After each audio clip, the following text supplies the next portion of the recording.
Banger had probably the most competitive lobby in years. Good nade like this before. Hold it. Off an emergency parachute. That should be good enough. The spray coming out. That's one. That's two there. Oh my. And no trades to come through. The Grozer. It's sharp. It's 3 for B2. So slightly doesn't let a single shot here. Onto Axel driving by, but he hits the flick headshot with a mini. That's a little bit better. For Irrelevant. Great spotted. Top floor. They've seen him. He gets the knock onto Savvy. Does he get the second? He does. Onto the Bam Bam.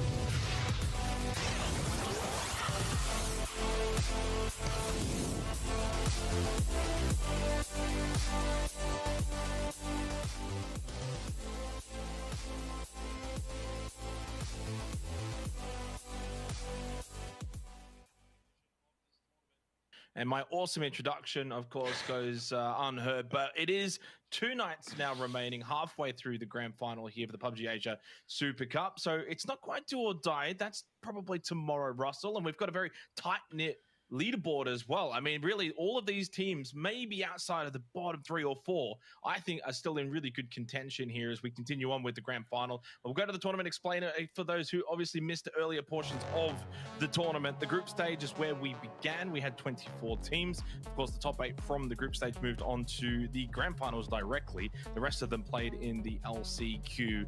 We sent 8 teams home, then 8 have made their way in. And it seems like for the most part, the 8 teams that played in the LCQ have all done well in the grand finals as well, Russell. Exceptionally well. Armory Gaming is obviously the one that comes to mind, but yeah, when it comes to the tournament explainer, it's very simple now. Down to the last 16 teams, wherever you come is wherever you eventually do come in the tournament. So no messing around anymore. There's no lenience with that top 8, bottom 8 thing. We've gotten rid of that.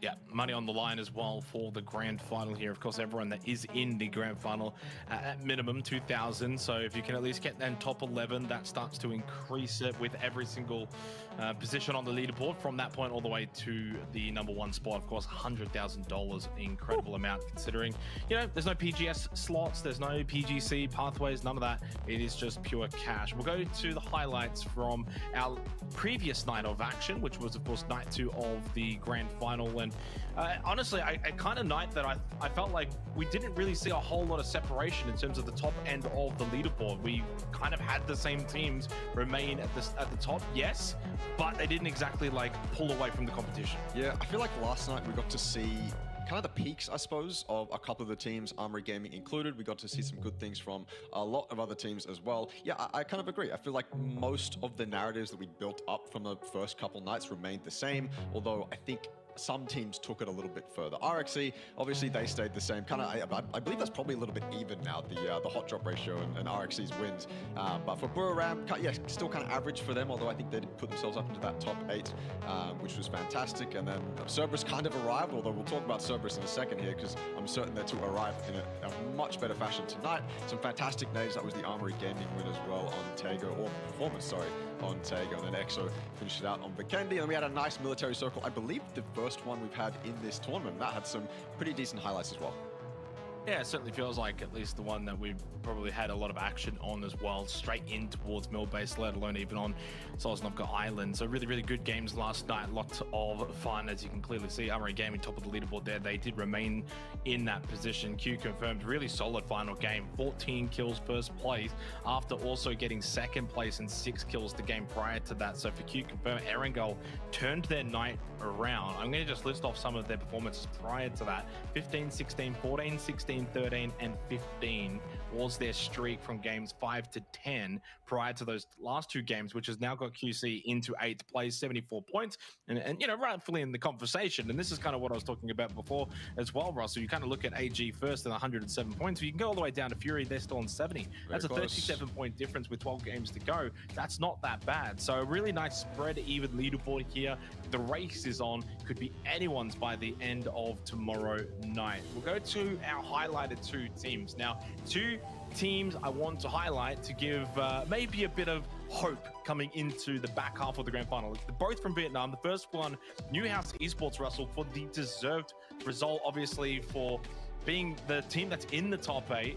But, you know, clearly a team that I think has shown their qualities in both being able to get wins. Firstly, they've been able to do that. 2 chicken dinners so far, but also a bunch of kills too. 52 kills. They lead the way in terms of teams from Vietnam in terms of kills as well. So probably not everyone's first bet in terms of predictions had we looked at all of the other Vietnamese teams, but these guys leading from the front. Yeah, and you'll remember Neil T and Long K from the Division X days back when the PCS was running, but obviously Udirt, he's a newer entry into this team, and he's been exceptionally top fragged and damage dealt for his team back in Vietnam Series 4, so he's been exceptional too. We've seen some good stuff from T107, 06 as well, but yeah, this is a team, you know what's interesting as well, they had the longest driven distance in the Vietnam Series 4, but we've seen them get like 2 9-circle feeds in this tournament so far. So they're not living up to that stat, but it's been good to watch regardless.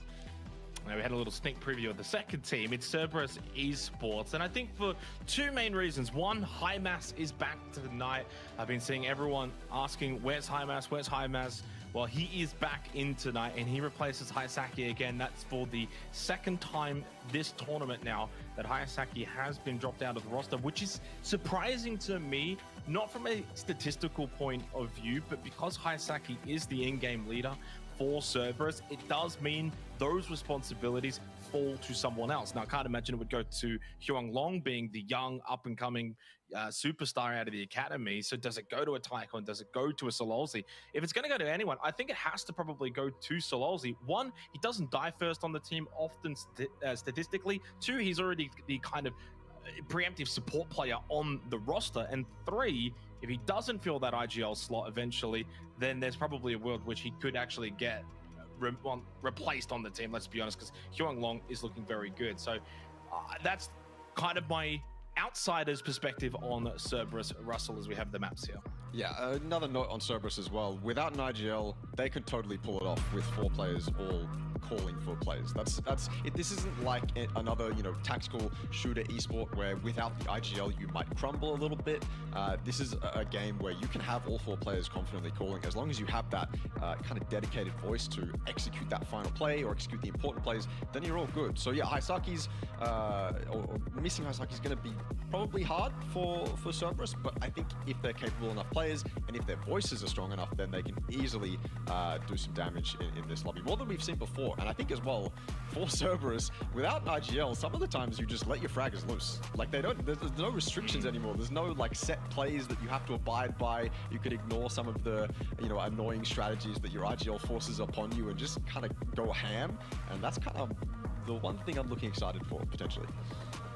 Back when Cerberus were running this particular lineup, second night for them respectively in the group stage, they picked up 61 points in that night. Prior to that, it was just the 25 points, and we kind of look at the grand final numbers for them, 69 points through the first 12 games. So clearly a sign and a time to change things up here, not just for them, but clearly for a lot of these Vietnamese teams. The grand final hasn't quite gone all that great. It's been Thailand dominance when you look at that top 8. Only Newhouse Esports from Vietnam inside of the top 8 at current. It can change. 12 games remaining here for the PUBG Asia Super Cup Grand Finals into day 3. Tomorrow will be the final day, so this is where these matches become super important. If you're X-Men, NGE, Unicorn Cyber, RXC, DK, all those teams in the bottom 5, you need to have a redemption night tonight. You cannot be looking to replicate the performances that you had in the first 2 nights now into tonight and tomorrow. Yeah, if you haven't already set up the foundation for your future momentum, now is the time. Maybe now is the last time. Going into the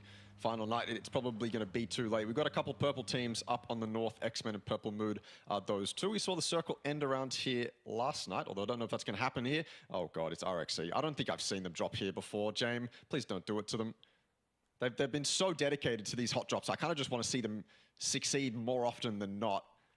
And with their place on the leaderboard, I mean, I guess I got my question answered from yesterday. Do they continue to play it like this, or do they back off? Do they have nothing to lose? Are they playing for everything? I think given the commitment from Bao LP, I have my answer. Yeah, I think there's probably 2 teams in this lobby that don't have much to play for right now, and that's RXC and X-Men. I mean, you can start to turn things around.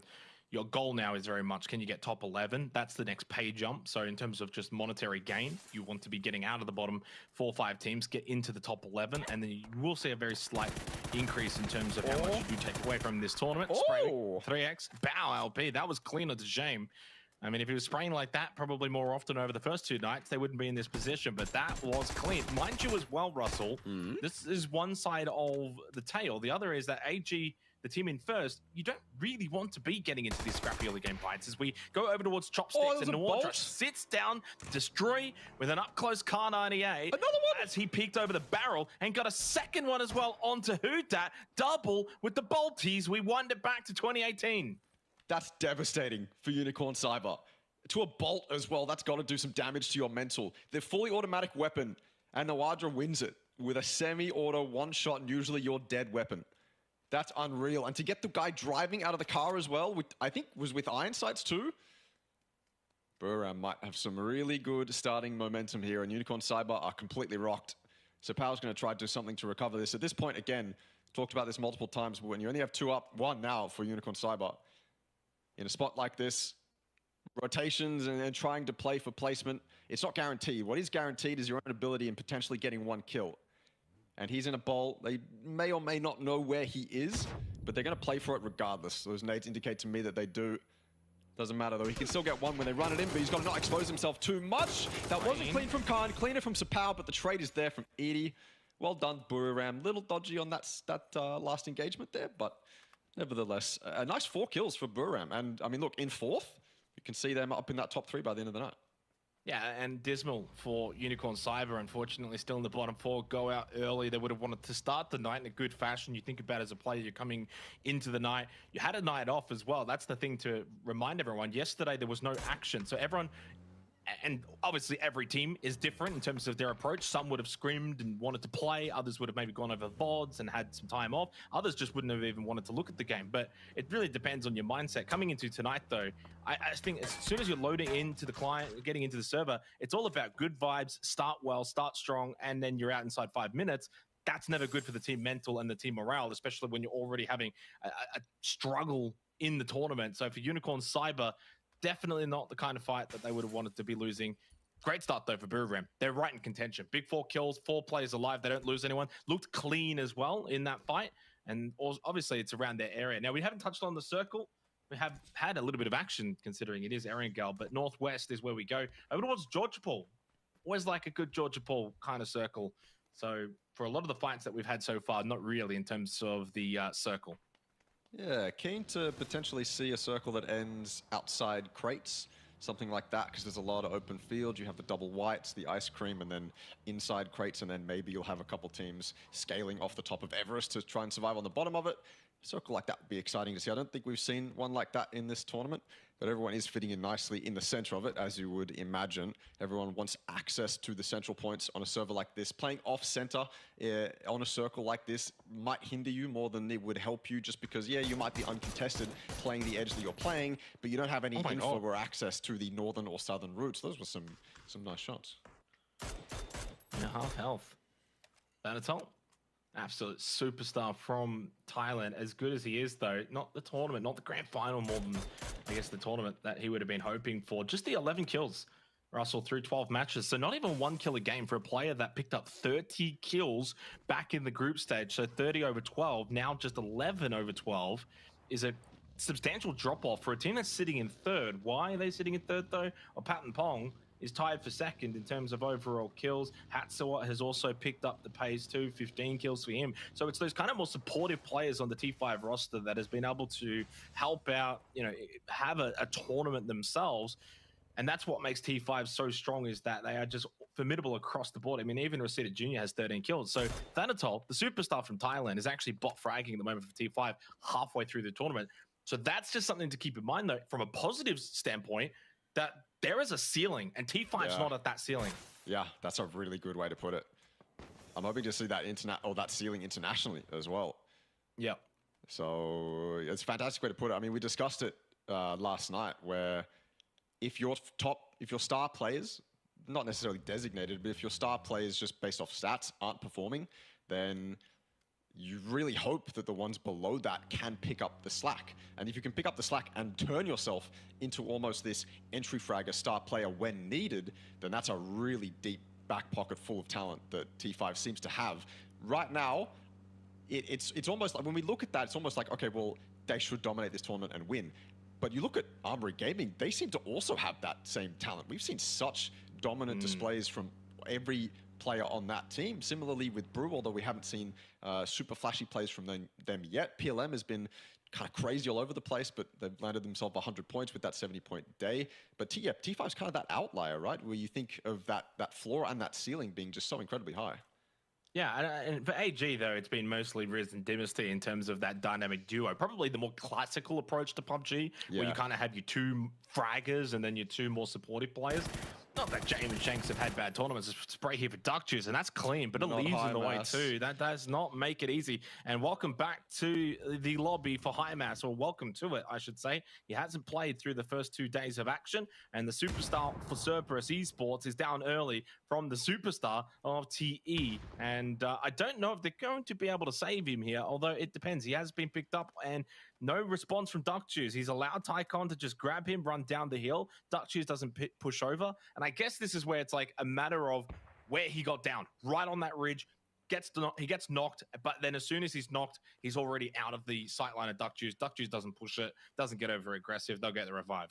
Yeah, that's what Delwyn was there to do. You saw him get that northern wide angle to try and look for that flush or look for them running back, but he couldn't see it either. It was very, very quick from Cerberus onto their star player. It's what you like to see. Shows that they are on point. They're not letting anything past them.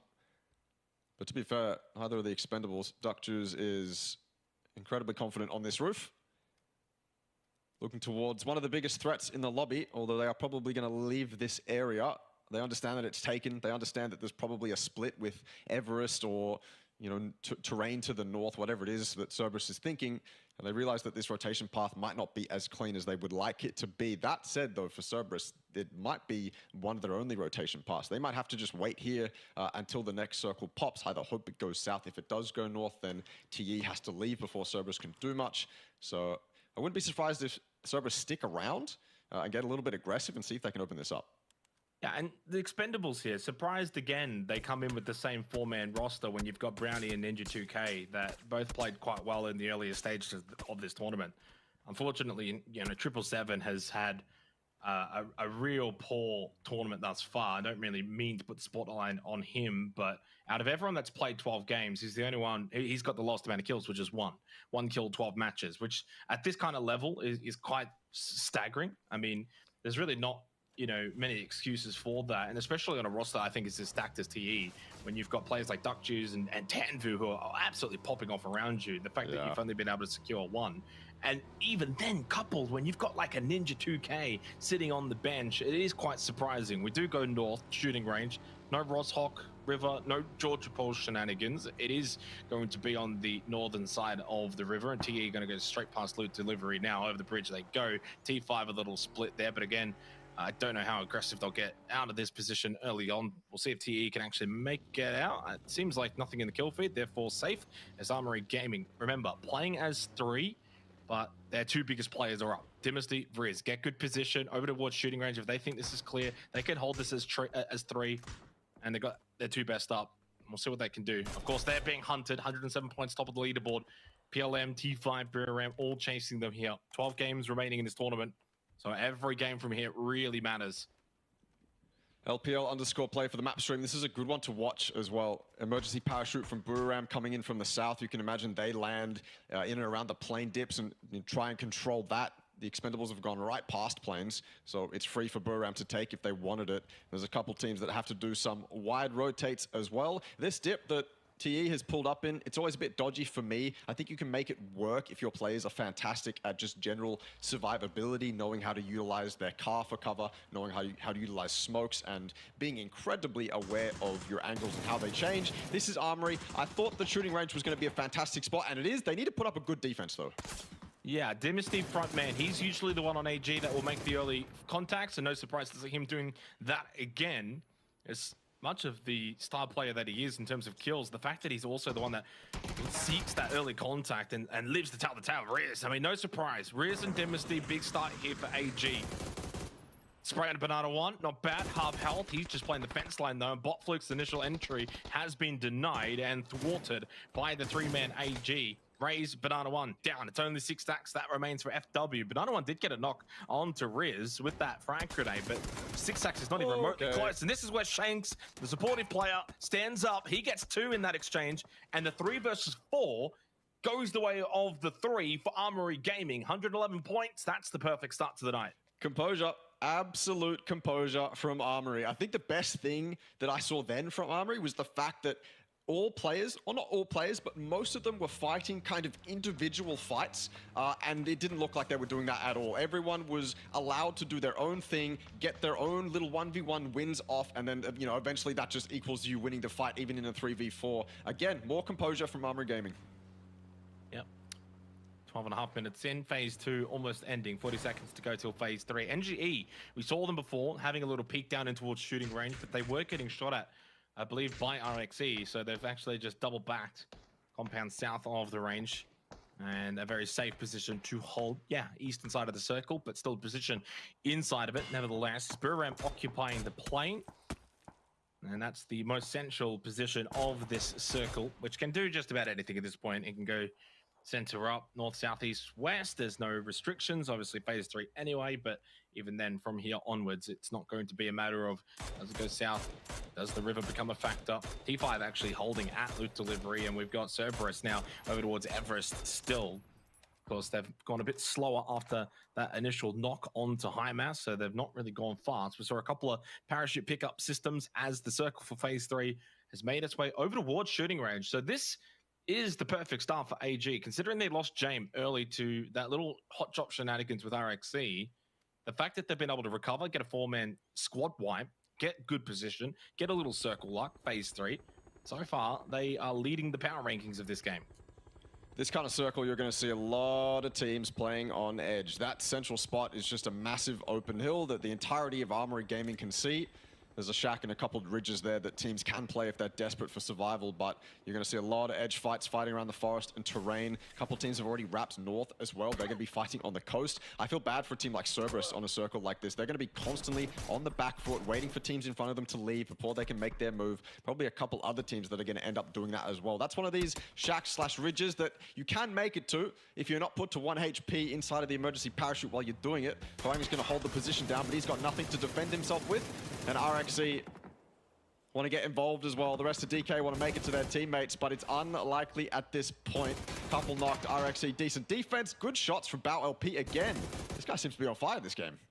Yeah, it's a great start for Rapsiak Esports. I mean, these guys are good quality. They've got decent skills. It hasn't quite been the tournament, though, where they've been able to showcase it, at least in the grand final portion. We saw the knock earlier as well from Armory Gaming onto Kawang, trying to get inside of that shack. They need to be aggressive. When you're playing as a 3-man shooting range, you can't just sit inside of the buildings. You need to spread out, try and control area, make sure teams don't send it into you, because as you said, it's an edge game, right? No one wants to play center. That means there are going to be a certain amount of teams that may feel the pressure to send it into something. Well, what is there to send it into? Shooting range. If AG play too defensive, it allows teams to play the fence lines, try and crash in, try and occupy positions of shooting range. They need to be aggressive, especially as a 3-man. They cannot afford people to just be able to slip in towards their defenses. We saw, by the way, a big amount of players for Cerberus got wiped out too, to be exact. So even with High Mass back, not the best start to the night. Yeah, I mean, that's just Cerberus on the back foot, right? They have to, their entire game plan is based around what the teams in front of them are doing. Unfortunately, Fury, well, they were aware of that, and they were able to catch Cerberus as they were rotating in desperately. But Fury have been caught by themselves. Back to DK, though. Newhouse onto Erangel, currently the highest point-scoring team on Erangel, and they're probably going to continue that trend. Dead center in this shack. Long K looking absolutely worse for wear, and you can imagine him crawling around the front door of that shack will only end in his demise. A good smoke, and it's doable. And Udirt's taking the dip just below the shack, so now it's a confirmed a 1-1 split between two kind of very rough positions, neither of which are super defendable at range, but Nuras definitely a team that can take advantage of the circle that they've been fed. Going long, last one up for Cerberus. No points, no kills, and really not much of a chance to do anything from this position in this scenario. What do you realistically expect out of Huang Long? Deep in blue, X-Men in front of him. There's one that's knocked. They've just been revived anyway. Pops the first aid kit, can pop a couple, and has gotten a little bit closer to the X-Men than maybe they realized, especially after they just got the kill onto Tycon. They get the flush. Cerberus do get at least one kill. Tycon actually did get that kill. I thought he got a revive actually, but he ended up dying.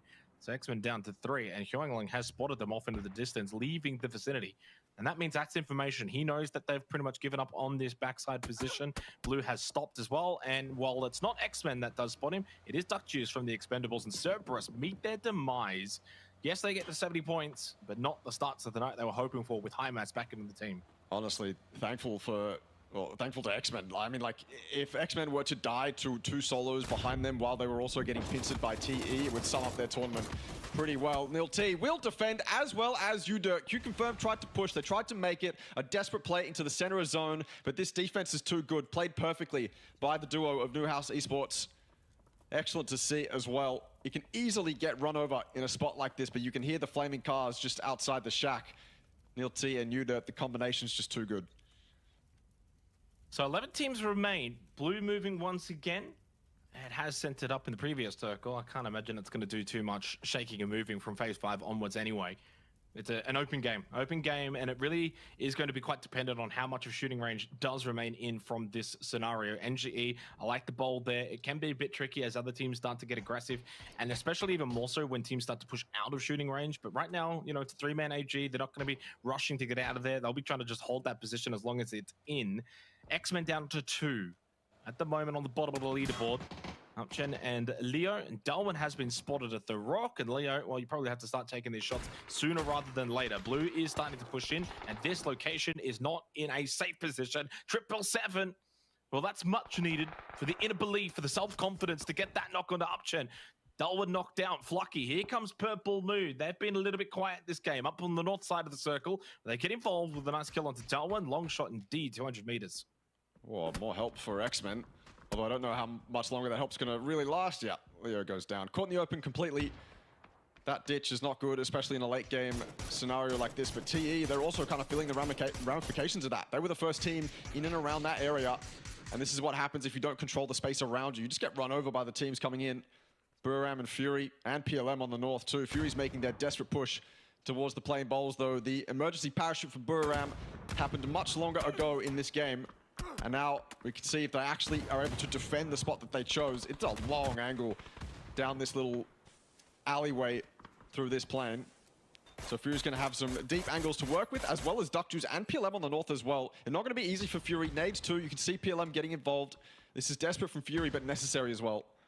Yeah, getting shot up by 2 right now. So copying it from all angles. Purple Mood from one side, Buram from the other. And that just makes it very difficult because he just can't go prone and be safe. Couple of trees certainly helping. Flood probably needed to get that knock there, as difficult as the spray is, and a decent job that he did. The knock was required. That would have really opened up that right-hand side to push through, play the tree line instead. Can survives. Can now is again another gun pointed in Flood's direction. More than anything, you get that knock, that's not just one player down. That's another body that has to go and get the revive as well. Cal steps up. Of course, he was prone earlier because of Purple Mood. Sneak attack couldn't get involved. Immediately knocked as soon as he just took a foot forward. Flood on 1 HP, can't survive. And Buram make light work of an out-of-position Fury. Purple Mood don't actually pounce on this. They're not that close. As we go over towards RXC and T5 just on the fence line of the south portion of the shooting range. Hatsuat with an 8 in hand. 4 kills for Theraton Fire. No Thanatol, no Pathfinder Pong right now. And Reseda Jr. still coming in late. You can see him coming in from the hill. So he's driving in on the backside of RXC. He should be the one to get the final kill. No, but Vinisu shoots him out of the UAS, and Hatsuat's the solo down to 1 versus 1. The nade should finish him off. Vinisu's got no health left. That was cooked nicely. That should do it. No, he overthrew it. They continue to elude us, these nades. We just don't understand them, do we? A second one from Shanks, though. This is Armory, perfect for them. Just get it done. Weaken the teams around you. They're already weakening themselves. Take them out, you may as well. But you have to consider EXO now. You have to consider NGE as well. NGE have realized that their opportunity has never been more ample than now to get out of those incredibly risky bowls and deal some damage to the teams that they're going to need to fight regardless. Shanks now in a terrible spot. He was in a fantastic one earlier, but a team moved to put themselves in front of him. And the nades decided to rain in as well. Dynasty's coming to try and support, but New Generation continue to be a nuisance in the backside of AG. Riz is all alone in that yellow house defending what seems like the entirety of EXO if they decided to push. And everyone now just trying to be a player and a team that outlasts the other. Yeah, I mean, we can see the split there for AG, not good. One in the yellow, one inside of the range, one on the south fence. But Shanks has done a good job of just being able to survive, get himself back in towards the range. Vet Knight, though, that was a quick spray with the AUG, get the headshot in there as well. Shanks gets knocked down. They really needed to double up there with Dynasty. Dynasty goes prone, knowing for a while there's just sightlines everywhere into the range itself. Shanks gets flushed by Vet Knight. Little bit of information, but NGE, I don't think are going to push off of this position. Little bowl on the edge of shooting range, knowing for a while that there's probably Exo Clan up towards the yellow. 2 kills for NGE. Start to the night they needed in the bottom 4. This has got them out of the bottom 3. A team that has so much quality. Hikai, Fat, Van Nai, Hungfeng Ditch previously, now Hungfeng Du. But has not been a grand final performance that they would want to remember. Circle shift, by the way, did go to the south side. Great for Buram, especially if there's still some tree lines around that vicinity. Can certainly help. More than anything, though, you look at that north side now. That has shifted away from a lot of teams. NGE can double up. I'd like to just see Hikai and Fap group up with Hang Fong Du and Van Nai. That bowl at the corner of the shooting range is perfect for them if they can group up, mind you. Yeah. This circle is a field day for Buram. So they're not guaranteed the win, but at least they'll have ample opportunity to get kills. They are on the high ground, and everyone else, when this circle closes, is going to be below them and in very open angles as well. And if they're not in open angles, they are probably limited behind cars or stuck in bowls. So Buram looking fantastic. Exo Clan, another one of the 4-man rosters currently. NGE is the only other one in this server that could probably take this win if they played it correctly. First defense, though, has to be onto PLM. Nice headshots with the DMRs onto the approaching players. And on that ridge, Hakai's going to help out Exo, actually.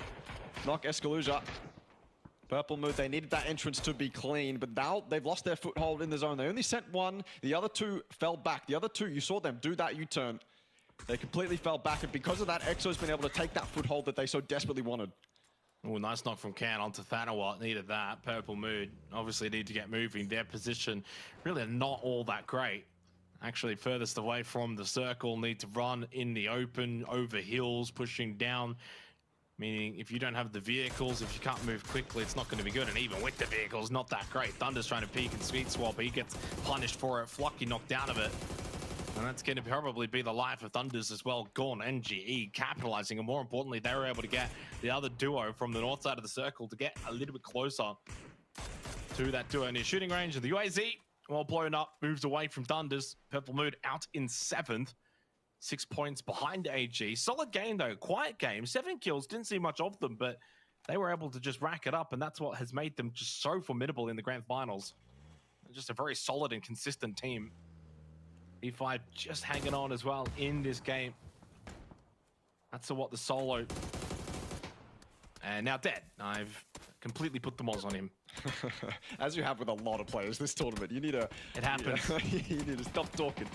I mean, look, NGE, we saw them earlier on and we thought, okay, those bowls, they can be quite dodgy, but if played correctly, then you can end up with a spot like this. That said, it hasn't been clean. Hungfo Do down. He was the only one on that fence. That surprises me. The rest of them are back in the bowls. That's one of those areas you kind of need to defend. A 2-2 split would have done incredibly well for NGE there. But I guess they needed to focus other priorities. EXO probably being the other one they needed to look at. And they're going to endure the consequences for it. Although AG only 2 up. It is the dynamic duo, but what much can the dynamic duo do? A lot, apparently. A nice headshot. No way. More damage onto Hikai.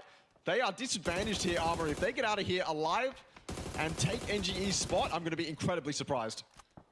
Insight knocked down by Udirt. Don't discount Newhouse Esports either. They're a team that just have a knack for finding wins. Buram suddenly, though, probably the better position to end with all 4 players up. The only team that can actually say that right now. Nelty and Udirt. Wasn't long ago, Newhouse were just scrambling to get inside of that shack earlier. Yeah. It has paid dividends for them. Couple kills into the top 5. Exo spotted as well to their south. Nice little spray here from Riz.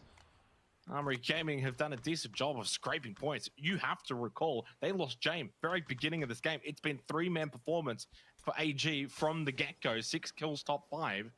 There's a reason why they've been leading the leader board for a little while now. And Riz obviously now just gets to play with house money from here. Bat knocked. Could actually look at the steal. Well, he cannot. Insight does get stolen Riz. by Can, and there goes Hakai and Fap. Double kill for Riz on the fence line. He pushed in. Perfect. Waited for EXO to push. Takes his moment. Takes them both down. EXO now weakened as well. This is stunning stuff from Riz. And this is why Armory Gaming are at the top. Every one of their players could do something like this, although yes, they have that dynamic duo, but more so, everyone seems to be able to survive for so long. They just are able to keep their composure. I have seen barely any mistakes from these guys, and any super severe mistakes from these guys. And on an individual level as well. I mean, Riz, he could have easily got over-aggressive there, continued to fight NGE just out of pure ego or arrogance, but he didn't. He let EXO push up, they took the fight first, and then Riz capitalizes on it with 2 kills of his own, and now he's in the top 3 as well. So well played from Armory. Akita, last one up. Can any of these solos do any damage to Buram? Yeah, and Riz, by the way, the only player over 4,000 damage dealt at the halfway point. He had 4.4k, and the only one over 4 as Can gets the kill onto Akita. As the solo, though, in a 1v4, virtually impossible, and Buram knew exactly where he was located. Well, we didn't watch them much this game, besides at the Downs plane, but it's a 15-kill win for Buram to start the night off perfectly, as they have put themselves well and truly in contention towards the top end of that leaderboard with a huge result. And again, continues the dominance from Thailand we see there in that particular game too. AG, Buram, Purple Mood, they're all doing their thing. Even T5 made it towards the later stages. And I'm going to be honest with you, Russell, it's probably a little bit of Farmers League going on towards the top 4-5 teams now through the first 13 games that we've had. And now that we're past the halfway point, we're starting to see, you know, that top 6, top 7 really break away.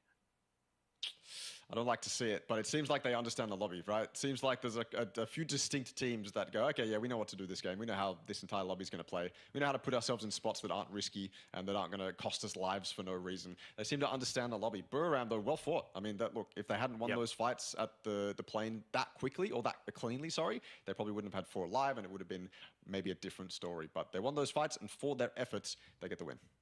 It is their 3rd chicken dinner for the grand finals thus far. Game 1 in the books here for the 3rd night of the grand final. We'll go to a short break. When we come back, it will be our 2nd game of Erangel.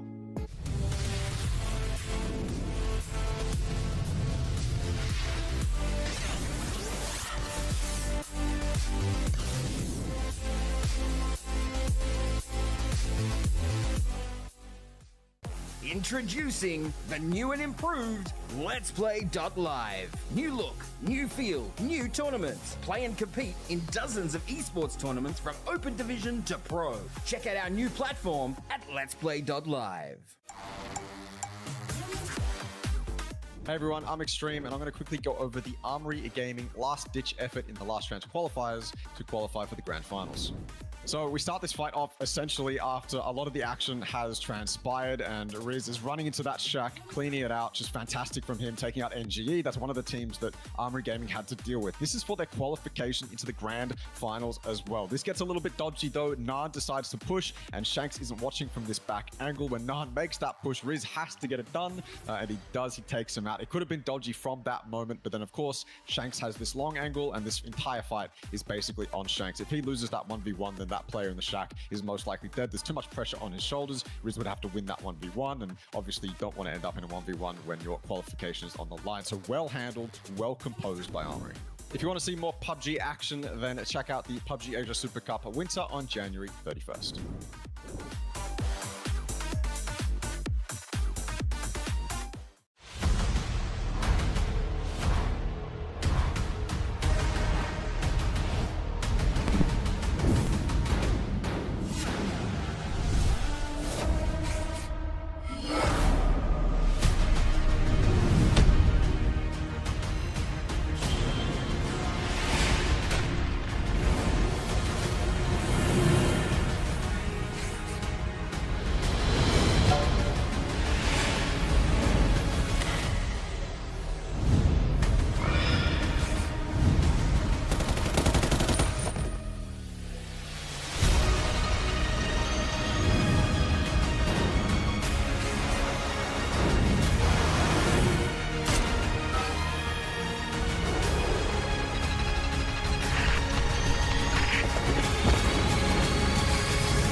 everyone, I'm Extreme, and I'm going to quickly go over the Armory Gaming last-ditch effort in the last chance qualifiers to qualify for the grand finals. So we start this fight off essentially after a lot of the action has transpired, and Riz is running into that shack, cleaning it out. Just fantastic from him, taking out NGE. That's one of the teams that Armory Gaming had to deal with. This is for their qualification into the grand finals as well. This gets a little bit dodgy though. Naan decides to push, and Shanks isn't watching from this back angle. When Naan makes that push, Riz has to get it done, and he does. He takes him out. It could have been dodgy from that moment, but then of course, Shanks has this long angle, and this entire fight is basically on Shanks. If he loses that 1v1, then that player in the shack is most likely dead. There's too much pressure on his shoulders. Riz would have to win that 1v1, and obviously you don't want to end up in a 1v1 when your qualification is on the line. So well handled, well composed by Armory. If you want to see more PUBG action, then check out the PUBG Asia Super Cup Winter on January 31st.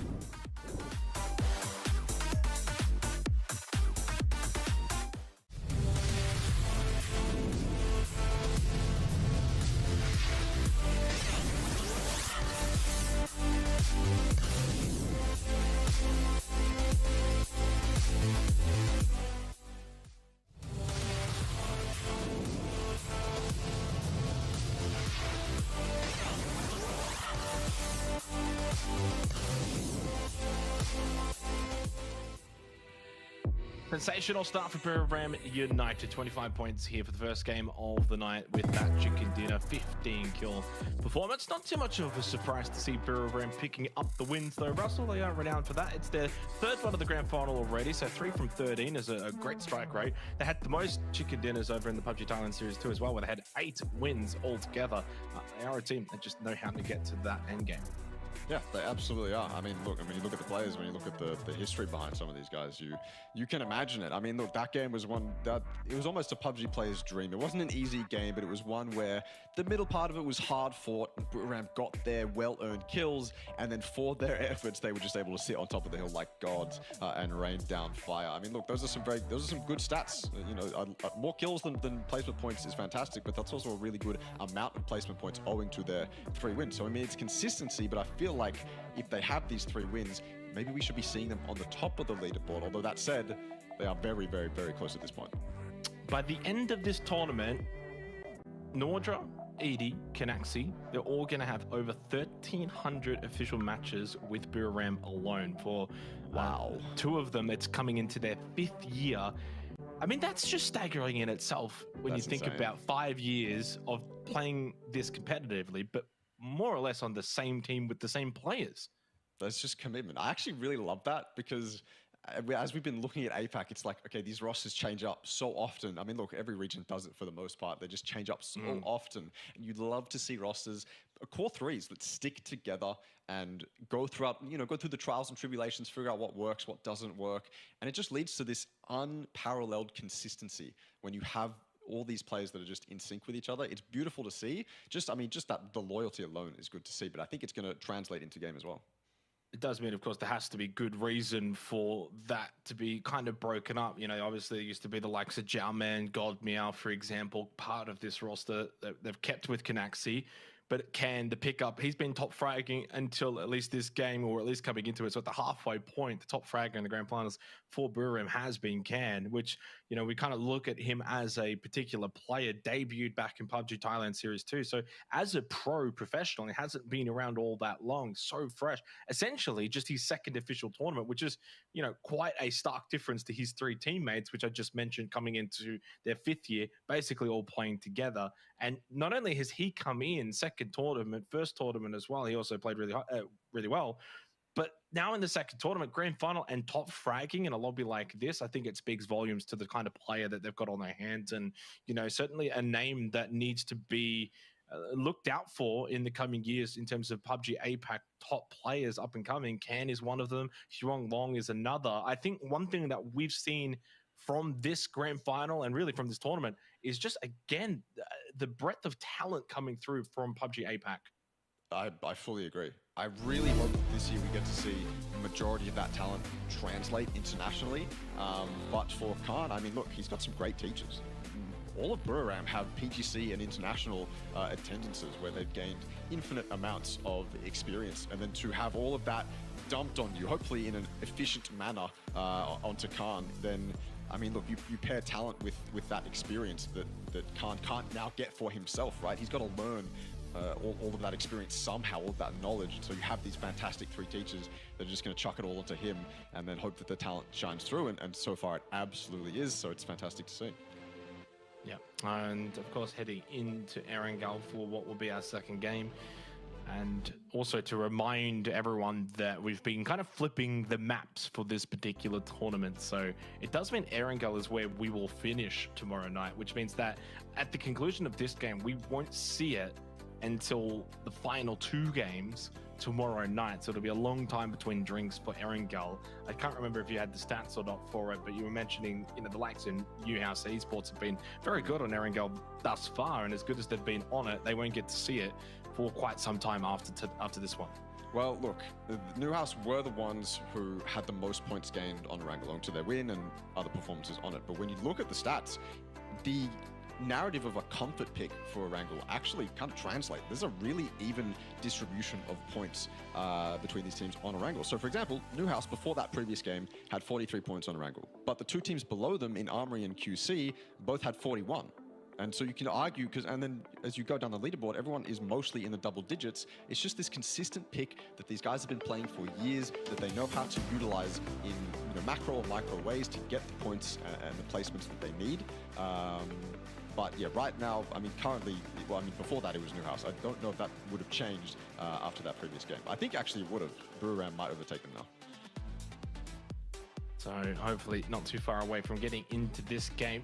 Not much has really changed in terms of storylining. I think with the way that the grand finals played out thus far, it's the same teams that started tonight off that have been playing well, even with yesterday, the break, AG, Purple Mood, T5, Buran. That's the exact top 4 coming into tonight, and that top 4 all basically had another really standout performance to begin tonight. So for a lot of these teams, if they're not careful, even the ones that have kind of been okay, thereabouts, doing well, and those ones I'll reference as Newhouse Esports, maybe FW, your Exos, your QCs, your Furies, they've been good, but suddenly look at that gap. That gap's massive now. Fury, for example, in 9th now find themselves 50 points behind first. So that gap has increased. It was, for them, something like 37 points, now 52 points. They're just not picking up points. And Fury's probably been quite disappointing, really, as the tournament has gone on to some degree, but there's no expectations on them, so we don't really talk about them, right? That's the stark difference. It's a lot easier to be critical of like Cerberus or the Expendables, Unicorn Cyber, simply because those are actual teams, Russell. For Fury, it's that put together team. We're not going to see them again as this, core 4 after this tournament, so we don't really, we don't really have expectations for them. And I think they're probably in the position, I'm going to be honest, as this tournament has gone on, I think is deserved, because this is a really, really strong tournament, and you probably don't want to see a pickup team, because that's essentially what it is, to be able to dominate a tournament and a region like this. So to see them kind of dropping down the leaderboard, I don't think is all that surprising. No, I think it makes sense, and I've said this multiple times before, but EXO should be the ones out of those 2 teams from that region that are above the other one. They're the real team. They're the one practicing going into 2024, who have expectations, who are setting themselves goals. So they should be the ones on top. They should be absolutely, not necessarily be dominating Fury, but they should be above them. For Fury, though, you can guarantee the players are angry at a performance like this. You can guarantee any players in this tournament are angry when they suck, even when they have nothing to lose. They're going to be angry at themselves, but when we look at it and when audience members look at it on paper, yeah, you can definitely see that you can justify the performance, although again, they won't be so happy with it themselves.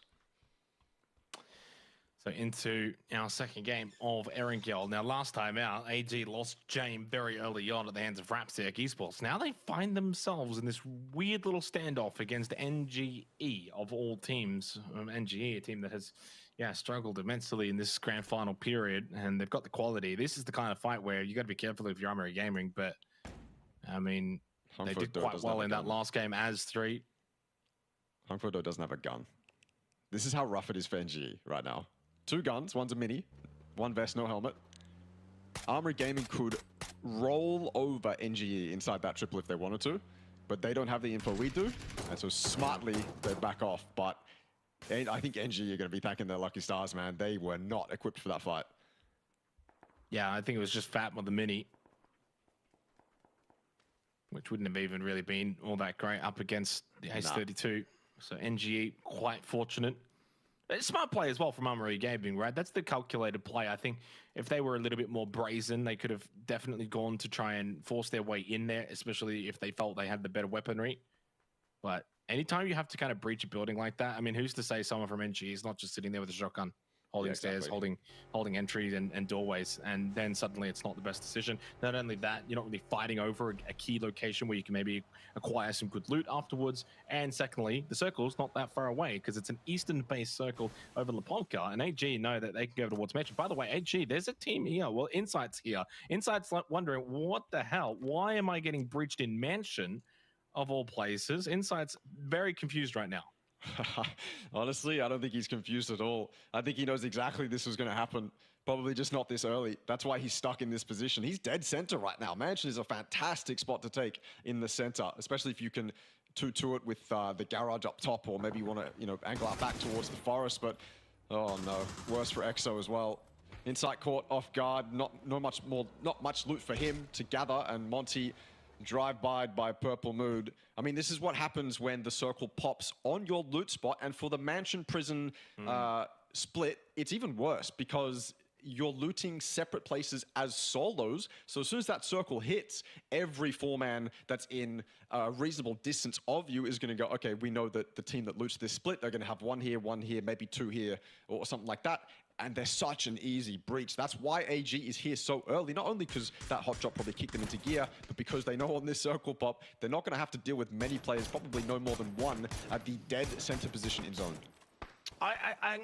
This is the thing, though, is that AG typically loot shelter, prison, that kind of vicinity. So, I mean, even if you are EXO, you're not looking at that and saying, like, oh, AG is going to go and breach Mansion.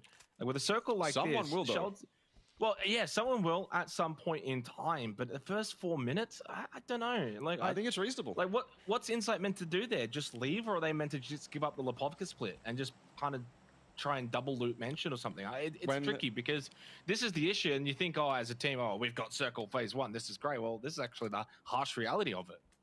When that circle pops, EXO's kind of priorities, I suppose, is, okay, we're dead center. We need to group up or leave these positions as quickly as possible. There's kind of no in between, otherwise you have this happening. And it is 100% reasonable, if not expected, that a team will come very, very quickly into zone because they have that guaranteed info. The guaranteed info, maybe 99% info, that there's going to be one player in these ideal central positions. So that's why Armory Gaming's so quick. That's why other teams were so quick around EXO. But the choice is it's not an easy one, I'll say that, and players can stick around for a little bit longer and probably still expect to be safe. So maybe it was incredibly quick from Armory, but it's still a decision that needs to be made for EXO, and it needs to be made quickly. Are we grouping on this spot, or are we leaving? I don't want to risk my life. I don't want to get 4-man breached. It's a discussion that absolutely has to happen, just didn't happen quick enough there. Yeah, it could have maybe gone for a bit of a 4-man loot into Lepovka. You can make it happen, especially on these esports servers. Either way, discussion can be kind of put to a bit of a halt there. They only lost the one. Could have been a lot worse for EXO. Yeah, Insight lived. Monty died. Unlucky. Yeah. Ironic there, as we were probably more so discussing Insight there, and he did actually get out and live. But yeah, Eastern-based circle. Should be a bit of fun. Fury. There's 3 teams here. Yeah. 3, well, FW kind of not really here where Luke is and Fury is. They're on the other side of the bridge, closer towards Milter's side. Q confirm, and actually the ones who are kind of stuck. Q confirms the ones here that have to kind of pull a rabbit out of the hat and try and figure out how they live in this scenario. Oh, sneak attack, being quite sneaky. The troll under the bridge. Leon's had no idea. Probably wondering, why the hell is this guy here? Yeah. And that is a bit more of a valid question. I don't know how deep inside this bridge. I don't know how we end up in a spot like this, where Fury is the team behind the bridge, is behind the team that's currently on the bridge, and they're in a better spot than the team that's on the bridge. They're the ones applying the pressure. QC, I mean, look, this is the kind of spot they're in. I don't know how we ended up here. I wasn't really paying attention to this part of the map, but Fury is rolling over QC right now, controlling them as well. Leon's is finally flushed out, and there's a couple more targets that are just tiptoeing their way across this bridge, but it's so open. Fury has control of the left and the right side of this bridge, and FW getting involved. Cheeksking FW were always here, as you said, on the northern side, and now they're assisting Fury and probably snagging some kills for themselves. What a disaster for QC. Yeah, it's not ideal.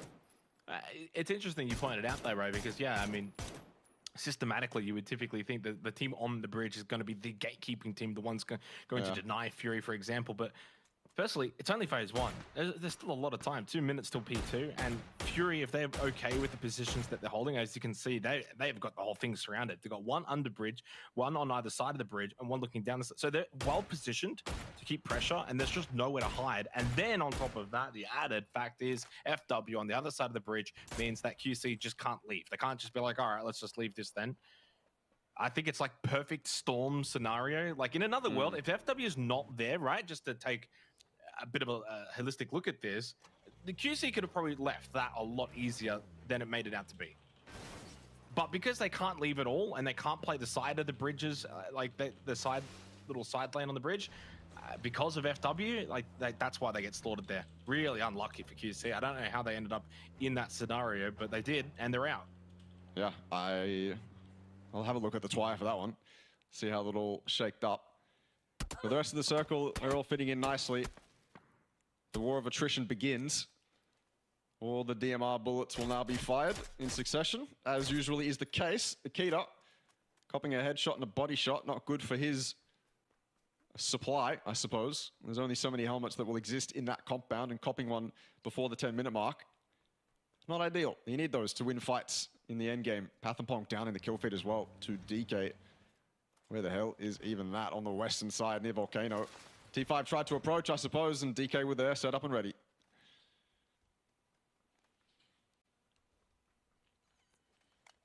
One and a half minutes gone. Second game of the night.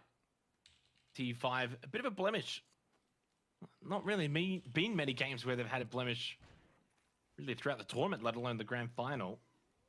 Only 2 instances where they've really had probably bad games, and I don't even know if you consider them bad games. 7th with 1 kill, and actually the final game of the night on night 2, 11th with 3 kills. And those are the worst games I can see, and even that, if those are your 2 really bad games, then you're doing something well, hence why they're in 4th at the moment. But this is shaping up to be their worst game of the grand final so far. 2 dead already, no points, really far away from even just scraping into placement point territory. And Circle did pop for P2, by the way, and it's gone down to shelter in prison. Yeah. Massive hardship, not helping those that elected to go kind of the Yasnaya way, south of Stalba. Even those maybe in towards Lipovka, and we are seeing a mass exodus from the north down towards the south for this P2 circle shift. River United pretty happy with this. Prison, Pride Rock available, good spot. Even Lumberyard, I don't mind it now. Yeah. Shelter obviously going to be quite prominent, as Hoang has been eliminated. Hymas on the board. First kill for him in the grand final. Going to be hard to rotate through a zone like this. The barrier was established last zone. So many teams in and around that prison area and that massive kind of barrier that stretches east and west from prison. Everyone was set up there, and now all the teams on the north have to go past that. T5 goes from bad to worse. Try to take Alamo. It just doesn't pan out. NGE was here beforehand. And T5, maybe that's their worst game this whole tournament. Moving over to Newhouse, however, stuck in the Wizard. Not an ideal spot, but RXC is so open on the outside of this Wizard. I can see RXC getting torn apart from separate teams. NHE, they've got a couple players up on the hill as well. Cerberus getting involved, you can see it. RXC, they want this spot, they want the Wizard, but to get it, they have to expose themselves to so many different angles. Udo trying to find something above that rock without really overexposing. Needs to be careful. Clearly worried about the backside, throws out the smoke. T1 inside of the Wizzy, but Bao LP just covered by his own smoke anyway. A little angle there from Bao. He's been sharp so far tonight, but already 2 down. It is a 2v2. Blinded Long K does not get revived. T1 706 trying to get in there. Nil T almost getting that knock onto Hong Kuei, which this is a name we haven't seen from Rapsiak Esports, Russell. So a new name coming in for them. I guess probably shouldn't be all that surprising. Why not? No 6, 7, 8, 9. They do have another play called Kobe, so I don't know if this is like a 6th man. I'm not quite sure what the case is there.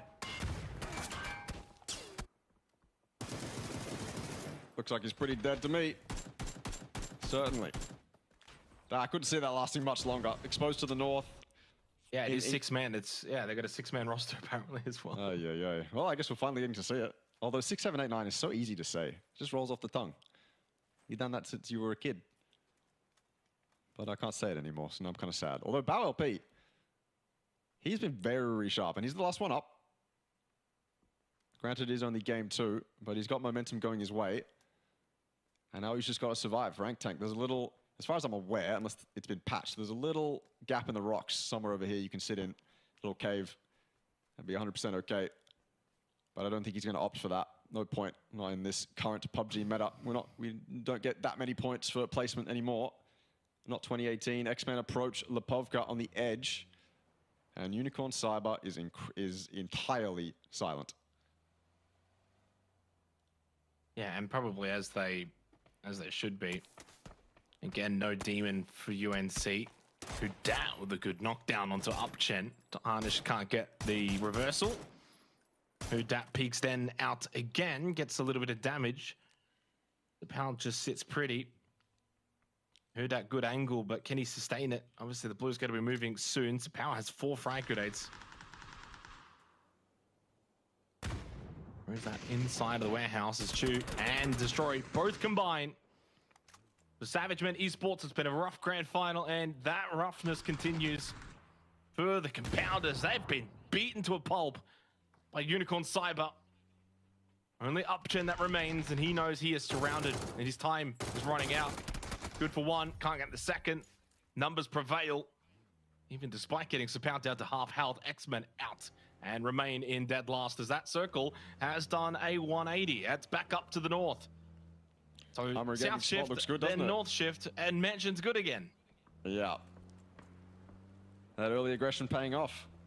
Buram as well. It's a nice 2-2 split. You're just hoping that Kanaxi and Naja can defend that compound, make enough noise to persuade Fury to go elsewhere, run themselves into TE, which is exactly what's happening. Duck Jews in a car, Fury trying to send themselves either into Lipovka or probably more north. Wouldn't be safe to send it into a place you have no info on. It is probably just going to result in your death. So go more north, put yourself at a spot where you can at least leapfrog, use it as information. But for Fury, it seems as long as they're not getting shot at, then they're fine to stop, and I don't blame them. You don't want to overcommit, go somewhere that you have even less information on than the position you've just driven past. And so this is what they'll do, but they need to put on a good defense here. Sneak attack's been knocked by Unicorn Cyber. Cow's the front man for this. 15.5 minutes in, Destroy knocked down by Tanvu. First time I think we've called his name tonight. Tanvu, top player for TE. Smokes out, Luke 12, high ground. Cow with a bit of help. How? Oh, yes, indeed, he does help. Thought he was just going to provide some cover fire. In fact, gets the knock on to Who Dat. Maybe provides an avenue for Luke 12 to get involved as well. Nade from Chu. That was his final one towards the rock to try and displace Wacky Kabukau, half health. Looking to try and salvage this situation, doing as much as he can right now, Cal, even though he's being absolutely peppered. Finds a way to go prone. Flood eventually gone. Luke still hasn't been able to find a way to get into this fight to help out. Who Dat's going to bleed out. He's 1 for 1 in that regard. Sneak attack just watching that close on the other side of the rock with Chu now behind it. No frag grenade for Chu. Luke 12, blue, right on the precipice. He's still trying to just find an angle. Might have to dip into the blue if he is going to be able to find it onto Chu. So Powell's just going to leave. He's just going to rotate out north side, get away from this. Cow knocked down and eventually then finished off. Darwin, third party from the Expendables, and Luke just could never get involved. Yeah. Just never find an angle, and especially even compounded by the fact that the Expendables then were coming in behind him. There really was just not much he could do. It seemed like a really long fight for both Unicorn Cyber and Fury. Long enough that TE are now getting involved. I've seen Luke in this spot before, but he's stuck in blue, taking more damage than he would like, and TE have the high ground. I believe there was a nade onto his position as well. It's probably going to secure his fate down to 1 HP. Nothing he can do. TE will claim a little bit of third party, but yeah, Unicorn Cyber, they got to wait. So they'll take what they can get. Gives them a spot too. Knows that they've cleaned at least one of their edges. I suppose their next job is to do the detective work and figure out where the other team went for. Hung Fo Do, though, his life's gone. Over, submitted. NGE, they're trying to assault these bowls, but FW's defense is too good until finally Fap steps it up, gets it done. Wow. And now they need these reses. These smokes need to be perfect. Yeah, nicely done for Fab. Tell you what, FW Esports, they're just coming a little bit. A couple of games in a row now, they've just not been able to collect the points necessary to keep in touch with the higher end teams. 12th, 5th with a couple of kills, 13th, now 11th. Their last 4 games after they had a little streak of second, and third halfway through night 2 that really put them back up the top of the leaderboard. They have just kind of cooled off. Team though that is only maybe just heating up, Buriram United. They do their best work towards the back end of these tournaments.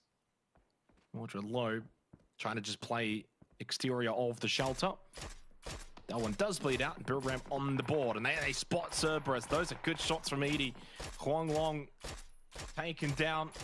Not long for this world, and even with Hymas back into the team for Cerberus, it hasn't been all that easy. Mind you, 5 kills this game, a little bit better, but they are going to lose their superstar sub from the academy, Huang Long. And Hymas taken down by a native FAP. I think that's his 3rd knock or something. He is not looking good. Maybe it is that IGL struggle. Bao LP, I wanted to see him survive for a little bit longer, but U-Dirt, quick look to the right side of his screen, and RXC goes out. NGE still in this bowl. Honestly, a decent spot as well. They can look towards Cerberus, AG, even if they have to come out. They've got plenty of bodies and utility as well. And that car could come in clutch. All 4 wheels potentially on that thing. Can't actually see it. You're hoping so, though, because they're definitely going to need that if this shifts off them. Newhouse as well, coming on the backside. 4 up for these guys. Looking good. More work to do, though. They're on the edge, and it's hard to get off that edge when there's all these teams in front of you. But I think for now, priority for most of these guys is to deal with Cerberus. They're the ones in the weakened position. They're the ones exposed to grenades, and that's exactly what they'll fall to. Cerberus can't really get it rolling.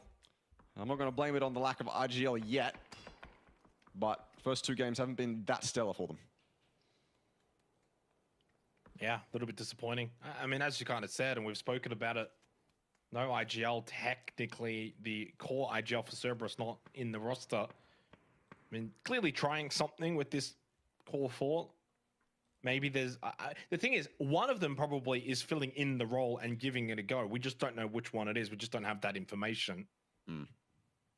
And I remember, I think we spoke about it last broadcast. If you're Sololzi, you're probably going to be feeling the pinch a little bit because Huang Long's been franking out. And if they really do need Haisaki's IGL leadership and what he brings to the team in terms of calls and rotations, coupled that with Hymas, then suddenly there's probably a world in which he may look to be the one to miss out. Purple Mood on the rotation. Flucky copped one to the head on the move early. Out comes Unicorn Cyber to maybe see if they can catch 1 or 2. Well, little does he know, Thanawat right this close has pulled up. And there's a lot more numbers in purple than there are in unicorn colors. And that is them wiped out very quickly. I love that little pull up from PLM. Fake drive away, pull up at the top of the hill, peek back down. You've got better position, easy double kill, 3 kills on the board for them, and keeping in touch with Armory Gaming. Very simple rotation, but very effective. Unicorn Cyber couldn't control that compound. Got to put your majority of numbers somewhere, and they chose Southside. PLM totally abused that. What are unicorn colors, though, Jake? I'm curious. I think it's like a nice little yellowish gold. I can believe that, like the color of their horn. Yeah, exactly. 777 knocked down by Thunders. Something else that to be yellowish and gold. 777 still struggling. Unfortunate for him. 2 kills now from 14 matches. It's insane when you stack that up against his teammates. It's not a good look at all. It's not ideal. I mean, to be fair, it's not as if his teammates are ultra fragging, but Andrew 13, Duckcheese 13, Darwin 8, and then there's 777 with 2. Obviously, they're out. 11th place now for the Expendables. He did knocked down by Van Knight. It's the same teams again, Russell. Mentioned it before. It is the top 6 teams that just continue to break away in this lobby. Double nade from Insight. Akita still alive after Insight did lose his life after that double knockdown nade. He can't follow it up. to get the confirmation here, and AG are starting to run away with this tournament up to 130 points, 7 kills. Oh, no. They are the unstoppable team right now. Flucky runs over Thanawa as he pulls up to the rock. That will just delay them. AG are kind of in the building, so I don't think they can punish this. Yeah, no, it's all good, but if he had launched him down the hill, it's a totally different story, and you could see that happening.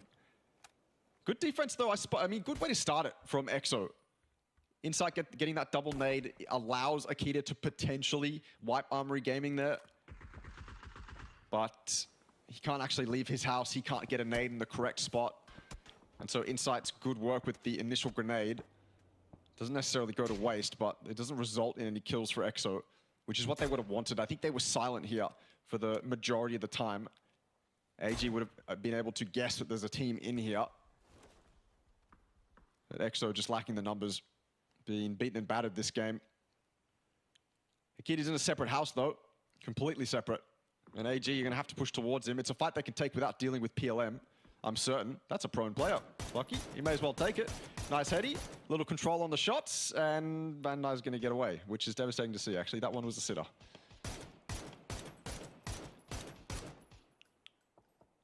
Kai just makes it behind the tree, but all it does is give the point over to Burrow Ramp rather than Purple Mood. Long shot there from Nil T to get that knock, 150 meters. They confirm the kill as well. But man, look at that leaderboard. 5 of those teams alive right now are in the current top 6. It's, you know, not good news for those that want to try and make a bit of a run in the back half of this grand final and try and get themselves into a top 5 position. That door is starting to look quite shut. Yep. That's laid from Long K on to Edie. This is certainly the kind of game Newhouse need to just keep scrapping the points together. Obviously with Burrow and Purple Mood, AG all still alive. One smoke grenade remaining for Uda. Makes the push behind the sandbag. Riz has just gone popping off with Shanks as well. Long K did confirm the kill with the Molotov on to Edie. Got the knock on the Ordra. Can though. Wins it with the Grows Up. I tell you what, this is just going to come down to AG and Purple Mood. Maybe not just in this game, but I think with this tournament. Yeah, potentially. They're the ones that seem to be most consistent. Buram, they're seeming good at least tonight, but you can imagine it's a little bit too late for them to show up with this kind of consistency. NGE, a factor in this game, certainly, but on the leaderboard, they're in 12th. Up comes Khan, or Nawadra, sorry. Currently blinded, using his own defensive utility to try and dissuade this NGE push. Khan is here for the backup, but the Blue's going to touch Buram before it touches NGE. This is aggressive, though, from Van Nye. Traded out just as quickly. Excellent presence of mind from Khan, and luckily, the Blue is just touching the backside of their teammate. And so they'll be able to get that res. I wonder if Akita is going to play any significant role in this end game. If he's got mollies in his back pocket, smokes to delay, you know that Armory are looking at Akita and wanting to get that kill off as quickly as possible, so he's not as much of a nuisance. But if he can delay, if he can stop them from getting the advantages that they need onto Purple Mood, then Akita could certainly play a significant role in that 4v4. But I can only imagine himself getting a third from a position like this. Buram, though. Not in zone. They have to push up, and I don't think there's much for them to push up to. No, not really. This is not the game that Buram have to worry too much about getting more than they've already got. Top 4, 5 kills. Yeah, it kind of sucks for them that it's AG and Purple Mood that are probably going to go a little bit better than them here, but I mean, they're not in the same scenario as the others in the middle portion of the leaderboard. They're close enough. They can keep in touch with AG and Purple Mood after the conclusion of this game without being too worried, but they're just never going to be in a position to get further than that tree line. They're out. As expected, was just really a matter of who was going to be able to pick up the kills, and it's AG. They get 11 kills now in this game. Totally dominating performance. This is looking to be their second win. So far in terms of the grand final, they've had 2 4th places, 3 2nd places, and a 1st place. Now another top 3, arguably should be top 2. It's been a standout performance for a team that, remember, on the final day, the LCQ required a massive performance to confirm their spot, to even be in this position. It's been a huge turnaround in the grand final. They were very good in the group stage as well. They were 9th. They've always just kind of been on that precipice, but right now in the grand finals, they've just taken this tournament and ran with it. And James having a really good game as well. You know, we talk about Dynasty and Riz as the two frontmen for AG. As you said before, they've got members that can just stand up. Shanks had a good earlier game at the shooting range match in the first game of Erangel. Now James. So they're all just pulling their weight nice and evenly. But what does Akita do from here? Or in another case, what happens to Akita? Well, it's Armory. The onus is on Armory. Akita can just sit and wait. And I don't think he's got many other options. He's looking for his one. Right now, the only points EXO have are placement points. PLM not comfortable on that edge. You can imagine Thanawat and Escaluja's position is probably something that PLM want. Looks like that gives them a bit more of an angle towards the north of this zone. But they're going to have to leave that and group up with the rest of their team, and it might get really claustrophobic really quickly. The other option for PLM is to push down towards Akita's house, but then even then, he has just as much of an impact as he would on Armory. So he'll certainly be a factor. I didn't actually see what his utility situation was like. If we could get a camera on Akita, that'd be sick. Because it didn't seem like he had much. Yeah, well, if he's got nothing, then he won't probably have that much of an impact. But if he can sit in that back room, smoke up, put a molly in the choke points, then... That's in the back room and smoke up. Okay. Well, that's something that your brain would go to, not mine. Anyway. I do understand what you mean there. Can we jump onto Akita very quickly here? Because the smokes is really the only utility that matters. I mean, the frag grenades and such don't really matter. He's got 2. And he will be smoking up the back room. Mainly because he's been pushed on by Purple Mood. I think this ends up being a situation where Purple Mood are going to be the ones that maybe clear him out as they want to get control of the yellow. Go on the roof as well, actually. Forgot about that for Purple Mood. One more. The only way Akita wins this game is if it comes down P9. Everyone is getting towards the asterisk and a bunch of smokes gets thrown out from everyone. He can just slip into them. Yep. Yeah, I mean, he's really got to hope that the fights happen on the outskirts of the house he's on. That's a really good nade onto the roof. High ground advantage for PLM as well. I think it might be. Oh, no better time to do it. Akita's looking. He just wants something, anything from this position. But no one has fallen into his lap just yet. That blue zone's devastating. It could do it for Dynasty. Oh, he healed through it. But Riz goes down. So, yeah, Riz dead. 1 for 1. They lost Thanawat, Escaluja in the vehicle. 3 versus 3. There is a world in which Akita pulls this off, but I think his best case would maybe to just sit in this building. I don't know if he wants to be killing anyone from PLM, at least not right now. 2 people on the roof. Yeah. Flucky and Thunders, Escaluja on the back. It's go time for Armory Gaming. They sense impending doom and they want to be the ones to get on the front foot. That is in their DNA, especially with the likes of Dynasty. Although he's a little bit further back. No. Molly goes in. Akita burning alive. He's got 2 first aid kits. He can get this one off inside of the smoke. Shanks can't make his way into the building, so Akita will be okay. But that's more utility used for him. Trying to just find a safe spot. That little check can keep you away from the Molotovs. Escaluja has been knocked by Dynasty. Good position at the tree. Akita just needs to hold on and try and get second place. The Panzer Faust from Thunders, though. Both teams wounded. Jumps out the back window. 4 white Thunders on the roof. There's another flash in his face. Akita wants to steal it. Oh, Akita no. Shanks hasn't seen him. Shanks didn't see him because he knows he's on the roof. Shanks is knocked. Dynasty's gonna die. Akita's won the bloody game. Akita's won it for EXO Clan. Unreal. Oh my goodness. Oh my God, Akita. You madman. Shanks, he's got no reason to even suspect Akita at the vehicle. He knows the other guy's on the roof. What a clutch, what a win. But EXO Clan for Akita. Look, this is the thing. You'll go and look at Wikipedia. If someone doesn't watch this game and they'll be like, EXO 2-kill win. Oh, they must have copped a hard feed. No, that is just a superb effort from Akita. Russell, he had to do a lot more than it seemed like. He had to make so many different decisions. He had very limited utility. So many different times you think, you know, there's these forks in the road. Could have done this, could have done that. It worked out for him multiple ways, but a tremendous game to close things out. I mean, all things considered, for Purple Mood and Armory Gaming, it's just another game where these two have just stacked up the points. They're leading this lobby. But for Akita, for EXO Clan, that was a fun little moment.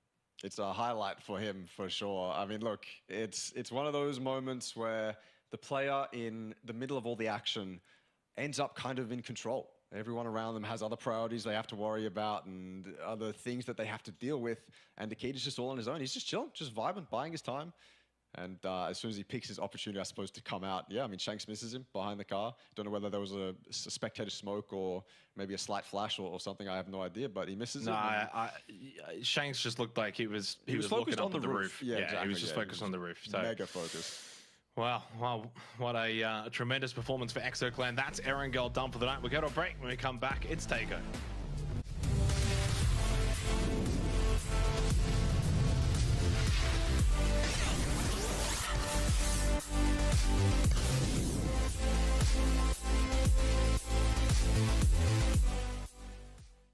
Introducing the new and improved Let's Play Live. New look, new feel, new tournaments. Play and compete in dozens of esports tournaments from Open Division to Pro.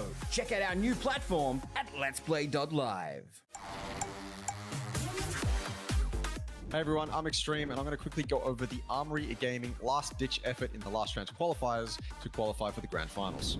So we start this fight off essentially after a lot of the action has transpired, and Riz is running into that shack, cleaning it out. Just fantastic from him, taking out NGE. That's one of the teams that Armory Gaming had to deal with. This is for their qualification into the grand finals as well. This gets a little bit dodgy though. Naan decides to push, and Shanks isn't watching from this back angle. When Naan makes that push, Riz has to get it done, and he does. He takes him out. It could have been dodgy from that moment, but then of course, Shanks has this long angle, and this entire fight is basically on Shanks. If he loses that 1v1, then that player in the shack is most likely dead. There's too much pressure on his shoulders. Riz would have to win that 1v1, and obviously you don't want to end up in a 1v1 when your qualification is on the line. So well handled, well composed by Armory.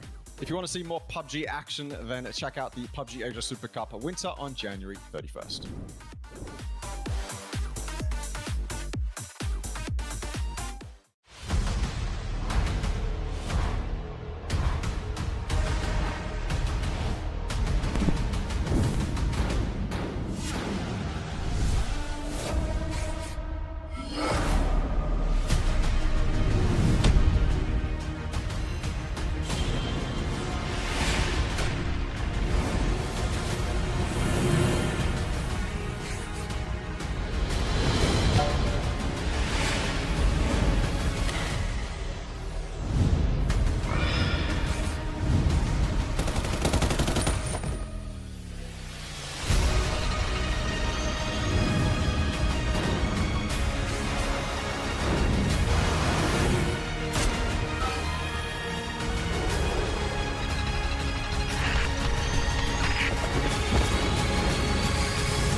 Hey everyone, I'm Extreme, and I'm going to quickly go over the Armory Gaming last-ditch effort in the last round qualifiers to qualify for the grand finals.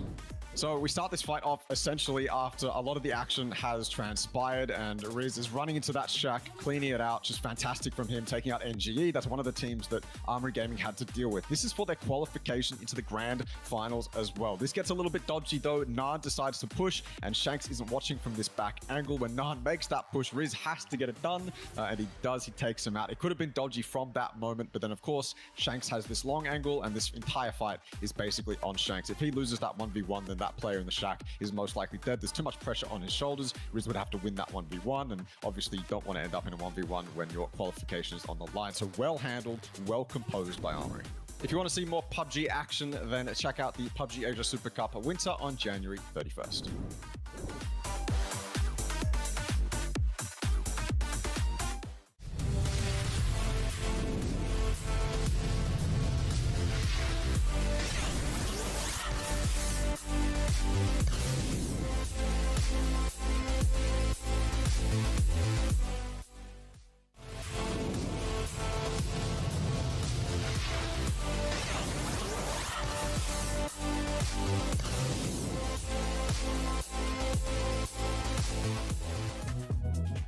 Clan get the win, and in a very dramatic style, courtesy of Akita's good thinking at the end of that game. But it needs to be said, Russell, of course, in terms of kills, in terms of the teams that clearly had more influence on that particular game, Armory Gaming, Purple Mood, they absolutely dominated and starting to quietly dominate this grand final, this leaderboard as well. So look, these are some of the kills. Jane with 7, by the way. I mean, standout performance from him. Shanks had a really good performance as well in the earlier Erangel game. Again, just highlighting for AG, it's not just the Dynasty and Riz show. The other two are certainly very valuable members of that roster, but overall, I mean, you can see there with the kills. Again, AG, Purple Mood, they're all over it. Yeah, Thunders was the top fragger going into tonight for the entire lobby, but Armory Gaming has not necessarily swept him, but definitely taken over that mantle. I believe Riz and Dynasty before that game were at the top of the leaderboard, and you can imagine they're probably going to stay there by the end of it. Maybe even James puts himself up, but we're on to Tego next.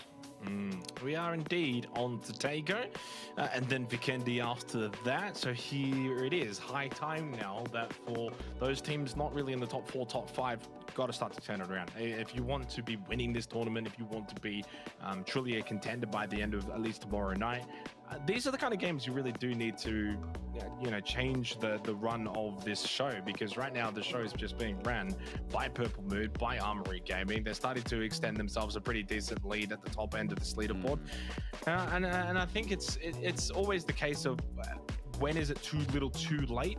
And clearly by the end of tonight, it could be too little too late. Just the way in which AG and PLM are running away with this. I can easily see with 6 games remaining, the lead being something like 50 points to 3rd or 4th, and that's just going to be too large. And guess what, Jake? Armory Gaming and Purple Mood are the 2 teams with the most points on Tego out of the entire lobby. So if that narrative keeps up, then the top of the leaderboard isn't going to become any easier to get to. That said, Buram is close behind. Seems like they're having decent performances on Tego, but it's really only them and then Fury after that. Everyone else has kind of dipped down. Granted, we've only played 2 Tegos so far. This is our 3rd one. And this is a map where everyone is going to have fantastic opportunity to get a win. I mean, look, I don't think it's a throwaway. It's not anymore, at least. But some teams will probably take it a certain way and send for maybe an all-or-nothing play. I wonder if the teams actually have kind of like a more confident pick over Tego Vikendi, and when they play 6 games a night, they go, they head into Tego and they go, okay, this is our throwaway. We don't really care about Tego, man. Nah, you can't, more not anymore. Vikendi. I don't think anymore. But when Sandhawk was in, and that was only 1 out of 5 people were doing that. So did you do that with Sandhawk? Yeah, of course. So you were like, I'm asking genuinely, like, as a core competitive player, that you look at the map and we're like, who cares? Yes. I almost just you straight up disrespected the map. Maybe it was a Zoid thing, but yeah, when we not disrespect, but Sandhawk was so telegraphed, right? And the drop spots were so, everyone had their own drop spots and no one was going to leave. And the circles played out the way that they did all the time. So every time we went into Sandhawk, it was like, okay, we know what we're going to do, and that's it. There was no extracurricular activities for Sandhawk. There was no deep and meaningful discussion about it or theory crafting about Sandhawk. It was just, okay, we know how the circles are going to play out if it, based off the circle 2 pop, and so that's it. Sandhawk wasn't necessarily a massive throwaway, but it was one that you went into and like, okay, well, Sandhawk will get it done. Whatever happens, happens. Especially that was during PGC 19, and I remember very. I mean, look, PGC 2019, all the best teams, and Sandhawk, I believe that was the first time it was played on an international stage, maybe a little bit before that, and teams were still going into Sandhawk without a care in the world. Or maybe that's a bit of an exaggeration, but still not as nearly as much a care for the map as the other 2. Like a lot, like they cared about it a lot less. Maybe it was because of the resentment towards Sandhawk, but I think it was just so telegraphed and so random, and it played out in basically the same way every time that you just looked at it and didn't really think about it. You just played it and then moved on. Interesting. Yeah, I mean, I think also new age PUBG, I think there's a little bit more of that competitiveness now as well. And coupled with the fact that it's now, while still being 2 different maps, it's still, the same amount. If you kind of look at Vikendi and Tego in the same way you would look at 2 Erangel, 2 Miramar, and you kind of then have the middle 2 as well. While they are 2 different maps, it's still just about the same amount of games, right? So I think you have to, in this era of PUBG as well, you go and look at like these guys from Buram having 1,300 official matches, and then you go and tell me, if I ask you, Russell, do you think Buriram take Tago and Vikendi seriously? I know your answer is yes. Yes. Because that's just competitive state of PUBG in 2024, and it has to be for everyone. That means that for your exo clans, that means for let's say your back home oceanic teams, you have to put the weight in, you have to put the work in, and really figure out these maps, the way you're going to rotate, the way you want to play, little nooks and crannies, little dips, where are the bowls at, understanding all of that, how you want to rotate out, what happens if it's this circle, what do we do if it's here, how do we play the north-south split on the river, all of these different things. It's not like the hardest part is you need to just get repetition. You just need the games. Exactly. And unfortunately, you only play one Tago, one Vikendi, whereas you play a lot of Erangel and you play a lot of Miramar. We do have the circle for this phase one, as we've just kind of gone a little bit podcast mode to start this because there's no action happening. No hot drops, no shenanigans, soon to be though, and clearly a little bit more of a favoritism to the Northwest Island with this phase one circle. Great news for Fury, T5, Purple Mood. And I was actually speaking to Insight at the conclusion of that last game, and it was a little reminder. Of course, they won that previous game, Russell, of Erangel after the mansion split where they called it the C1 circle. Yeah. And we were kind of talking a little bit about how it's actually more of a negative than a positive. You're not just sitting there like, oh, we've got circle, we're in circle. Yeah.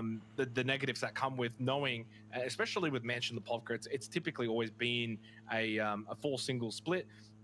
Teams will know that. They can go to mansion. They should expect one, maximum 2 people there, always usually 1. And so he actually was saying they were extremely happy with it, considering how difficult it was to begin that game. They lost Monty early, so they were a 3-man. Their loot spot was invaded. It was a really annoying kind of game. So to get that win, Akita in that fashion, a real standout performance for EXO. They got up to 92 points in 6th place, and separating a little bit from the other Oceania team, Fury, who are in 8th. FW on the move in 7th, actually, and have very much stalled out throughout this tournament so far. Over the last couple of games, it's been a little bit disappointing. Yeah, absolutely has. Not what we're used to seeing. Close to EXO. EXO's going to get to the bridge before FW, and they'll spot that. And so hopefully they can maintain information on EXO as they go over this bridge, and FW can remain confident that EXO have moved on, because the bridges on Tago, they're not as sneaky as the ones on Erangel. You'll be able to see if one of the EXO members stops to pull off some sort of cheeky camp, and I don't think that's the case for EXO. They want to move on. That bridge was out of zone. They want to get as deep into zone as possible, pull off their own game plan, not be held down by a camp they don't necessarily need to do. Honestly, I don't even know if they spotted FW. FW probably the only ones to spot EXO there. All the way on the northern side, which is currently free. EXO is the only team to do that. FW is probably going to follow them. Saw EXO on the northern side yesterday, and then it shifted completely off of them, and we were devastated. So hopefully that doesn't happen again. We're couple shots taken from Fury in the distance. This is on the western side of the zone. Buriram has just crossed this bridge, and they're looking for a spot. Fury says this one is taken. At the end of the night, though, Russell, I'm going to ask you who you think is going to win this tournament. I want your early prediction to that. Jake, I was going to tell you that before the tournament started. And it was going to be Armory Gaming? No, it absolutely was not. But I'm pleasantly surprised. I mean, look, I had the on paper top teams to win it, because I think in a lobby as stacked as this, that's where the talent's really going to shine through and other teams will struggle. But I have severely underestimated the talent of Armory and Purple Mood, to be fair. Yeah, it's difficult even now. They've got a pretty decent lead, right? We're at this point halfway through, well, into the halfway point of tonight. 21 points over Purple Mood, and with no real signs of slowing down.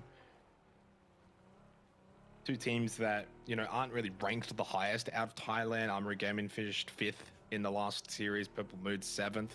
Although, you know, reminder, Purple Mood finished 2nd back in Thai Series Phase 1, right? And because of that, ended up going to PGC, which they obviously had Duckmans on the roster over Esquilusia. So, you know, a little bit of a shake-up, sure, coming into this particular year. But I like the roster that they've got. You know, Flucky, I think, has been a great player. He topped Frag back in Thai Series P2. So, you know, it's not a case of like, oh, you know, I think Duckman's just kind of got a bit of a free ride to PGC and then has, you know, vacated his spot again, as we see Leo have a little bit of spray to the unfortunate 777, who might just get a bit of a reprieve, a little bit of luck as he sends his vehicle into the waters. Hey, better than dying. He can swim away from here. I don't know if X-Men might actually just think, why not? Yeah. It would be this. I mean, look, this is 777's tournament in a nutshell. If he's going to be hunted down while he swims across here, then honestly, I wouldn't be surprised. I mean, X-Men need the points too. I mean, this isn't necessarily a freebie because you're going to have to put yourself out of position to get the angle onto 777. You can see Leo wants to go a little bit lower, but going lower, well, there's not much cover. And 777's on the other side of the bridge. They're looking for him though. But he's got breath to deal with. He can hold it, come up for air, and then go back down. My real worry is if X-Men put one on the left side of this current bridge, they'll be able to see him run up. In fact, I think they're already kind of prepping for him to come up onto land, which he has done. And as soon as he starts running is when they're going to take the shots. I wouldn't be surprised if as soon as 777 gets away, that's when X-Men leave. But until that moment, X-Men are committed.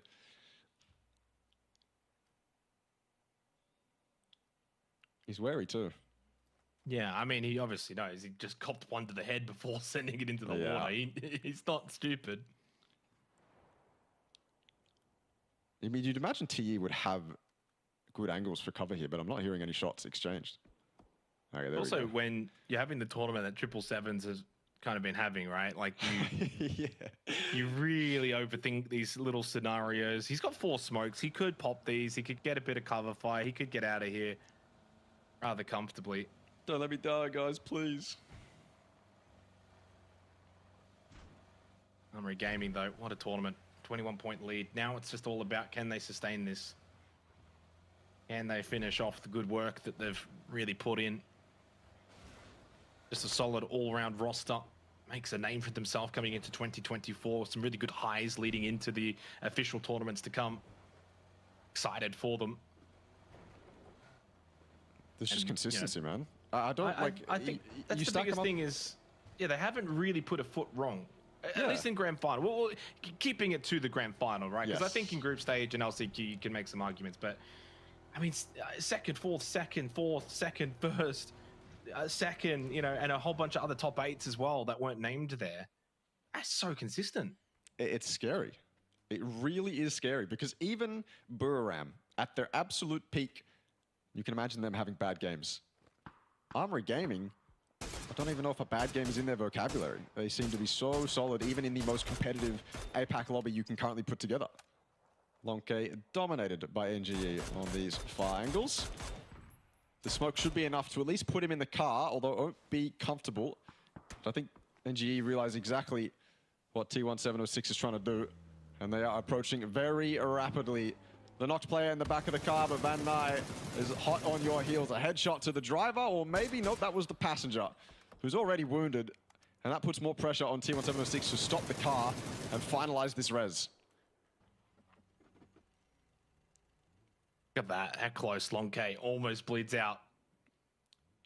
Ace dude pop, by the way, is a doozy. Southside Fishing Camp still in. It's not favored. I mean, you look at this and it's pretty clear you're going Northwest Island, right? You know you're going to be playing in and around Palace. Yep. But P3, you know, Phase 3 Circle doesn't have to play fair. It could go hard shift down to the south. Fishing Camp opens things up. But it feels like Circle 3 always kind of does the job for Circle 4 anyway. Q confirmed to spot T5 out in the distance.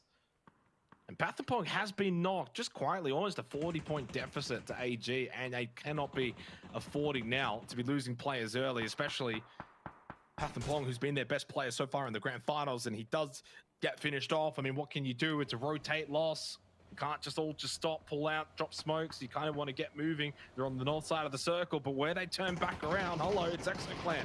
So you're still not safe. And Thanatol's been knocked down from bad to worse for him and for his team. Rossiter Jr. was able to get Hiker, man. Hatsawat, they doubled up on him with the seat swaps, but Thanatol lost on rotation. Damn, I mean, you get one, but you've lost 2, and suddenly you don't have position either. You go back to go dock, and now you've almost lost the vehicle as well. Bad to worse for Teraton 5. Can't catch a break. Everywhere they go, there's a team. Q confirmed, mind you, we're taking fights on 2 different angles there. T5 was just a little bonus for them. They were mainly looking towards Fury. But yeah, it sucks. Really does not bode well for T5. They're on, you know, in position in the top 4. Yeah, that's a 40-point gap. But they could not necessarily easily make it up. I don't want to say that, but they could definitely make it up. Not with games like this, though. Losing players early, definitely the #1 cause of PUBG depression and lost tournaments. You can't do much when that happens. There's only a couple game plans you can really stick to. Monty alive and well, looking for something extra, but T5's not going to give it to him. Armory Gaming? Oh no. Don't make it even worse for T5, man. Don't make it even worse. Alright, they're going to get away, I hope. Oh, but I think both their cars are smoking. Ah, they are limping, Jake. They are absolutely limping. Yeah, fortunate to see. 20 seconds till phase 3. I mean, there's a little bit of hopium here that it does go to the south, that we do go to fishing camp, but I mean, it's very unlikely. Armory Gaming, I like the position that they're gonna have when this does go north. Not really, I mean, except for the fact that X-Men could be a bit of a nuisance coming behind them on the blue. They may not be anticipating that coming out of Go Doc. Phase 3, over towards Palace. Oh, Which means I think TE will be the ones to cop the feed next circle. I mean, they have to. More land on that island, which immediately you can see Dankoa Gaming call out the parachutes, emergency, off they go. And the second one to follow as well from Newhouse. A little bit of a bridge camp. I don't even know if you'd call it a bridge camp. This is the weirdest kind of positioning. Rapsiak Esports at NGE trying to just kind of hold over this western side bridge. And neither of them are looking to take said bridge. No, you're right. They're all going, I mean, NGE's kind of opting towards the south. FAP was the one player that needed to buy time here. It's like, let's all just meet up in the hill and fight, and rather than cross the bridge. I mean, RXC is going to commit to this no matter what. RXC, what do they have to lose? So Battle will do his best. NGE was like, yeah, screw it, we'll come. You've invited us to this party, we'll happily RSVP. Akai now the last one up, though. Turns out the party was all a lie. RXC dominating, but they're going to lose Bao LP. That's not ideal, especially when you have another player that could help you out in that scenario. But I guess the blue is applying enough pressure. Minisu opted to get the res onto Thanahan. Left his teammate out to dry. And Hakai, he's in a lot of trouble. I mean, this is just a disaster for NGE, no matter how you slice it. Even if he was to get away here, score a couple kills onto RXE, the zone is so far away, and everyone else is in the zone ahead of you. Thanahan, what a good aid. Presence of mind to know exactly where they were, too. I don't think he had enough info. He just got res, so that's doubly impressive. Stupid fight. It's such a dumb fight. Just did not need to happen, at least not in that way. Yeah, Esports get wiped out. Fortunately for them, tried to make their way in. Parachute system didn't work out. X-Men also gone. Damn. And AG will more than happily just soak up the points. They go to 4 kills this game. They are just starting to run away with it a little bit. Would you say the X-Men were going to be a nuisance? Armory Gaming says nope. Yeah, I mean, X-Men probably have been more of a nuisance to themselves so far this tournament. Yeah. Haven't really seen them in any decent positions. Panzer combination and the P90. I don't think you can win no matter what.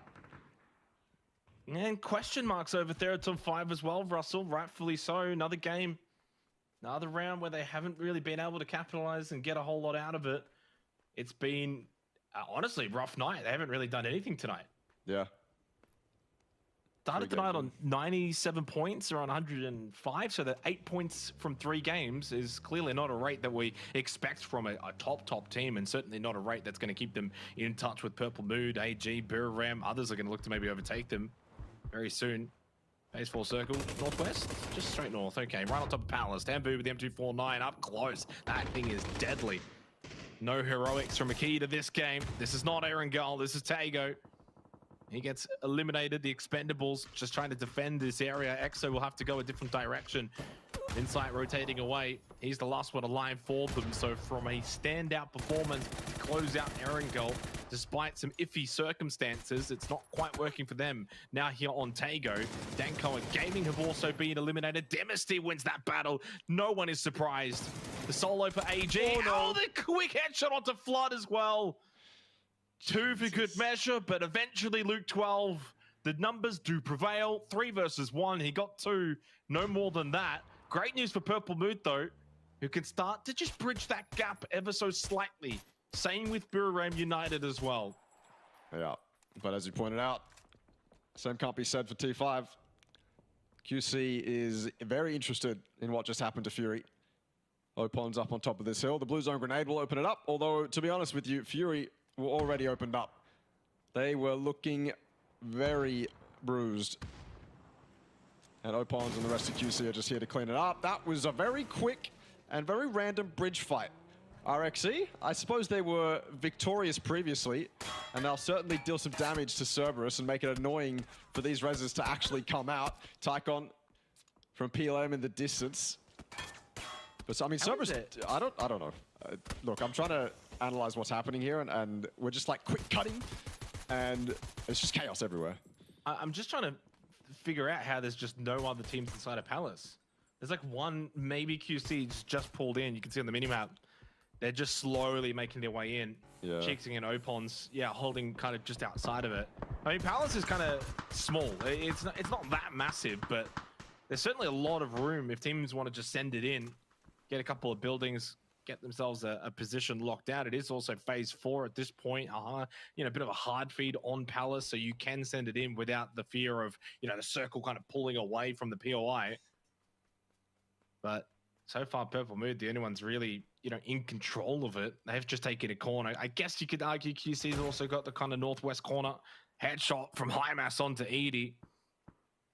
It hasn't quite been the standout performance from Hymas since returning to the roster tonight that they were maybe hoping for Cerberus' sake. It's been a little bit quiet.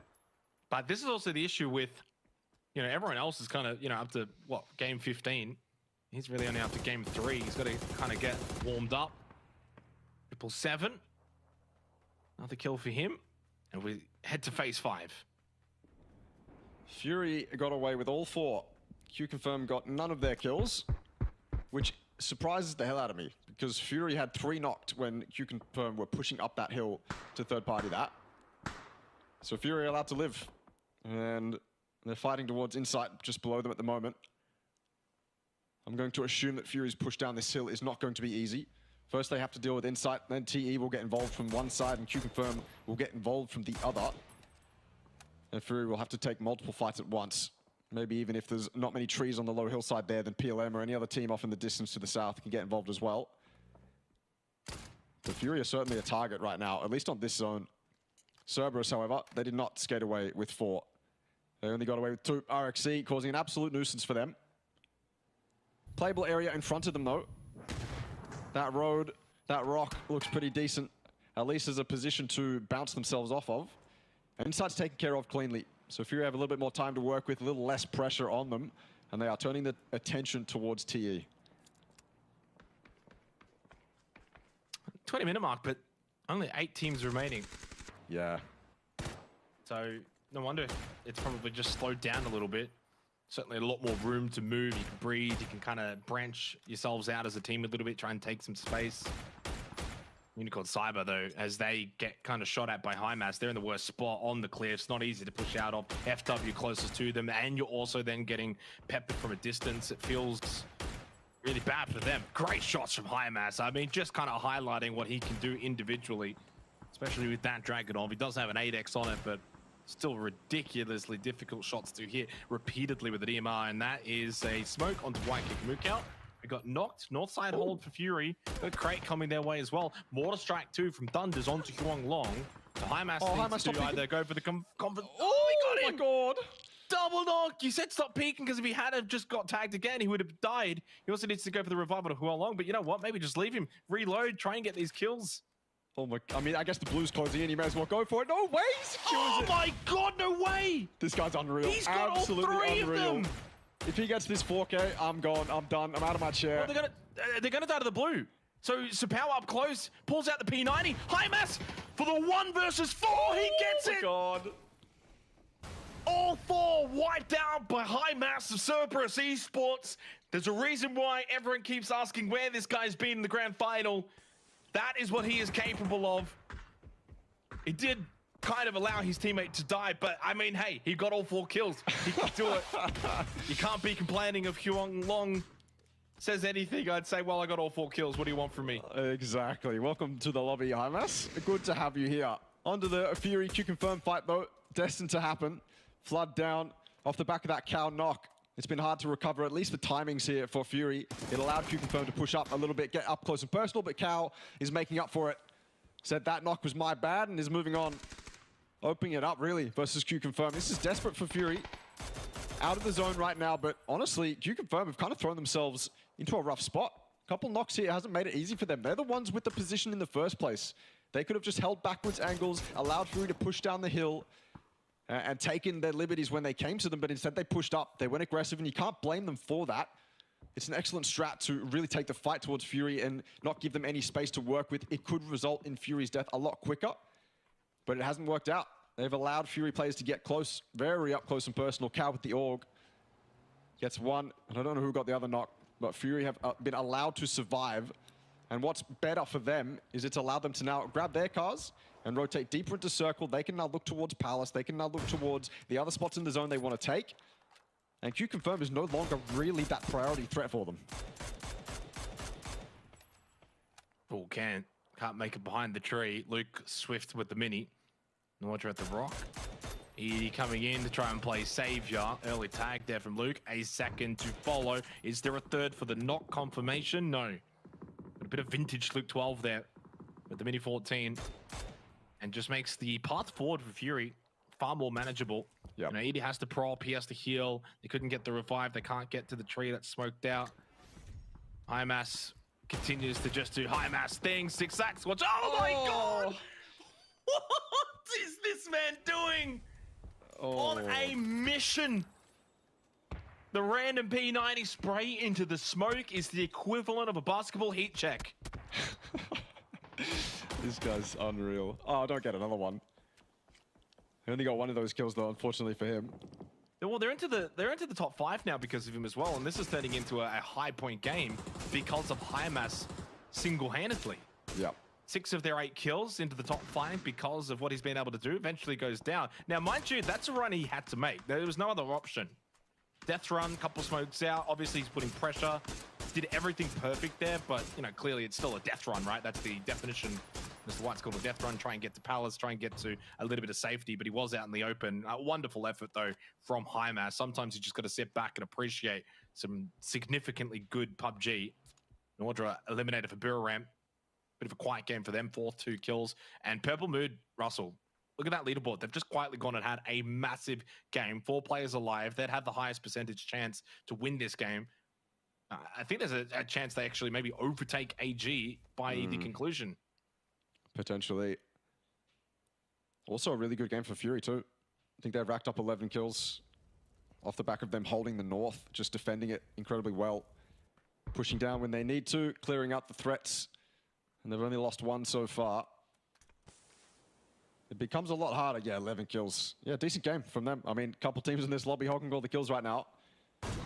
Q-Confirm have been relegated to surviving, existing, sitting still until this fight eventually pops off, and it is happening. Purple Mood have wrapped towards the south. They're leaving the building comfort of Palace and taking the fight directly towards Fury. Not the first time a team has done that to Fury in this game, but it's certainly a different beast. Different angles as well. The terrain for Purple Mood is looking a little bit better. At least for Fury, they seem a little bit more limited, but Thunders is making it look easy for Fury. On that backside there, struggling between each of these trees.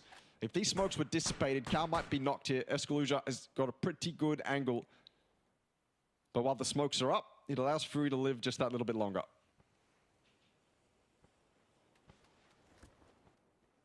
Plenty of shots with that AWM as well, so could get a little bit fun with that. Frustration spray from Sneak Attack. Purple Mood trying to just confirm as much of that south portion of the zone. They've cleared it out. Thunders has done a good job of sweeping the backside. Should be a pretty clear-cut case for them in terms of information and knowledge. They've spotted QC. They know where Fury are. They've swept the back. So information for Purple Mood is at 100%. 12 kills, good position, south side. I mean, they've done all of the kind of checklist stuff that they've needed to do. Yep. Now they can kind of turn their focus towards, you know, Fury. Keep an eye on QC, who, you know, obviously need to push out of Palace. Once they do, they're also likely to get shot at by Fury. So I think Purple Moon are definitely in the best position to win this game. For my mind, I mean, I think Fury, you could argue in terms of the higher ground position. This is interesting. Love the throw feature being used there. Rarely see it. We saw it earlier on in the tournament as well, but yeah, very much a rarity. Probably more of a rarity to catch it in terms of the observation of it. Yeah, that's true. Getting on the roofs, though. That's my takeaway from that little situation there. And whether or not those roofs are going to still be in by the time Phase 8 pops. QC, I think they've lost opportunities to get high ground as well. They could back off a little bit, maybe use the fence on the northern side to get on top of a roof, but I don't think so. I think Purple Mood has the liberty there. Where does Phase 8 go? Donuts. Huh? Straight central. Yep. There is a roof there for Purple Mood to use, but I think it's a roof that's going to be exposed on either side. So probably won't be super ideal. Although one of them can get up there, check it. If it isn't ideal, just jump off. Yeah, Exclusion's up here right now. Although it does have those little outcroppings, I suppose, on either side you could use for cover. They're very thin, but certainly doable in a game like PUBG. Maybe it allows you to prone as well. That high ground could be the difference here for Purple Mood.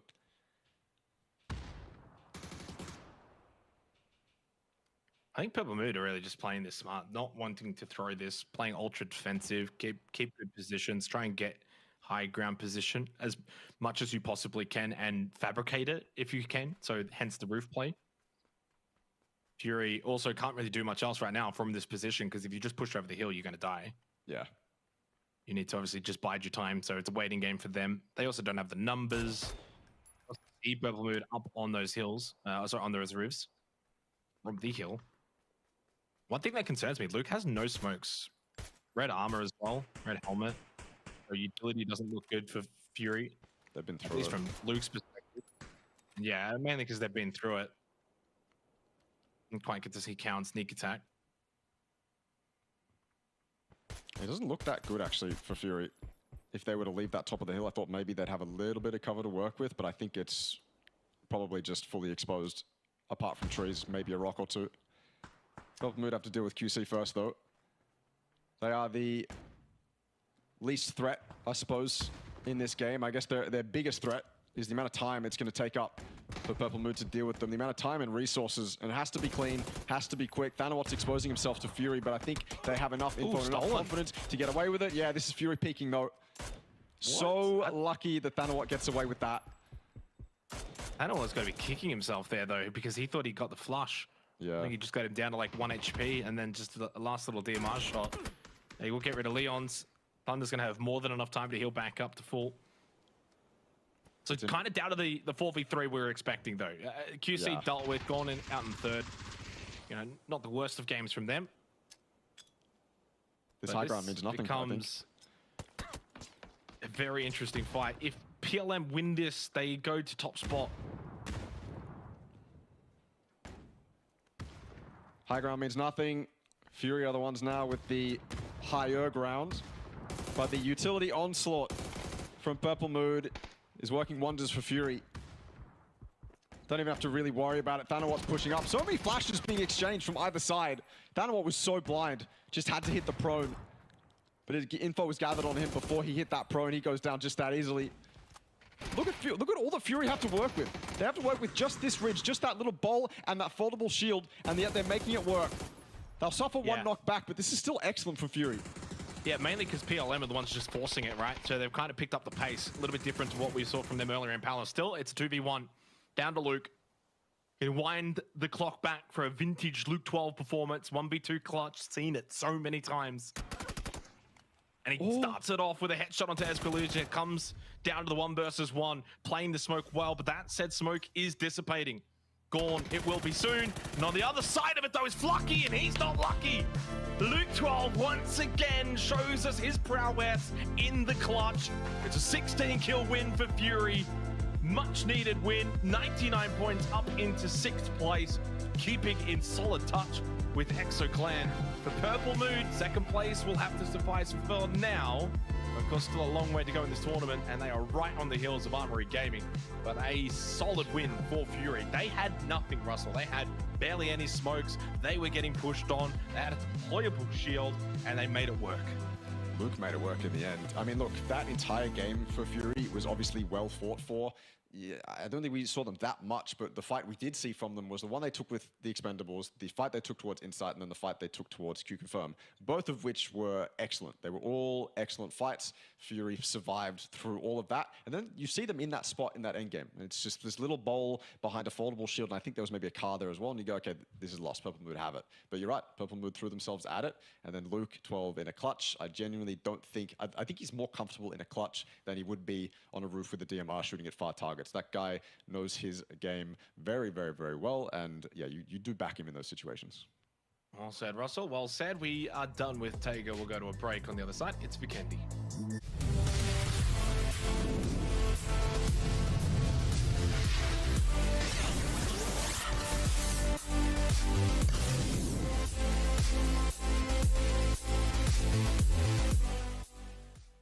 Introducing the new and improved Let's Play Live. New look, new feel, new tournaments. Play and compete in dozens of esports tournaments from Open Division to Pro. Check out our new platform at Let's Play Live. Hey everyone, I'm Extreme, and I'm going to quickly go over the Armory Gaming last-ditch effort in the last round qualifiers to qualify for the Grand Finals.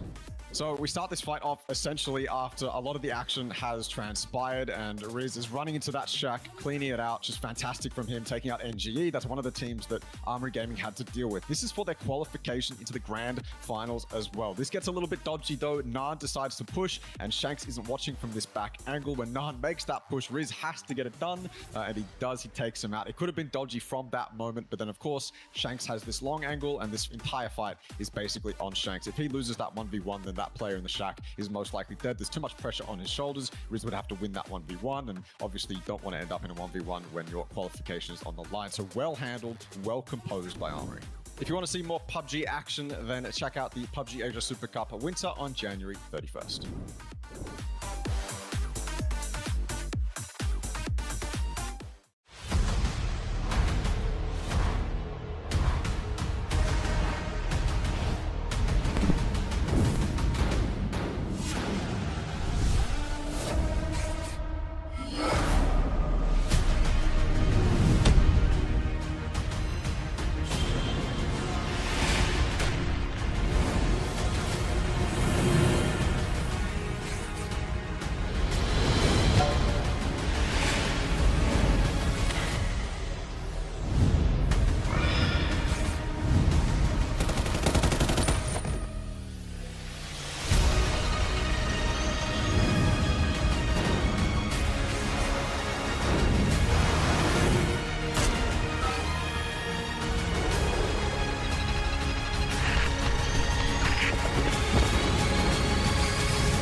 Hey everyone, I'm Extreme, and I'm going to quickly go over the Armory Gaming last-ditch effort in the last round qualifiers to qualify for the Grand Finals. So we start this fight off essentially after a lot of the action has transpired, and Riz is running into that shack, cleaning it out. Just fantastic from him, taking out NGE. That's one of the teams that Armory Gaming had to deal with. This is for their qualification into the Grand Finals as well. This gets a little bit dodgy though. Naan decides to push, and Shanks isn't watching from this back angle. When Naan makes that push, Riz has to get it done, and he does. He takes him out. It could have been dodgy from that moment, but then of course, Shanks has this long angle, and this entire fight is basically on Shanks. If he loses that 1v1, then that player in the shack is most likely dead. There's too much pressure on his shoulders. Riz would have to win that 1v1, and obviously you don't want to end up in a 1v1 when your qualification is on the line. So well handled, well composed by Armory. If you want to see more PUBG action, then check out the PUBG Asia Super Cup Winter on January 31st.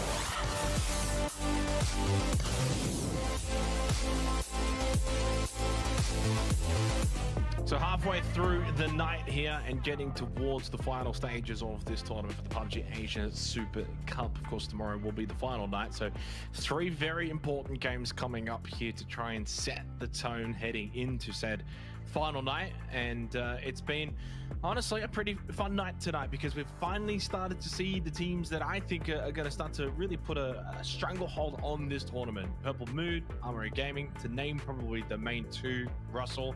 And well, look, honestly, maybe the last particular game wasn't necessarily about Armory Gaming. It certainly was about Purple Mood. They had a big performance. We're seeing them run away with it, as you said. It's not good for the teams below them, but it's certainly good for their... I mean, look, it's good for them this tournament. It's probably even a good sign for their 2024, let's be real. Yeah. One player that, by the way, had a significant individual game, though, was Hymas from Cerberus. Of course, we highlighted Cerberus at the start of the night. Now, this is his overall tournament so far. It doesn't look that amazing, right? You think, oh, but Xenox, it's been a long tournament. Well, he only played 6 games prior to tonight, which was the 6 games of the group stage. Of those 6 games, he had 14 kills, which means then he's only played the other 3 games earlier tonight. So this is from 9 games of action. In 9 games, he's had 23 kills, averaging 331 damage a game, 2.56 kills a game. I mean, he's been sensational. He just hasn't played every match. Yeah, and when you look at Hymas as a player and you try to build this, I don't know, this kind of foundation of how you want to talk about him, it's all international. This guy's reputation now transcends to the international stage. You don't just look at how he performs regionally. You don't just look at how he performs in his home tournaments or the close regions. You look at how this guy performs internationally, and then you bring that back to regionally, and you go, okay, well, this guy, without a doubt, is going to deal some damage. So that's he's kind of in that exclusive club with a couple other players in this tournament as well. Yeah, it certainly has been the case. And look, clearly, it probably hasn't been the perfect night still for Cerberus, even with his inclusion, mind you. You know, 1 player coming in, but then you're losing the IGL. We've spoken about that for Cerberus. It's clearly something that they're going to continue to tinker with, mind you, though, as well. They are now a GPT team, so they can tinker with these things, and it's not quite going to be as impactful as, say, as it is for other teams. Fury did get the win, by the way, on Tago Luke 12 with a significant clutch in the 1 versus 2 after they were also down in a 3v4 to Purple Mood. Even though Purple Mood didn't get the win there, Russell, still, though, the largely dominant team in that game, and I thought they were playing really well. In saying that, felt like they maybe over-aggressed that final fight. They could have probably waited more in terms of time for Fury to push down the hill. Fury didn't have much util. They didn't have the best of safety and position. PLM, though, just sent it. They just were very aggressive. They kind of gave up ground, pushed into Fury, and Fury defended themselves well. Yeah, I mean, Purple Mood had the unique position in that end game of being able to kind of wrap the star, the final dot that determines where the circle finally ends in a game of PUBG. They had the unique position to wrap that entire thing and probably get control and look at all the angles surrounding the center of that final phase 9 zone, but they didn't. They got more aggressive towards Fury, and in one sense, I can't blame them for wanting to almost suffocate Fury's options, right? And make sure that they cannot do anything to get away with this. But you look at it from, you know, maybe I'm just being a hindsight Harold, but you look at it from that perspective and you go, well, if they could have just controlled Fury and eliminated them as they came down the hill rather than pushing up to them, then it might have gone Purple Mood's way. That said, we weren't in the game, and maybe the case was that if Fury were given options to run down the hill, it could have given them significant advantages towards Purple Mood. We don't know, but it definitely did seem like Purple Mood could have been a little bit more patient. And I guess the man advantage didn't really matter when you're up against Luke 12 regardless. Yeah, 100%. On to Vikendi we go now for match number 4 tonight, and it's been hotly contested at the top. AG 146 points, PLM 142. Still wouldn't be discounting then the teams below them, T5 Fury, Newhouse, EXO. I mean, for FW and Cerberus, as great as they are, and I think arguably coming into this tournament, you could make a case for both as really the 2 favorites. Obviously, I know a lot of people would look at Theraton 5, but FW, only finished 1 point behind T5 back in PUBG Thailand series. So don't discount them yet, but they're going to need to get a wriggle on. And Rapsiak could help them out here. Standard Lumberyard drop here on Vikendi. It's happened every single night of the grand finals so far. I think Armory Gaming have typically won this, except for the other night. It was actually a Rapsiak win, if you recall, when we got the Lumberyard circle here, Russell. So it's not as if Armory Gaming are like a 100% lock-in win rate here. Dimist is going to be careful. But obviously, AG are aware that Ramsiak have been landing here. And again, this is just the drop location for both teams. They just don't want to leave. They will happily both hot drop it. That's a sick little angle for Bao LP. 4 bullets left in the AUG. I think he's maybe just realized that. Nade thrown out from Shanks. Not good news for AG to lose Dynasty. And again, everyone else in the server wants RXC to win this. James pulls out the shotgun, gets the kill onto Huang Kai, who of course has come in. 6-man roster for RXC, and a nade from Thanahan lands well onto James. Just trading out at the moment. Trying to figure out exactly where the remaining players on each team is. Rez will come out though, which is fantastic for Armory Gaming. I mean, that yesterday's Vikendi, Armory left. They left after suffering 1 loss, and then they went on to place better than Rapsiak. But I don't think that's going to happen this time around. Armory Gaming are going to want to commit. I mean, they kind of have to stay. The Rezzes are right in front of them. They've got 1. And Bao LP is incredibly isolated from the rest of his team on the southern side of Lumberyard, all alone, but arguably causing the most damage. He found another stack of 5-6 as well to help bolster his efforts. Thanahan's going to be the one to open it up, though. Again, onto Riz. Looking for a reply from Armory Gaming, but they haven't really had many. And Vinasuit through the window, an angle that Dynasty wasn't expecting, and Thanahan again. Another highlight for RXC. Applying I mean, look, RXC are applying pressure to put them on these angles, and then they take them out when they are on those angles. That was fantastically played from RXC. Yeah, look, Thanahan gets the 4 kills, but everyone else played their part. Bao LP got the initial knock. Huang Guai got involved. Same with Vinasu. So it's 2 games in a row now on Vikendi. Now, this kind of goes back to that conversation we had on Taiko, where for Armory Gaming, they can just throw this to the side. There's so many games still remaining in this tournament, 8 to be exact. Of that 8, only 1 on Vikendi. So you're not really sitting back worrying too much. But it is also not a good look that you are losing twice, 2 hot drops in a row at Lumberyard to the team that's second last. So back-to-back, you know, pretty poor performances. And these little Vikendi differences can be the difference maker when the tournament is all said and done. If you only, say, finish second by 5 points, well, those are your Vikendi points. Yeah. Yeah, I mean, it'd be really devastating to look at it from that point of view. If you're Armory and you eventually lose to, say, Purple Mood, you look back at the Vikendis where you committed to the Lumberyard fight when you really didn't need to. I mean, at the end of the day, you don't need to commit to that hot drop, especially if you know RXC, a team who's on the bottom of the leaderboard. They're not going to give it up. I mean, the onus is on you to leave. They are 100% going to continue to commit to that drop. And when you lose it like that, I mean, look, they're going to be looking at the leaderboard. PLM's 4 points behind them. That's got to kick them into gear. I wouldn't be surprised if next Vikendi tomorrow we don't see them drop, because they can't afford to give up games like this. They cannot afford to let the teams below them any space. They can't give them any space at all. And committing to a hot drop like that out of whatever emotional feeling you're feeling at that time is just not smart. It's much more calculated PUBG to play from a spot you're not familiar with and do your best from there than to commit to a useless drop. I mean, there is that vice versa, though, that we get to Vikendi tomorrow night, and of course, that's going to be the 3rd last game. And if you do find yourself, say, 10 or so points behind, that could be 4 points. Yeah, if you do wipe out RXC, you kind of got to look at it both ways. It's that risk versus reward factor. Obviously, AG have shown they can obviously win it. They've beaten out RXC on Vikendi. I think the first night at least they did. But yeah, something to think about for them. Not much better for Purple Mood, though. Down a player 2. And it's not often that we will start a game with 5 deaths. Of the 5 deaths, they're all from the top 2 teams. Yeah. Which is, again, great news for everyone else. And look, being a little bit selfish here as a, I mean, I guess a viewer watching on here, but I'd like to see that gap not necessarily form to such a huge margin. Be around T5 Fury. Like to see them all kind of keep that gap close. I think going into the final night, whenever it's a 6 games remaining, and anything that's like 20 to 30 points with 6 games is in that doable range. Once you start going 40 plus, becomes really, really difficult. 20 points, you look at that as a player and go, yeah, that's entirely reasonable. We can do that 100%. I mean, that's one good game, then that's a couple consistent games and you've already made that up. But of course, the teams above you also have to have average nights for that to happen.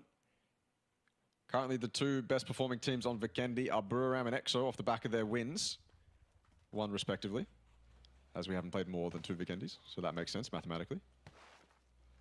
But I mean, look, they're getting points regardless as well. Even without those wins, they're on the top. Buriram 4 up, 122 points. I mean, look, they can make that gap up now if they wanted to. A few more games to go for tonight. Purple Mood and Armory Gaming. I mean, one of them's out, one of them's weakened. T5 and Fury, I guess they're the next ones we look at. 20 points, 40 points for them, sorry. Still entirely doable with the amount of remaining games.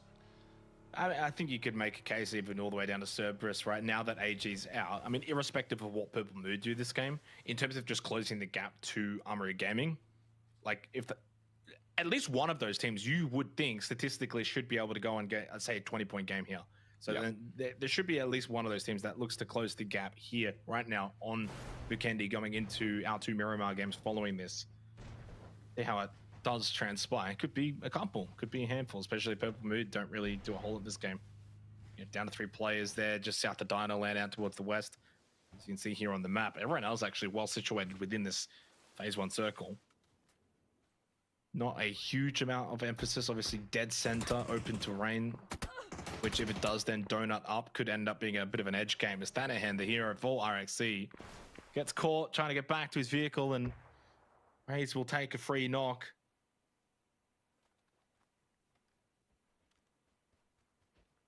Finished as well. Absolutely will take that. But he's being stared at from the new guy. It'll dip below the hill. Avoid death. I think even if he was to get knocked, his teammates are close enough to back him up. They can probably just pull up on that ridge he's on and save him from being flushed.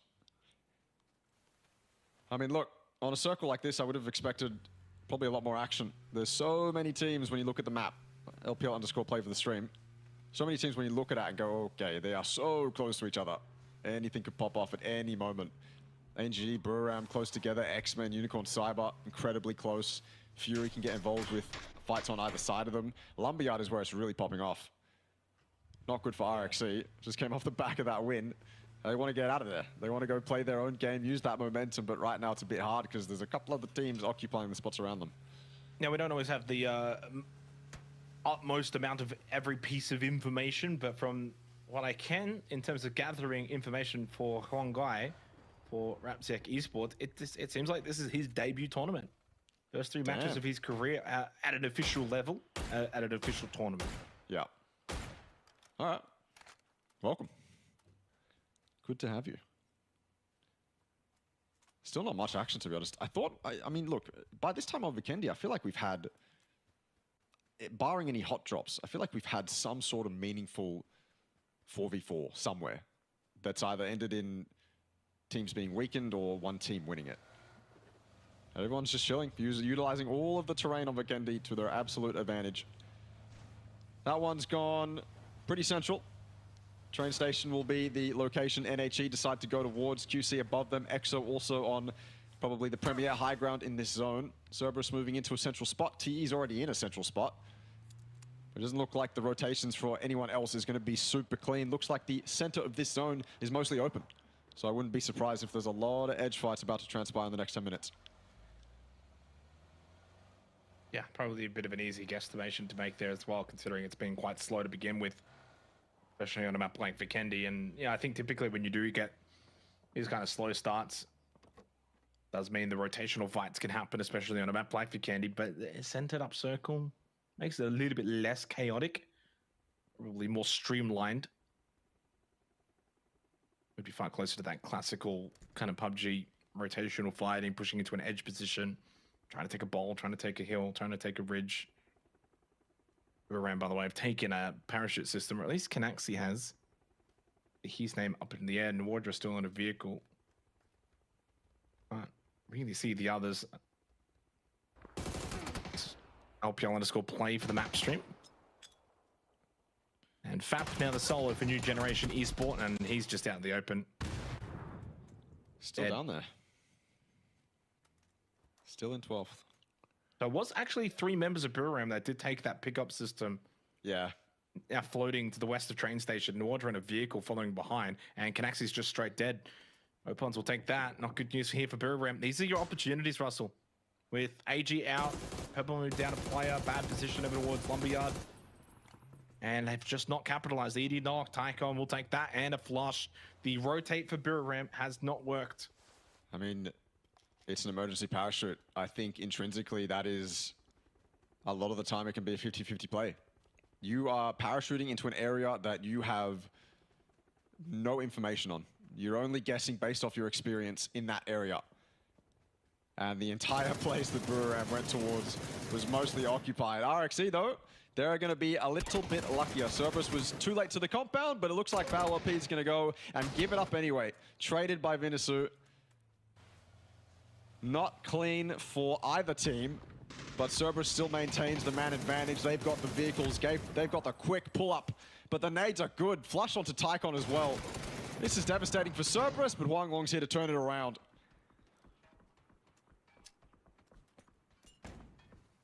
Flash out. Hyun Long following up. Molly in his face. But Cerberus getting the wipe. No. But also then Cerberus get wiped themselves. And it's the old form of mutual destruction. 4 kills for Cerberus. 7 though for Rapsiak Esports. Starting to kind of leave X-Men in the dust. At the very bottom of this leaderboard, but they've got 4 players alive. This could be their game. This could be their game. Been saying that a lot with a lot of these teams. Little glider there. That was a stylish entrance from whoever put it in that position. Escaluja smoking out of the doors. He's wanting to use them ideally. I think everyone saw that the fight that transpired here resulted in no one surviving, and now everyone wants a piece of this compound, and PLM is winning it pretty damn convincingly. That car just blew up in Razor's face. His hood, or his face touched the hood, and he's out like that. I would celebrate too. If 2 teams went for this compound off the back of 2 more teams completely losing out and leaving it completely free, I'd be celebrating like that too. That is absolutely hilarious, the way that Raze went out, but so successful for Purple Mood. Needed those points too. Mainly because they were in a bad position, and really kind of highlighting here how you can go from bad position to good position successfully, unlike Buriram. And you get in, you got to then win that fight, right? You know that you're coming in late, or when you're coming in late, you know you're going to have to fight. They're ready for it. They keep all 3 of their players up after losing 1 earlier in the game. Obviously, Can and Nordra were able to stay alive, but for how much longer? Well, remains to be seen, because QC, bit of high ground. Can, is he going to hard cook this? He does, throws it over. Really difficult to throw those nades. 2 in his sight lines, couldn't get 1, and now he's done. And now just 1 up for Buriram United. And they will not be able to make hay here while AG are out, so it'll be 23 points the difference still between them and Armory Gaming. Not impossible to overcome that one. Is Luke 12 with a long-range knock. Yeah. And he's looking for the flush, and he might almost just find it. Bit of a battle as well between NAG and the expendable center point of this phase 3 circle. Luke couldn't get the flush. QC getting the revive. Basically just needs to get a bit lucky here. He's kind of lost vision because of the smokes. Could have got on the first initial few bullets. I think after that, behind a tree in smokes, too difficult. I mean, that was clean from QC to deal with the Buriram player in Khan. It still resulted in them suffering a knock and being pressured by a team in the distance. How it goes sometimes. Couple of the Fury players, though, they're in strife. One car's been blown up. There's a foldable shield there to help them out. The other car is surviving. Probably necessary to keep it alive. And Seek Attack's been knocked by a mortar. So Unicorn, Cyber, I mean, they know where that would have happened as well. They can opt to push onto this if they wanted to, but they have to keep in mind all the other teams around them. EXO doing their best to hold their edge, and so far it's been clean. They have corralled the remaining Dankar players onto the top of the hill. Hwang, the person in the distance, the cover, he's already dead. Jund is gone now as well. This should be clean for EXO. 1 knock minimum. As Hiker pushes over the hill, Akita goes down, and that changes things a little bit. Hesitance there from Hiker, but he still wants to get it done. He realizes that if they give DK too much space, it's over. It's a nice headshot, but Jund with 2. No way he gets 2 here. In the blue 2. in the blue, and he's salvaged it. Monty, I think he's dead. But the other two will survive. It will be 3 up for EXO. 4 kills, lose 1. Job done. Insight comes up clutch. EXO, it's really kind of been the night of just gritting your teeth and holding on. In probably their definition tonight. And that earlier win because of Akita. Insight with the clutch. There's been a lot of these kind of close moments. We haven't really seen EXO, dominating per se. Now Opons and QC pushing on to EXO. I think they're about to get wiped out. Only Insight still standing.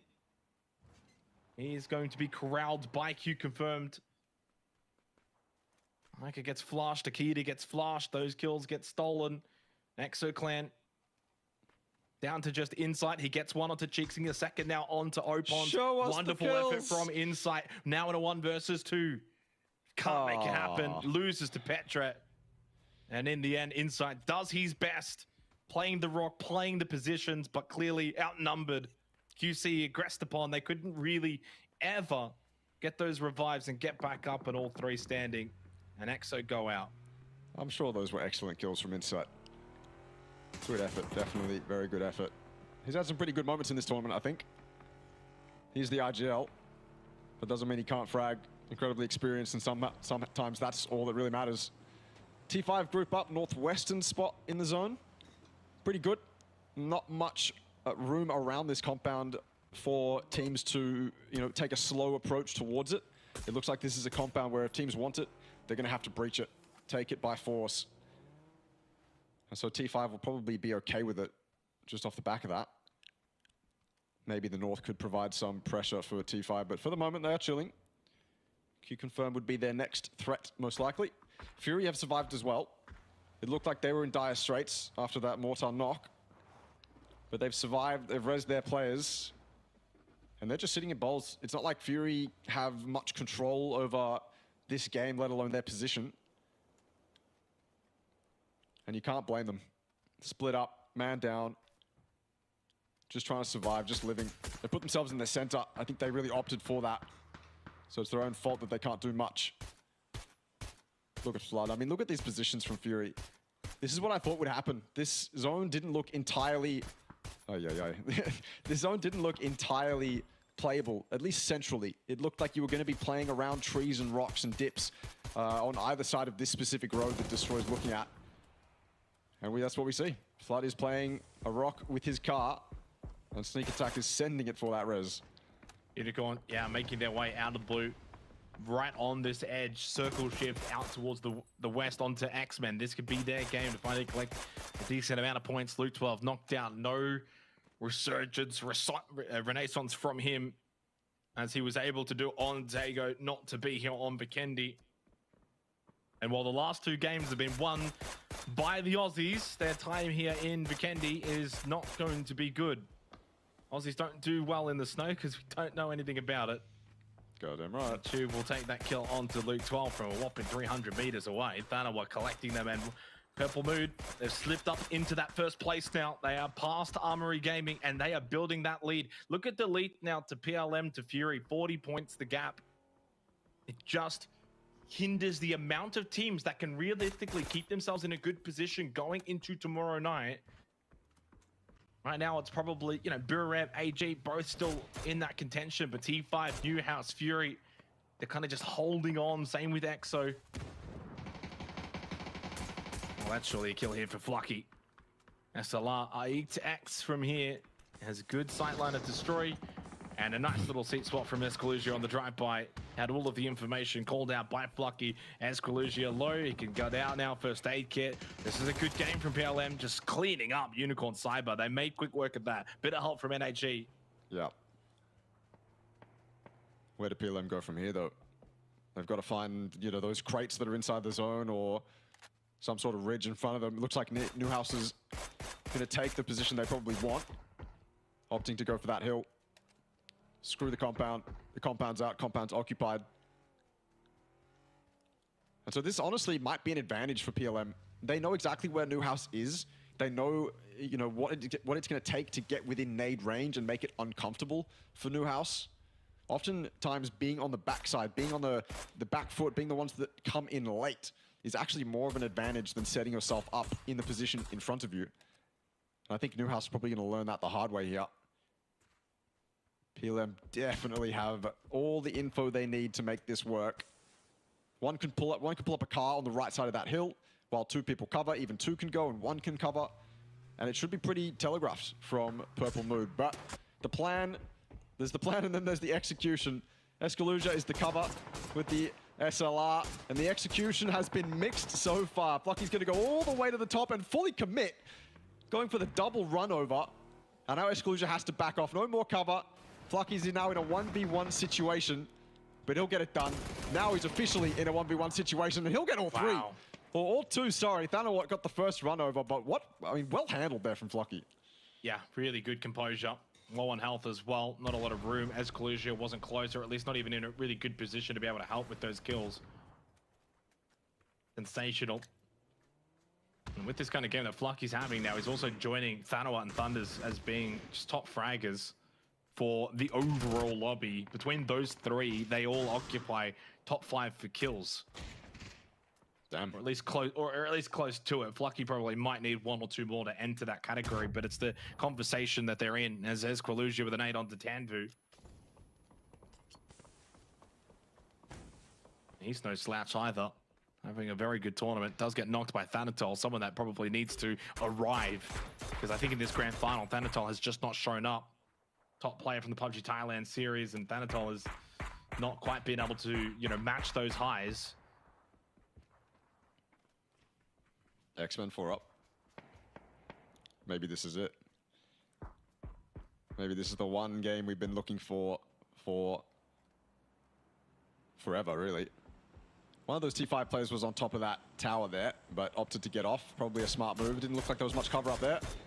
And Thanadol takes out PLM. Good effort from PLM to survive. Get into the zone, take a fight. Very well handled by Flocky and Thanawat. But T5 too much pressure. They've left their compound, they've left their safety, and pushed up and tried to regain some control over this circle.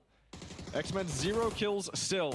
That'll be their first. Opon's down, and they really need to make it work off the back of this. They cannot maintain an 11-point gap to 15th. It's just not realistic for players of this caliber. This game needs to be stellar from them. But as they continue into the zone, Upchen loses his life. Yeah, this is the game though that T5 more importantly need to win. I like the X-Men story, but T5 need to keep in touch with Unreal Gaming and Purple Mood. You're right. Flood's going to burn out. Tanvu takes those important points there for TE as well. They're on that precipice in terms of the money cut off. 11th place does get you more than the bottom 5 places. 2 up still for the Expendables, but this is where T5 have to be clinical. They're going to get this win. 4 players up from this position should be winning this game, should be clearing these final teams, including X-Men. There's a chance to, pick up some really handy kill points then into the chicken dinner itself. Thanatol and WM, while used, Leon's has been taken out, and with that, there goes QC, tied with Cerberus on 90 points, halfway point of the leaderboard. 7 kills for Theraton, 5 can get up to 12, as X-Men holding to the northwest, Thanatol and T5 to the northeast. TE are in a unique position though, especially if Tanvu opts to back down towards the compound. He could just wait alongside his teammate in Duck Juice and just see what happens to T5 on a circle like that too. It's almost guaranteed. Yeah, Tanvu's moving. No point in staying up there. He could probably stay up there and be a nuisance towards T5. Just stay on the side of that hill, maybe weaken them.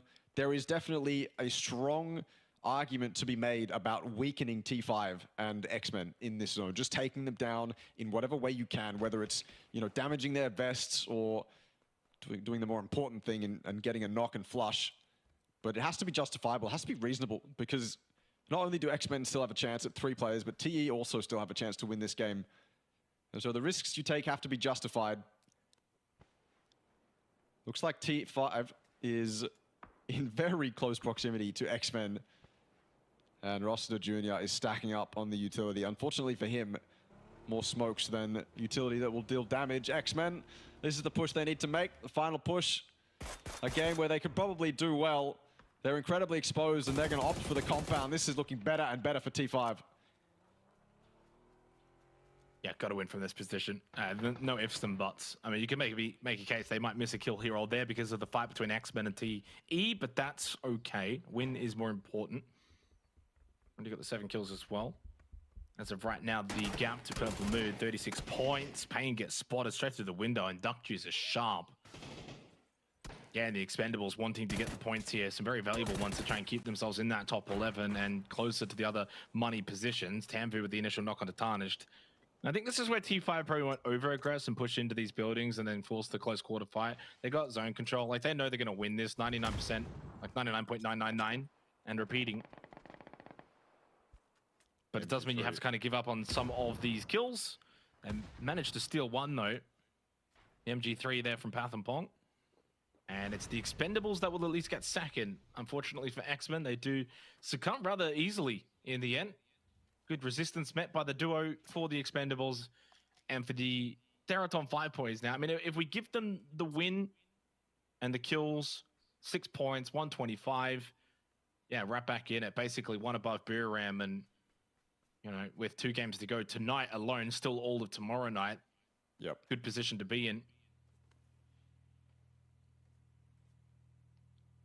Something like this needs to be the play that starts it off.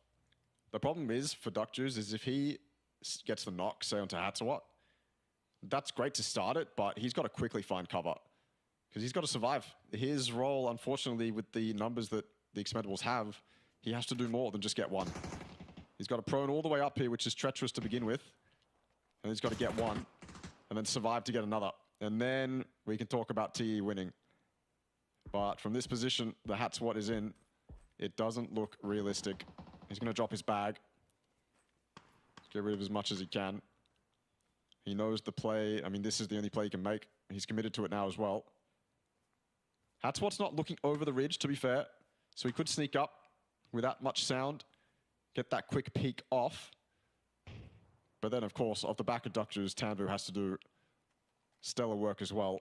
And he's stuck in a building just taking peek battles. So I'm not even sure if Duck Juice gets this opening knock, it's going to matter for Tamvu. Tamvu's arguably more limited than Duck Juice right now. Yeah, I mean, no real way to overanalyze this. It would take an absolute miracle. I'll do it anyway. Has to just be extraordinarily lucky. He is somewhat accounting for Hatsawat. As he stands up and throws the nade, he is behind a tree, but Hatsawat, yeah, plays that right, peeks over, gets the knock. And Tamvu's position inside of the POI is known and blows himself up. Very nice. So he denies 1 kill. Deraton 5, 124, tie with Buriram. Hopefully for their sake, that one point doesn't come back to bite them later on, but it's not really their fault anyway. They get the win. A little bit anticlimactic because we probably knew they were going to get the win all of 5 minutes ago. But yeah, hey, they needed it. When we saw Amaru Gaming get wiped out, start of that game, Lumberyard in the hot drop with RXC, it was a cry to all the other teams, call out that you've got to have a good game here, catch up to them. While unfortunately, Purple Mood had a pretty good game themselves. They are now the new team to catch by at least just a handful of points. But, you know, clearly a top 4 that has formed here, Russell. And if you're not in that top 4, it does mean these next 2 games of Miramar are going to be so important. Oh, yeah. Some surprising names not in that top 4 as well. But, yeah, now you're hoping that Miramar is the map you're more confident on because we've got 2 more coming up. Yep, we are indeed. We've got a short break when we come back. It's Miramar.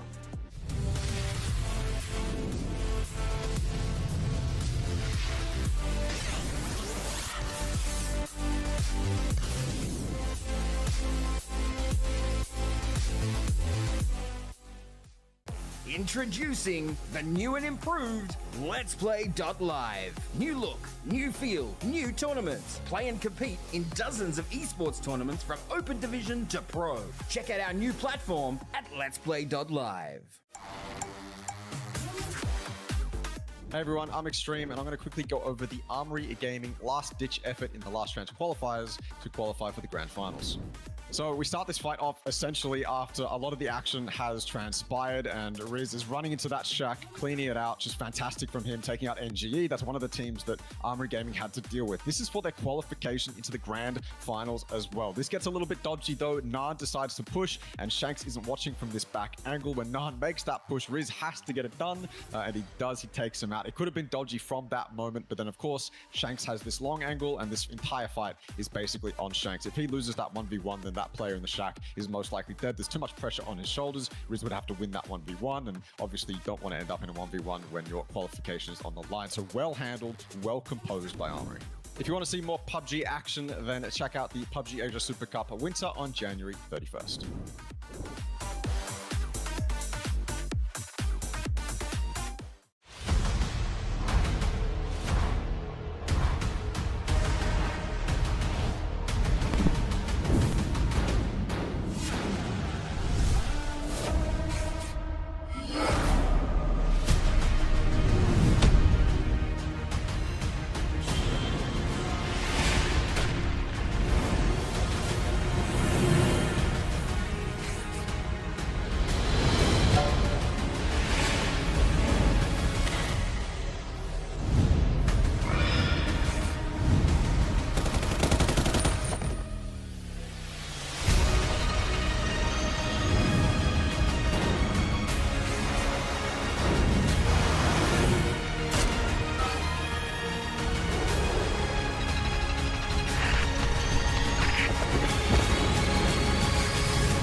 Hey everyone, I'm Extreme, and I'm going to quickly go over the Armory Gaming last-ditch effort in the last chance qualifiers to qualify for the grand finals. So we start this fight off essentially after a lot of the action has transpired, and Riz is running into that shack, cleaning it out. Just fantastic from him, taking out NGE. That's one of the teams that Armory Gaming had to deal with. This is for their qualification into the grand finals as well. This gets a little bit dodgy though. Naan decides to push, and Shanks isn't watching from this back angle. When Naan makes that push, Riz has to get it done, and he does. He takes him out. It could have been dodgy from that moment, but then of course Shanks has this long angle, and this entire fight is basically on Shanks. If he loses that 1v1, then that player in the shack is most likely dead. There's too much pressure on his shoulders. Riz would have to win that 1v1, and obviously you don't want to end up in a 1v1 when your qualification is on the line. So well handled, well composed by Armory. If you want to see more PUBG action, then check out the PUBG Asia Super Cup Winter on January 31st.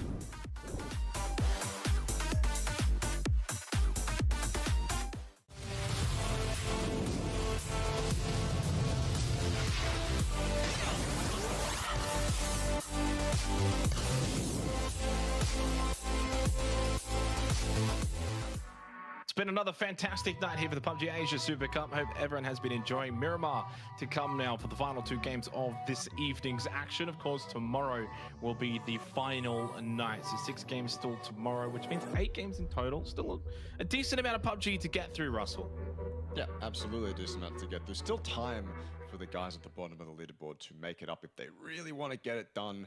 Then yeah, I mean, look, you're gonna it's pretty cutthroat. You're gonna have to be incredibly consistent and have some fantastic games. You gotta have that in your back pocket. But yeah, there's still plenty of time to at least get into that top 8 position. Yeah, we'll go to the leaderboard here as well and have a little glance at it. Now, Armory Gaming, of course, got wiped out in Lumberyard, so they got 0 points from Vikendi. That left them stranded on 146 points. Purple Mood overtaking them, and you can see just the amount of kills. When you kind of compare PLM to AG, the kills don't look that massive. Then just go down 1 to Buriram. 32 kills is then the difference between first and third. So that's kind of what Purple Mood is doing to separate themselves from the rest of the pack, and separate themselves they have. 7 points above AG, yes, but then there's that gap to the likes of Buriram and T5 and Fury and NHE and ExoClan. We're starting to get to a point though now where into Miramar we go, and I think the onus is definitely going to be on really everyone from FW up. I would probably start to put that line through the Expendables, but like, you know, if FW, Cerberus, QC, EXO, let's say those 4 teams in particular have, say, you know, a 30, we'll say anywhere between 30 to 4 points gained on Miramar, it could keep them in the conversation going into tomorrow, but that's basically what is required of them, and that's not an easy requirement to fulfill. No, not in a lobby like this. Other lobbies, it would be a lot easier to get points. You'd be able to put yourself in positions where you could scrape together a few more points here and there. But in a lobby like this, no, not very easily. FW, by the way, have left the top 8 and put themselves in the bottom 8 with all the other Vietnam teams. So that's got to feel pretty bad. Again, still only one Vietnamese team in that top 8 in Newhouse Esports. I hate that there's all that red on the right side, man. We should have some of these teams on the left. It's not even, and I don't like it. Don't point that one out too much. I mean, to be fair, HiMass is back. Cerberus certainly have a chance to sneak into that top 8 by the end of tomorrow. I'd probably put the odds on it actually happening with the way that HiMass has been playing, and as long as he does play into tomorrow. So far, though, it's been all about Thailand and Australia. When we look at the first 4 games that we've had today, Buriram T5 from Thailand, EXO and Fury from Australia dominating for today. Although the win for EXO, of course, was not really the definition of domination. They did have to grind out a nice gritty win from circumstances that really weren't all that great. Buriram started the night off in a great fashion, but the last couple of games certainly leaving a little bit to be desired. And T5, that was a much needed win. You have another poor game there on Vikendi, and you're kind of in that group that I listed off before, those 4 teams. You probably then make that 5, including T5. Right now, though, they're not in that list. They go into Miramar, and if they can have a solid Miramar, they're not all about being in contention for tomorrow. They'd be absolutely almost tired. So I think T5 have got themselves a really nice position here. It's just about making the most of said position going into the last 2 games. Well, Jake, you'll be happy to know that T5 are the team with the most points on Miramar. That's 44, which is fantastic for that narrative going into the last couple of games. They want to keep up that momentum. They need to keep up that momentum, and need is a word we don't use. Well, now I'm looking for another word here. Need is definitely the apt word to use, because yes, eventually the maths are going to run out on you. Eventually it's going to become impossible for you to make up those points. And so for T5, at least they're on a map that, I mean, historically in this grand final, they have been somewhat comfortable on. Even with a win to them, they've still racked up 26 kills alone on Miramar, and that's commendable by itself. So definitely an opportunity for them. Although that said, my immediate thought going into Miramar is whether this Q confirm and RXC hot drop in Hacienda is still going to happen. Yeah, I mean, I think it probably has to, right? I don't think RXC, because they've shown already on Lumberyard, they're not changing things up, that they would then go and suddenly change things up on Miramar. I think that would surprise me, certainly. So we'll see if that does actually eventuate. I think it's with Q Confirm, is it not? And obviously, Armory Gaming was a team that loots close by to Hacienda. They like to pop over and get a bit of a look in. And, you know, you think about the fact that we flip tomorrow, so we start with Miramar. It means it's not a case of like tomorrow night, last 2 games, Miramar, AG might need the points, they might rush over there, get involved. So they have to think about that now. Like, next 4 games that we play are all on Miramar, which means that they're in a position where if they want to do something like that, I'm talking about AG maybe crashing the little Hassie drop, trying to get involved, not necessarily hot dropping with them, but you know, normal drop, loot up, run straight to Hassie, knowing that even if someone wins that, they're going to be a bit wounded, not really ready for another fight. Those are some very valuable points you could get. It also is coupled with the fact that one of those teams is second last. So you do kind of maybe feel like the only downside is that same team has been dominating you on Vikendi. So make of that what you will. Yeah, look, it could play into the mental, but I don't think it will. I mean, look, Armory Gaming are going to have to think outside the box probably for the rest of the tournament. I mean, look, there was a point, I think, where, well, I guess there was never a point where they were really super comfortable in first. PLM was always on their heels, or close by them. PLM was in first at one point. But they're going to have to be, both teams, PLM and Armory, are going to have to be thinking outside the box, thinking about, okay, where can we min-max these kills here and there for the rest of the tournament? I mean, they can't let off the break. As soon as one of them lets off the break and starts playing safe or passive or whatever word you want to use to describe the playstyle, that's the team that's going to lose. That is the team that is 100% going to lose. In a lobby like this, you cannot give up that easily. You can't just shell up and just, you know, crawl inside your shell that easily. It's not going to pay off for you. So aggression is the name of the game, and from Armory Gaming, we've seen very composed aggression. We've seen very, very calculated aggression. I think back to that Tego game yesterday, where it seemed like they were moving up to a fight, taking the fights, then moving back, and then they were just going back and forth, and they didn't really lose anyone on those engagements. So that's kind of why I'm favoring Armory Gaming, at least right now. But you know, look, it's only day 2, and we've got plenty more games. Yeah, I do apologize. We had a very slight delay there as one of the players disconnected in the lobby, but good to go now here for map 5 of the night. On to Miramar we go, and again, 4 games of Miramar to come.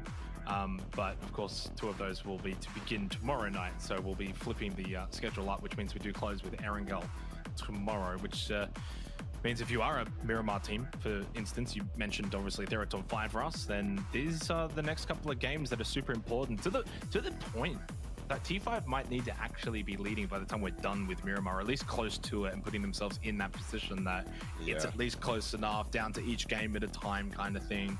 So what are they, 29 points behind Purple Mood? That's a lead that needs to be evaporated by the end of Miramar. If you kind of want to set a mini goal, 2 games to end, 2 games to start. And if I'm T5, I'm saying we need to be at least equal by the end of it. Cerberus is the other team that I look at, because while T5 and EXO have both got wins on Miramar, Cerberus doesn't, and yet they are 3rd for total points. But we can't focus on that right now, because RXC and Q-Confirm are absolutely committing to this. I don't know why they wouldn't be. Q-Confirm up high, 1 player down low. I mean, trying to get up those stairs and escape the death that is RXC. And of course, Opon's found a Panzerfaust to start this one off. Yeah, no surprise here. Of course, as we've already been saying, this is a fight that is expected to go through right until the end. Pretty much anticipating 4 Miramars in a row here of Rapsiak and QC. Last I recall, it was like pretty evenly split. Yeah. So, what's that Q-Confirm player doing on the north, by the way? He was sitting there. He was just T-posing on the north, just sitting there AFK. Yeah, I don't know whether actually. I don't know. Was that like a DC? It is. It is. He's off on map. DC. Worst possible time. Cheeks King. So, yeah, very unfortunate. Binasu just kind of playing the angles here, maybe expecting QC to be running around. Bit of a strange little hot drop scenario between these two, as they're usually quite confrontational. They go early. Jame will pick up the free kill from the Cheeks King. Free it is. I mean, it did say that AG do like to kind of poke and prod and look in this area, and he's just spotted him T-posing there, just standing there like, oh, freebie. AG will happily take that.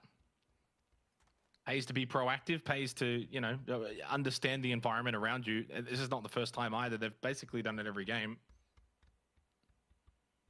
But, yeah, Rapsiak probably feeling like they get a little decent corner of the map here, locked down, don't really want to run around. You got the Panzerfaust, wait for them to come to you. Well, it's the first time we've seen the aggression halt. Usually the fight's over very quickly. This time they're just both sitting there waiting. And they've got a Panzerfaust of their own too.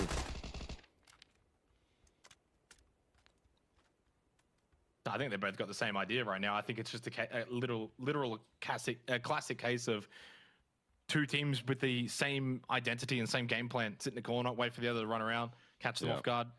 Well, Jame as well, his presence means that mentally, at least for these 6 players, they're limited to running around the outside. Probably stops them from doing that. Fortunately for RXC, the one person who was disconnected in Huang Kai has gone down, lost his life, gave it up, tried to get something done. And I wouldn't be surprised if we see Thanahan and Vinasu crack to action here, even though they're on the back foot.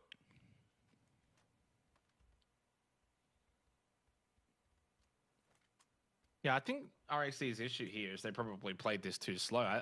Whenever we've seen them do well, it's because they're on the front foot. And using that last game of Vikendi as an example, you know, Bao LP, he's peeking under trucks, he's trying to get, you know, contact, he's moving around, getting into good positions. But this time they're just kind of sitting around the pool table. Yeah, I mean, you can run around with his Panzerfaust. You don't have to sit still, you know. Like, you can run around with a shotgun. Like, I just think that they've put themselves into this corner quite literally, and it'd be ideal. It did not work out for them. This Panzerfaust is what will probably win you the fight. And now a Dust Storm. And EXO lose too. Everything's popping.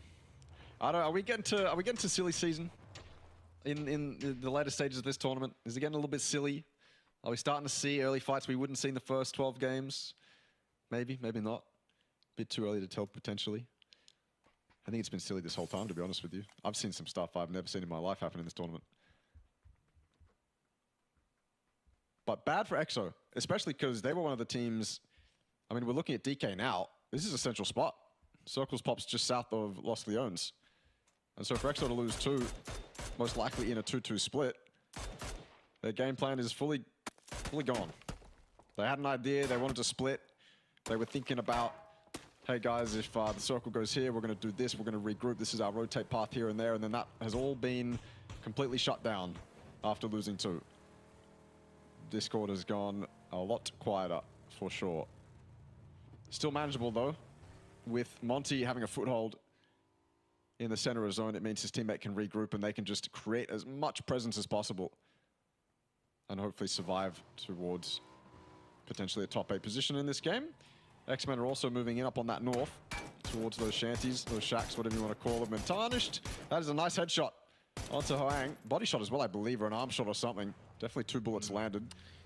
And he'll just skate by on 3 HP, but I mean, now presence is known, I suppose. Just wonder if you're EXO Clan, do you just shift your focus here? If the night, you know, kind of finishes around this mark, you know, 7th place, 50 to 60 points behind top spot, do you just come together as a team and be like, all right, look, we're not going to win. We're not going to get first. Let's forget about that. But top 5 is still, you know, firmly doable. Decent little upgrade in terms of prize money. You know, and a top 5 finish in a lobby like this is honestly nothing to sneeze at. That's actually quite good. Yeah, that's, I mean, if you're really top 5 in this lobby, that's, you know, essentially like PGC qualification from the APAC region, right? So 1 spot out. Yeah, so I mean, at least close to that. You know, you're around that mark, you're around that conversation here and there. And obviously, you could probably sit back and say, maybe if this and had to happen and that had to happen. So, yeah, I just wonder if they might refocus internally. Obviously, you never really want to give up on winning everything, but I think the conversation's pretty simple. Keep trying to play your best, but let's just try and get top 5. That's certainly more manageable. Yeah. Something to actually aim for. That is achievable, as DK will happily take the 2 kills, play long building, good position hit. Circle 1 down towards the south, encompassing Los Leones and the hill valleys around it. As though this game, for me, firmly on that sort of like proverbial top 6. I'll just keep NHE in because they're on triple digits, but everyone alive, everyone healthy. And how this game progresses is going to be very curious, especially around Purple Mood and Armory Gaming. They're the ones that have got that, you know, rather big lead now. Yeah. They go out early, Brew, T5, Fury have big games. Suddenly the final game of Miramar tonight becomes very intriguing. Strategies could also come into play. I mean, potentially in the next couple games, but most likely tomorrow night, where you're targeting a team. Not necessarily hot dropping them or road camping them, but if they pop up in the kill feed, then the onus is on you to stop them from getting any more points in that game. I mean, if you're Armory right now and Purple Mood starts fighting right next to you, I think the decision is pretty simple. You know, allowing for the terrain and the buildings you might be next to, hoping that they're pretty good to work with. But I think if Armory Gaming or PLM or whoever's next to the team they're currently contesting with, if it's a reasonable decision to make, then I think it'll also be a very quick decision to make.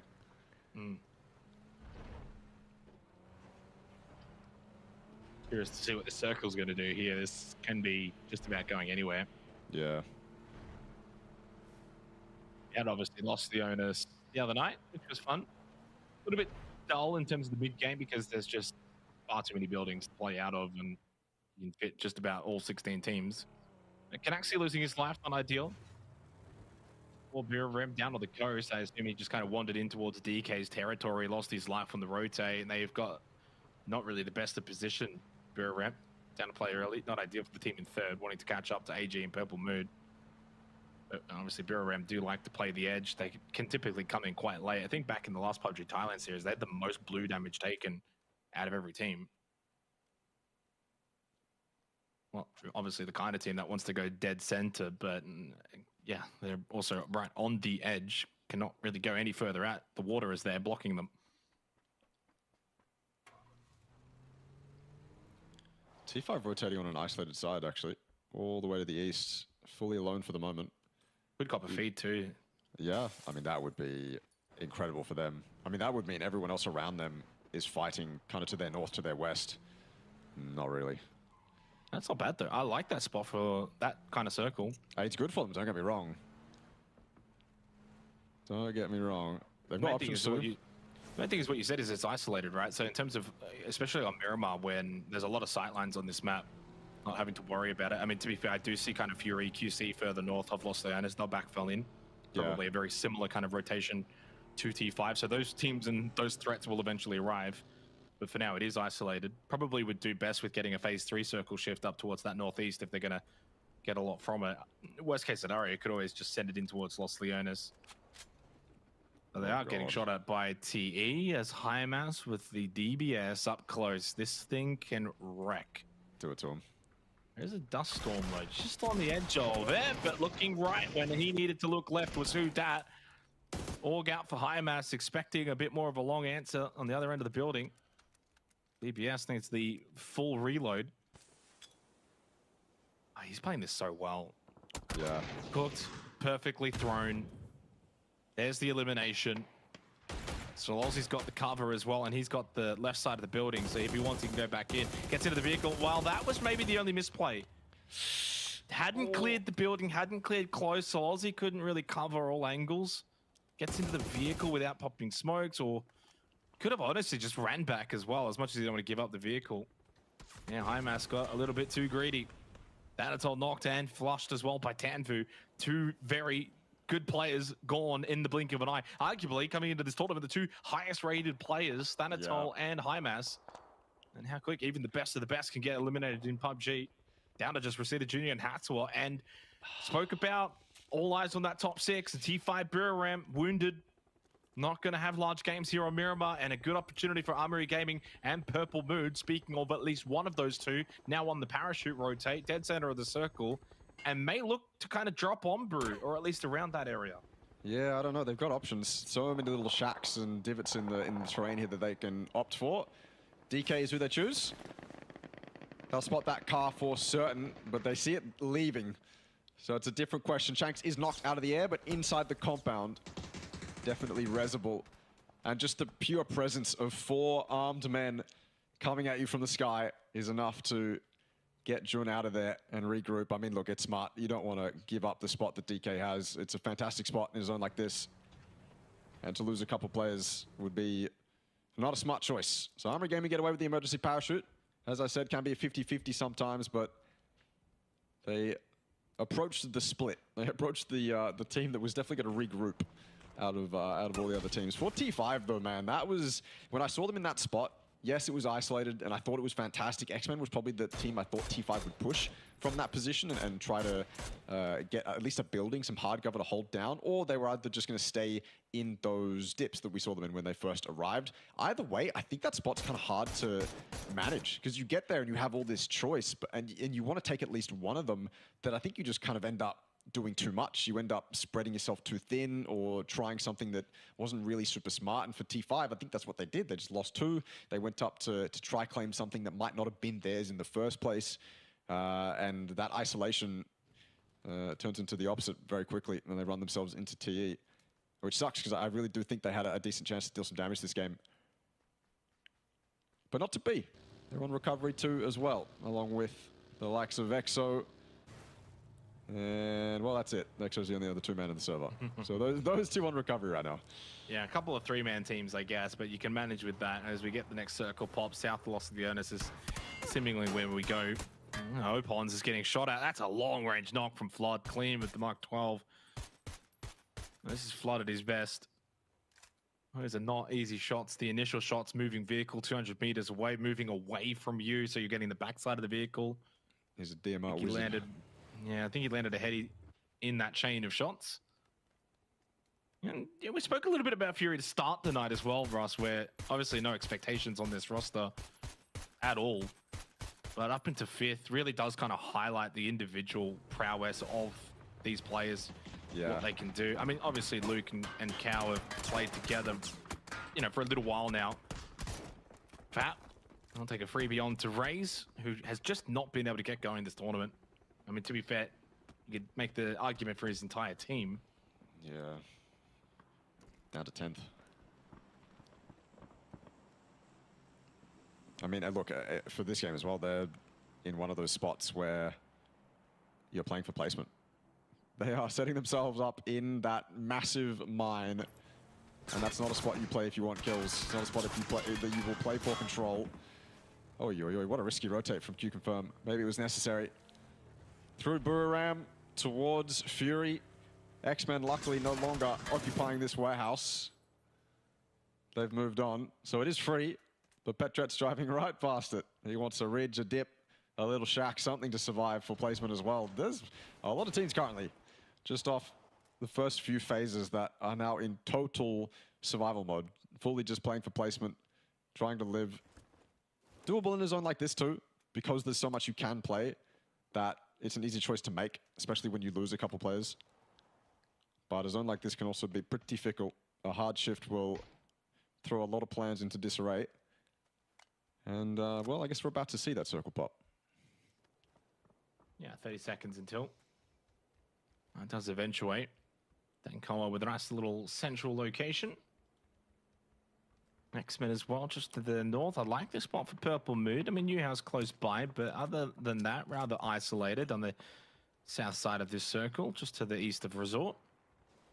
Armory Gaming amongst the action, probably the kind of position that they could have a real big game from that location, and they cop an extremely good hard feed. So AG, dead center, teams around them everywhere. How is this going to end up? Purple Mood suddenly need to rotate, need to get into zone. They're going to have a high kill game now as well. Good for Buriram, though. I mean, they've got their whole backside. Nordra on the south, and then Can and Edie up on that north side. They know there's no one in between them in the 2-1 split. Obviously, though, being the solo, Nordra can only do so much. There goes ExoClan. Rough. And I said it in the earlier game as well. I think it was on Vikendi. It's just been that kind of night for them where they've had good moments. They just haven't been able to really dominate. Not hit their peak whatsoever. We'll know when EXO hits their peak, because they'll get a 25 kill win out of absolutely nowhere. But that hasn't happened yet. You're absolutely right about Buriram. I mean, their back was cleared a circle ago, so there's not much pressure on them. Although there is a little bit on Noadra, he just doesn't know it yet. Roster Jr. spinning out, doing flips, copping headshots, as is the rotation in a lobby like this, trying to make it to his teammate, who's a little bit lower in those dips. T5 have Cerberus above them. I don't know if Cerberus is going to commit to this and try and push towards this position. Wouldn't make sense. I think they're just going to try and be a nuisance towards TE. They realize the TE are in a bowl below them, so they can kind of take advantage of that, at least try to get a couple kills before they move on. I'm starting to think the vehicles for the Expendables as well are not in fantastic spots.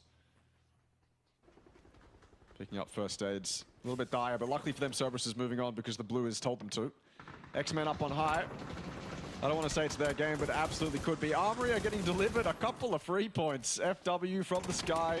Riz, he has to get this one. It has to be clean, and of course it is. Honestly, no pressure there at all. FW wiped. Armory didn't even suffer a knock. The emergency parachute would have paid dividends potentially a circle earlier, but now everything's taken, and you just ran into Armory Gaming. Yeah, I mean, they'll happily take that. I mean, don't even have to really lift a finger for it. Dead center position. Sure, you're probably expecting teams to want to send it onto that location. AG ready for it. 3 kills. Rosita Jr. a little bit slow in that vehicle. 2-man for T5. Can't be affording to just really get out of it there. He's dead, surely. Luke 12 doesn't really mess from here. Oh, he does go prone. To be fair, tough shot. And also, well, it doesn't have to be just Luke 12. Here comes Waiki Kamukau to finish the job that Luke started. There goes Rosita Jr. 3 kills for Fury. And with T5's exclusion now from this game, 11 points the gap between Fury to T5, and that could actually send T5 to 5th place if Fury can go on and have a really solid performance here on Miramar. Hung Fong Do eliminated by Tarnish. Valuable points for X-Men, and just quietly getting closer and closer to maybe overtaking RXC to get out of that bottom spot. Van Nye, lots of kills there on Cerberus. They get wiped out. And that is, what, 92 points for them going into the final game tonight after this. It's not good. That's one way to put it. Not expectations, at least. You look at Cerberus and you go, okay, top 3, minimum. Guaranteed. But I guess they've been messing with rosters, and you've said it multiple times. If you're going to mess with rosters before the official season starts, then a tournament like this is a fantastic tournament to do it in. X-Men continue to do okay, though. They're in a decent spot. Circle hasn't been too harsh for them. And they've got the high ground as well, so you would expect them to take full advantage of this. And Tarnish certainly has. 3 kills to his name. Their next play is to move down into those dips. Chu finishes off the expendables. And I guess that's pressure taken away from X-Men. They no longer have to deal with that. Unicorn, Cyber, and X-Men probably going to go their separate ways. No reason for them to fight outside of zone. I think they're kind of both fighting for the same spot, though. Those ridges in front of them look like the most likely play for both of them. And so it might just be whoever beats them to the punch. For Buriram, though, their control maintains... I mean, it's the same as it was before, except now they've got intruders. NHE have moved up from the south onto Buriram's territory. I believe they were dealing with a solo before. This time around, it's a little bit different. Multiple members of Newhouse trying to take Buriram's control away from them. And you can see with 3, Buriram have to keep their head on a swivel. They have to watch multiple different angles. There's multiple teams they have to keep track of. They have to, I mean, they're going to be limited on information because they have to dedicate resources to Newhouse Esports. And while they dedicate resources to Newhouse Esports, the entire circle is going to play out behind them. Although Newhouse have got the opening knock onto Nadra, and that might make this push up the hill easier. Yeah, they're 2 up now for Buriram. Need to try and salvage this. Need to try and keep Nadra alive. Not sure if that's going to be a capable thing to do. Just under a minute until phase 6. Nice break from Thanoa. Was it? Well, started off. Gets you into half health, and then from there, bullets just seem to go missing. Yep.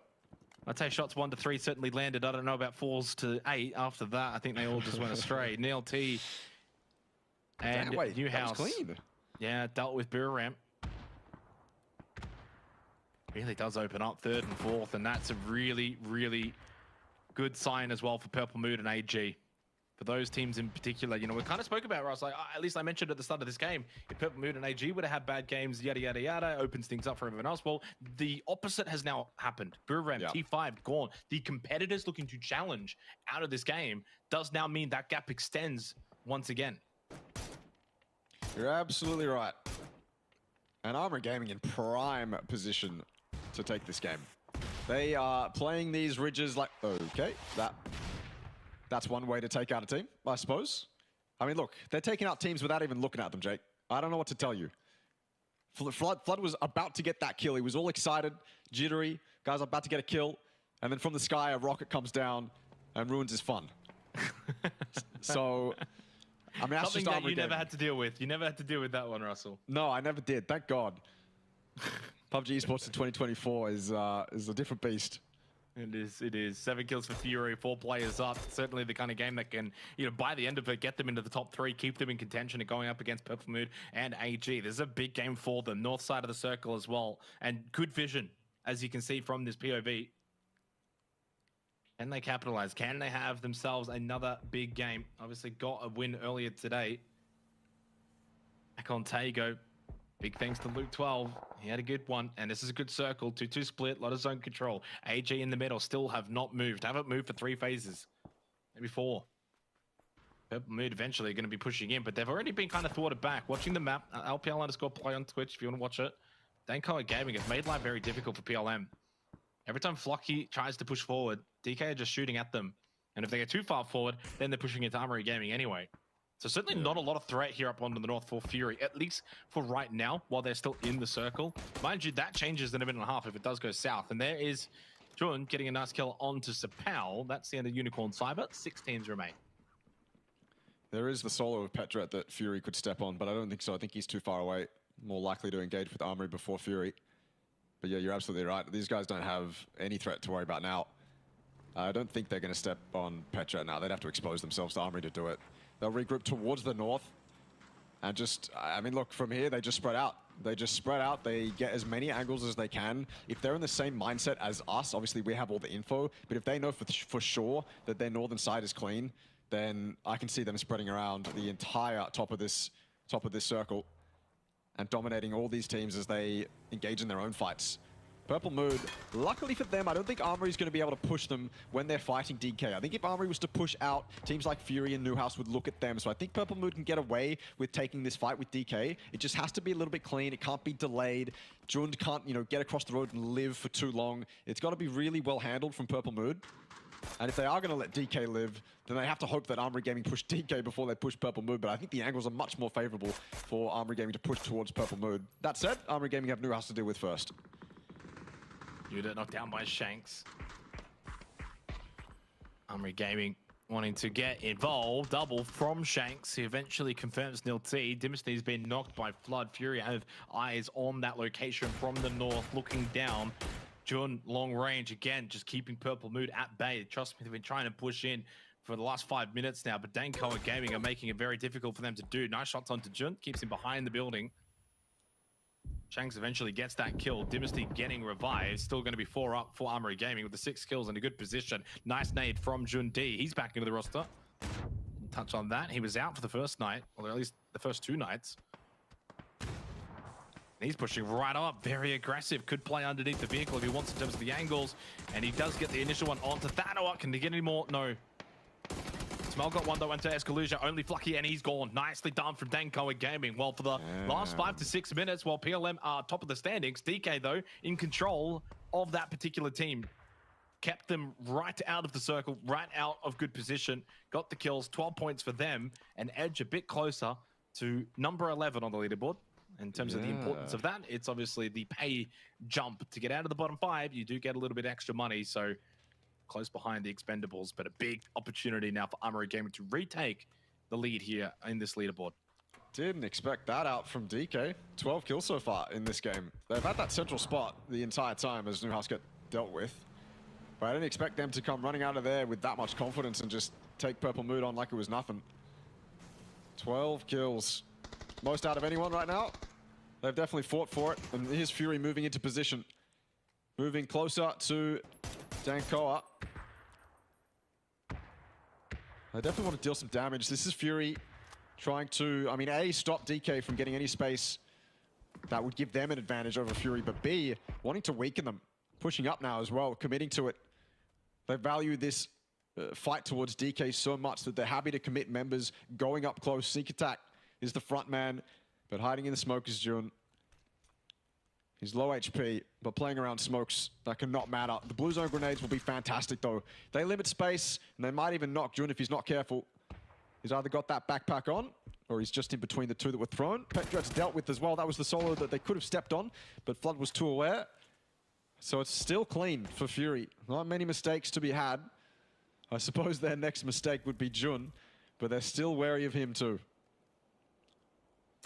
Yeah, really, really solid from Sneak Attack. This doesn't seem like he's doing much, but the way he's surveying in front of him, even though there's a target that's close by and he knows it, lesser players would get a little bit over aggressive. You see blood, right? You almost just like, oh, and you just run and then you just die. But I love his positioning and his movement here. And I think he's a player that, coming into this tournament, I didn't know as much about, but I think he's improved substantially as the tournament has gone on. Luke 12 picks up the kill into Jun. And especially when you're playing that frontline position, right? You want Flood and Luke 12 back, DMR's high ground position. So don't throw your life away if you're playing that front contact. Yeah. And that's it. And that's where Cow and Sneak Attack have played really well off each other here. This is a really solid game from Fury. And Cow with a good knock onto Jun D as well. This has been superb.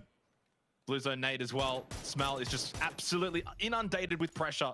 Well played and experience showing through there from Waikiki Mukau. And we have ourselves a 4-on-4. Armory Gaming versus Fury. And I tell you this, a Fury win here is absolutely massive. Yes. For the sake of the top 3, it's huge. For Armory Gaming, though, you wipe out Fury, you win this game, you get these kills, and you extend that lead. Yeah. Armory Gaming quick to go to the north, by the way. As soon as that fight with that Fury were taking is over, they went to the north. But you saw Fury. They don't really care. They were no longer on the north. They didn't care about that. They had their own road ridge to work with. Armory Gaming was hoping that that quick play would pay off for them. Maybe that they'd catch one off guard. They'd be able to catch the anchors coming down off their high ground, but they haven't. Armory Gaming and Fury remain in a 4v4 and it's just parallel. Armory Gaming has their line from north to south, and Fury has their line from north to south. They're being very cautious, though, clearing all that they can. Armory, as you would expect. And James is, I suppose, the one who has decided to make a play. While his team is making noise clearing a car on the north, James is being sneaky, very sneaky. But it's not like Fury's going to, allow James to get that close, I don't think. Unless the ridges are super good for him, he's very open right now. This grass is not long enough to hide in, my friend. If Fury jump spot this and they see James, that's the opening Fury need. Well, this is going to come down to smokes, Jake. Yeah. Smoke usage important. How are you going to play around those as well, even more so?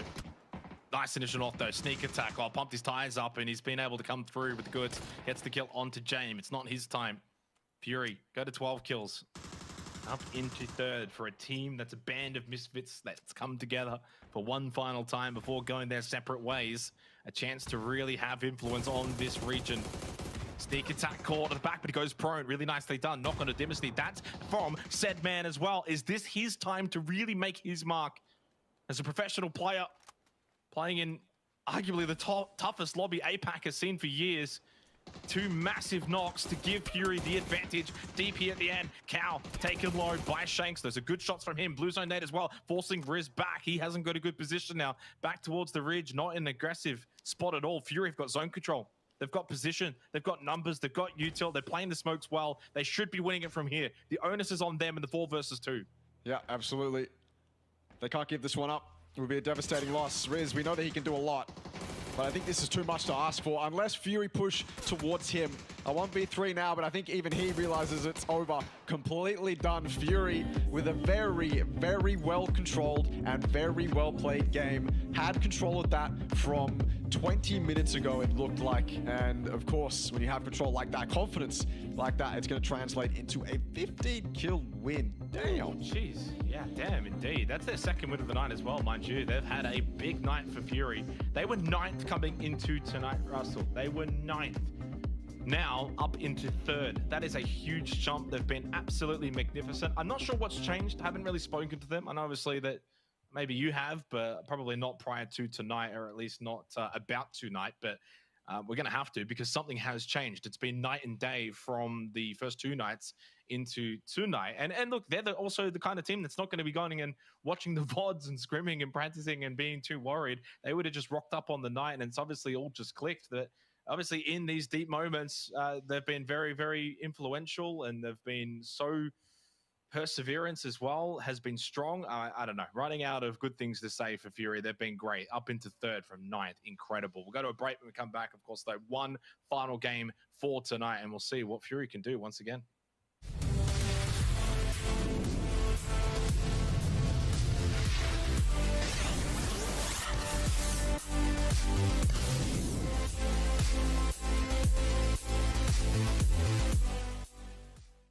Introducing the new and improved Let's Play Live. New look, new feel, new tournaments. Play and compete in dozens of esports tournaments from Open Division to Pro. Check out our new platform at Let's Play Live.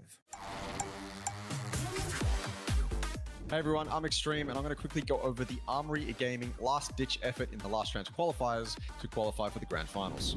So we start this fight off essentially after a lot of the action has transpired, and Riz is running into that shack, cleaning it out. Just fantastic from him, taking out NGE. That's one of the teams that Armory Gaming had to deal with. This is for their qualification into the grand finals as well. This gets a little bit dodgy though. Naan decides to push, and Shanks isn't watching from this back angle. When Naan makes that push, Riz has to get it done, and he does. He takes him out. It could have been dodgy from that moment, but then of course, Shanks has this long angle, and this entire fight is basically on Shanks. If he loses that 1v1, then that player in the shack is most likely dead. There's too much pressure on his shoulders. Riz would have to win that 1v1, and obviously you don't want to end up in a 1v1 when your qualification is on the line. So well handled, well composed by Armory.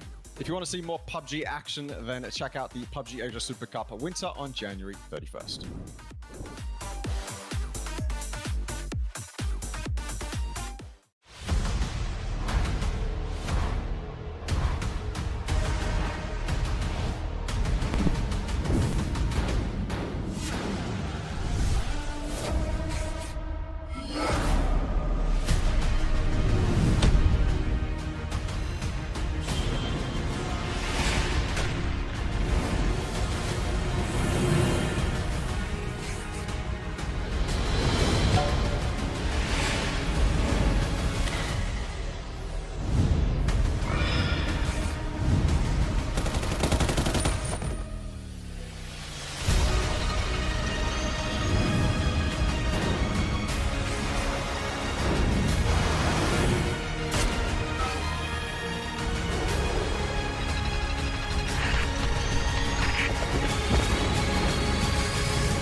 Hey everyone, I'm Extreme, and I'm going to quickly go over the Armory Gaming last-ditch effort in the last chance qualifiers to qualify for the grand finals.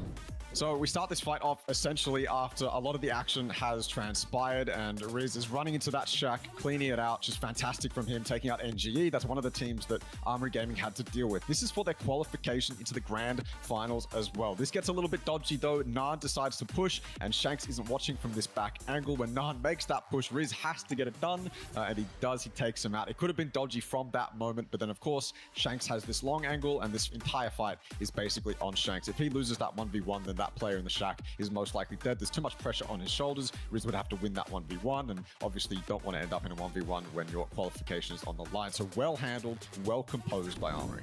If you want to see more PUBG action, then check out the PUBG Asia Super Cup Winter on January 31st.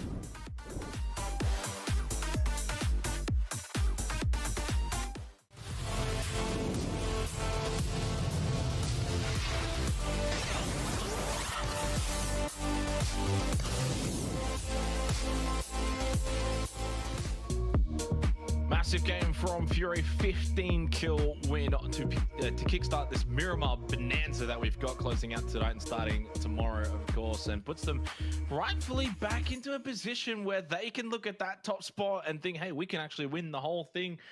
Russ, a massive performance, controlled the north side of the zone, a lot of killing as we saw. They had good vision. I thought their positioning and play throughout that game was just absolutely top level, and really good signs that, you know, these guys, yeah, maybe not a core team, but, you know, all individually super skilled, and what a massive performance as well from Sneak Attack at the end of that game.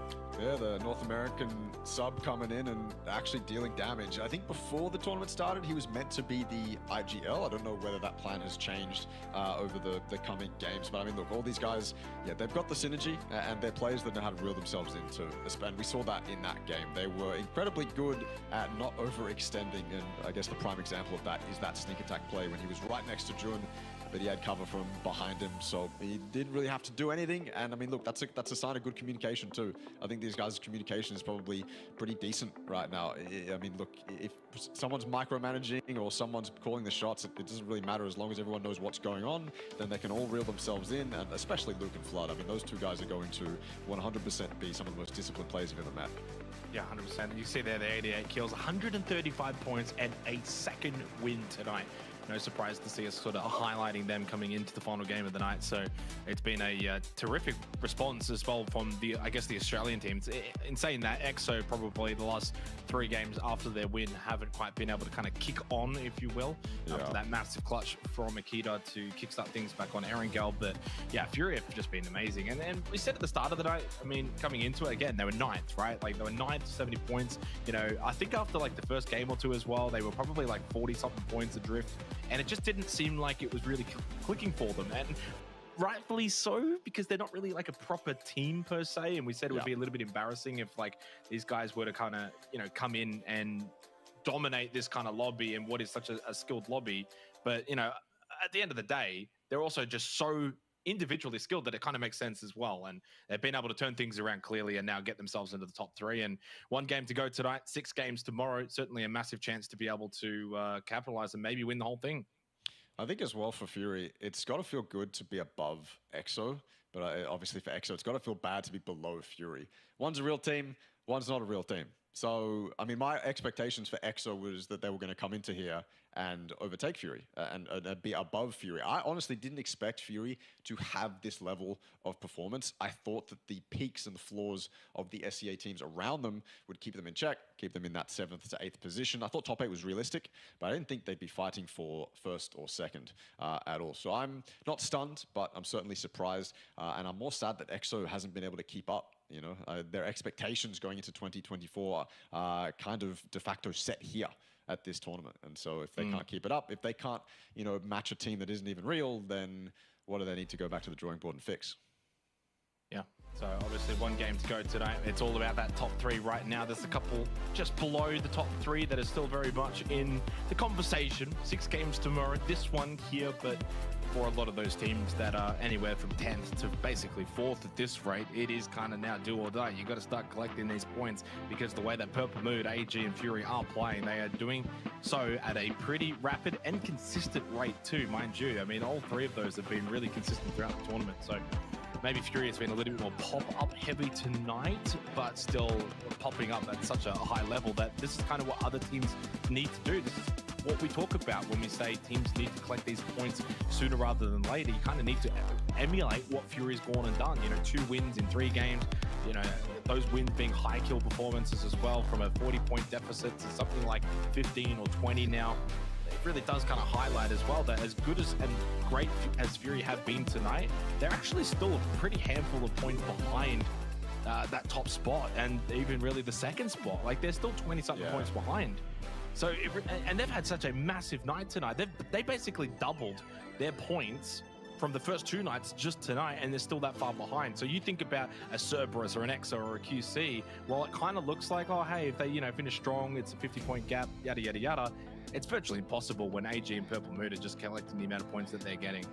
Yeah, I mean, we keep going back to the word consistency, and I'm not sure there is a better word to describe those two. That said, I think for me, AG has a different style. At least they're getting points differently to how I'm seeing Purple Mood get points. Purple Mood, they seem to have games where they amass an incredible amount of kills and put themselves in that top 5, and then they get, you know, a little bit of placement points and then they die. Whereas Armory seem to just be always in the placement points and getting you know, a certain amount of kills that come along with it. So I think they're both different, but they're both consistent in their own way, and it's fantastic to see that, you know, difference still paying off on the leaderboard, because we know that in PUBG, I mean, look, it's more exciting for us as viewers, and it's more exciting for everyone else if you get to see different styles of play, but there's not really much style that comes into something like this. Most of the time, it's just luck, it's just RNG, and for RXC, it hasn't really started out very well.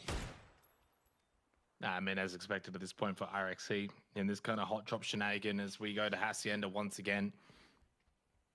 I feel like they've had more success on the Vikendi Lumberyard drop than they have really on Hacienda. Q Confirmed have done a lot better in terms of just dropping, getting guns, being aggressive, not really allowing RXC to do the shenanigans they would like to do. Not ideal either for Q Confirmed. I think, was it the other night you said as well, when you kind of look at QC's points and where they're at, you know, they're on triple digits. They've had to deal with the circus clowns. Yeah. Every single game of Miramar. I mean, that's still kind of back to see in terms of how good they've actually been and this tournament.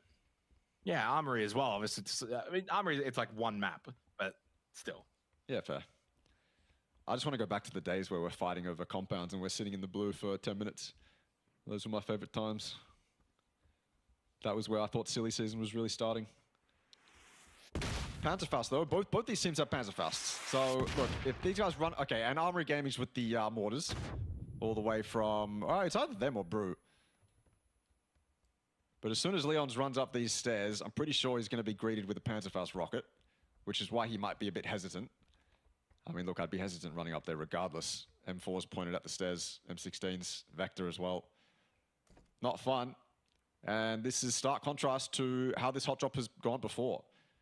Exclusively starting today, both these teams have decided to take it a little bit slower, which I'm totally okay with. Although that said, waste more time. I guess we get to see more strategy. More strategy, throwing Molotovs through windows, trying to limit space on RXC. They're already down a man, but if you're going to give it up like that, you have to trade it back, and that's exactly what happens. Hopon's always ready.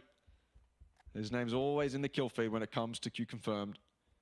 And now there's a little less hesitance in terms of making the decision of whether or not I want to run up those stairs. That said, you know that at least one person's going to be watching it. And that is the case. And so we go back to a 4v3. Yeah, second fragger, Opon's typically a little bit better than that. I mean, his highest damage dealer, probably just not been the kind of tournament where he's really been able to shine. You know, the hot drops here on Miramar, not ideal. You're not really playing the way you would like.